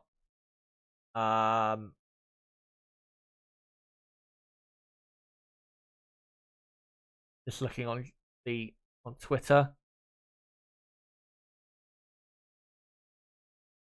And the problem is, because, I mean, this is basically 90% of Twitter, people are very hyperbolic on Twitter. So there's a lot of people saying AlphaTauri just sent Tsunoda on track deliberately to cause a safety car, as if that is factually what happened, but we don't know that. If people complain about Hamilton getting lucky, they can't just ignore Verstappen's luck this season. I mean, yeah, Verstappen has been lucky to a certain extent, but I don't think Verstappen... I think Verstappen would have won the championship this season, probably, to be honest. Still, because I think he is just too good. And the only driver I think that can really give him the best run for his money is Lewis Hamilton. But obviously Lewis Hamilton doesn't have a car consistently quick enough to fight him for race wins and for the championship right now. Fingers crossed next year we'll get Hamilton versus Verstappen round 2. Robert says, look scripted, you say. Imagine that. Dingo says, I want to cry as a Ferrari fan. No updates. Ferrari going to finish P5, P6. Maybe not in qualifying sessions, but yeah, in the races, I think that might become a bit more common, unfortunately. I mean, we saw in Hungary, didn't we? They finished 4th and 6th. So, yeah, not great. And obviously, France, Leclerc retired with a crash, and then Carlos Sainz finished in P5. So, yeah, that's just Ferrari for you. A season of, bags of potential, but ultimately, total and utter failure. Helmut Marko has just told this is an update on a different type of story. Helmut Marko has told Chris Medland an agreement has already been reached with all parties for Colton Herta to race for AlphaTauri next year if he is granted a super license by the FIA, and he expects a decision by Monza, obviously next weekend. So we'll see what happens there. I'm not sure they'll make a decision that quick, but it would be good if they did, to be honest. But, right. I think... Actually, you know what? I'll show this picture quickly. On, I'll show this picture on the stream just to get you get those tinfoil hats going in chat. This is the tweet Nib talked about, and he actually sent it me during the race from Prophet at F1 Visionary. She knows, and I know she knows. Look at that face of the strategist she is, Hannah Schmitz at Red Bull. I'm sure that's going to piss Mercedes fans off in a massive way. And already, look, in an hour and a half, 16k likes. Let's look at the responses.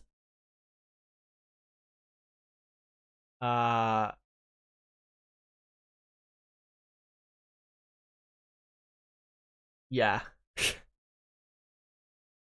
Obviously, I will analyze situation, and I'll let you guys know just what my proper thoughts are on the situation are tomorrow. Because tomorrow, what do you call it? Tomorrow, I am going to be doing either a video or a stream on some of the big talking points from this Grand Prix, such as, what happened with Tsunoda, how Mercedes, threw away Hamilton's race with a poor strategy. And that will be either uploaded as a recorded video or it will be streamed live at 6 p.m. UK time tomorrow. The only thing is, in terms of the reason, I don't know why or don't know yet whether I'm going to do a recorded video or a stream. The reason I don't know yet is because I don't know, because I have a part-time job, obviously, if you guys don't know. I don't know if I'm going to be at work or not tomorrow. So if I am at work, then it'll be a recorded video. But, yeah, if it's, what do you call it? If I'm not at work, then I'll be going live instead. So what I'll do is I'll let you guys know by, 1 or 2 p.m. tomorrow, UK time, as to whether it'll be a recorded video or a stream. And then, yeah, whether it's a recorded video or a stream, no matter what, it will be out and on the channel at 6 p.m. UK time tomorrow. So make sure to check that out. And yeah, if it is a stream, make sure to come along to, get into the big talking points of the Dutch Grand Prix.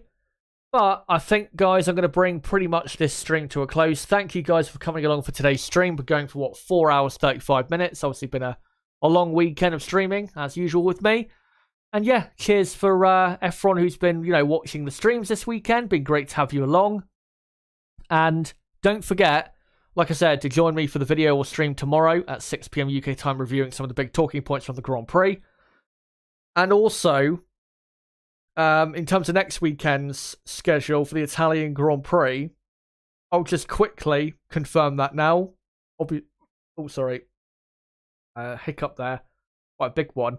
I will post this schedule for the Italian Grand Prix in terms of content on the channel on my community tab on Thursday morning. But I'll just say it quickly now so you guys know. So, yeah, Thursday night, I'll be live for the preview, the 2022 Italian Grand Prix.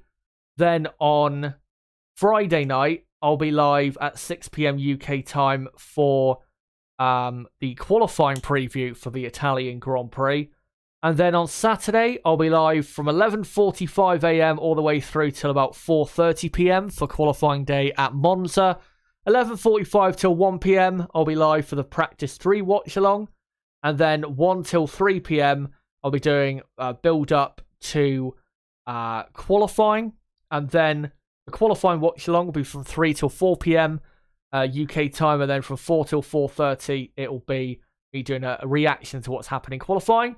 And then next Sunday, I will be live at the exact same time that I went live today. I'll be going live at 12 p.m. UK time and going all the way through to about 4:35 o'clock p.m. UK time next Sunday for race day at Monza. 12 till 1:30, I'll be doing a race preview. 1:30 till 4 p.m. UK time with a proper race watch along part of the stream. The race starts, by the way, next weekend at 2 p.m. UK time.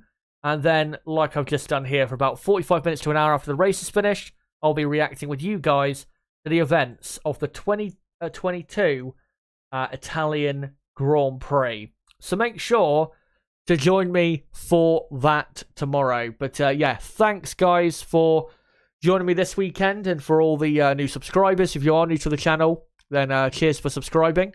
And for all the likes and nice comments and all that. Been great to have you all along as usual. And quickly, before I go, obviously, let me just do my usual plugs.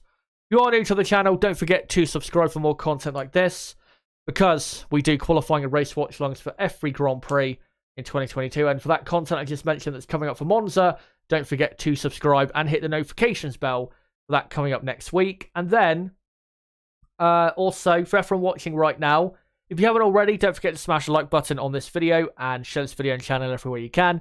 And don't forget as well to follow me on Twitter at ChazHD5 and join my Discord server, link below in the description. Just trying to remember if there's anything else I needed to get into. Don't think so, to be honest. But yeah, cheers guys for today and for this weekend. And until my race review recorded or streamed, I'll let you guys know, like I said, tomorrow afternoon.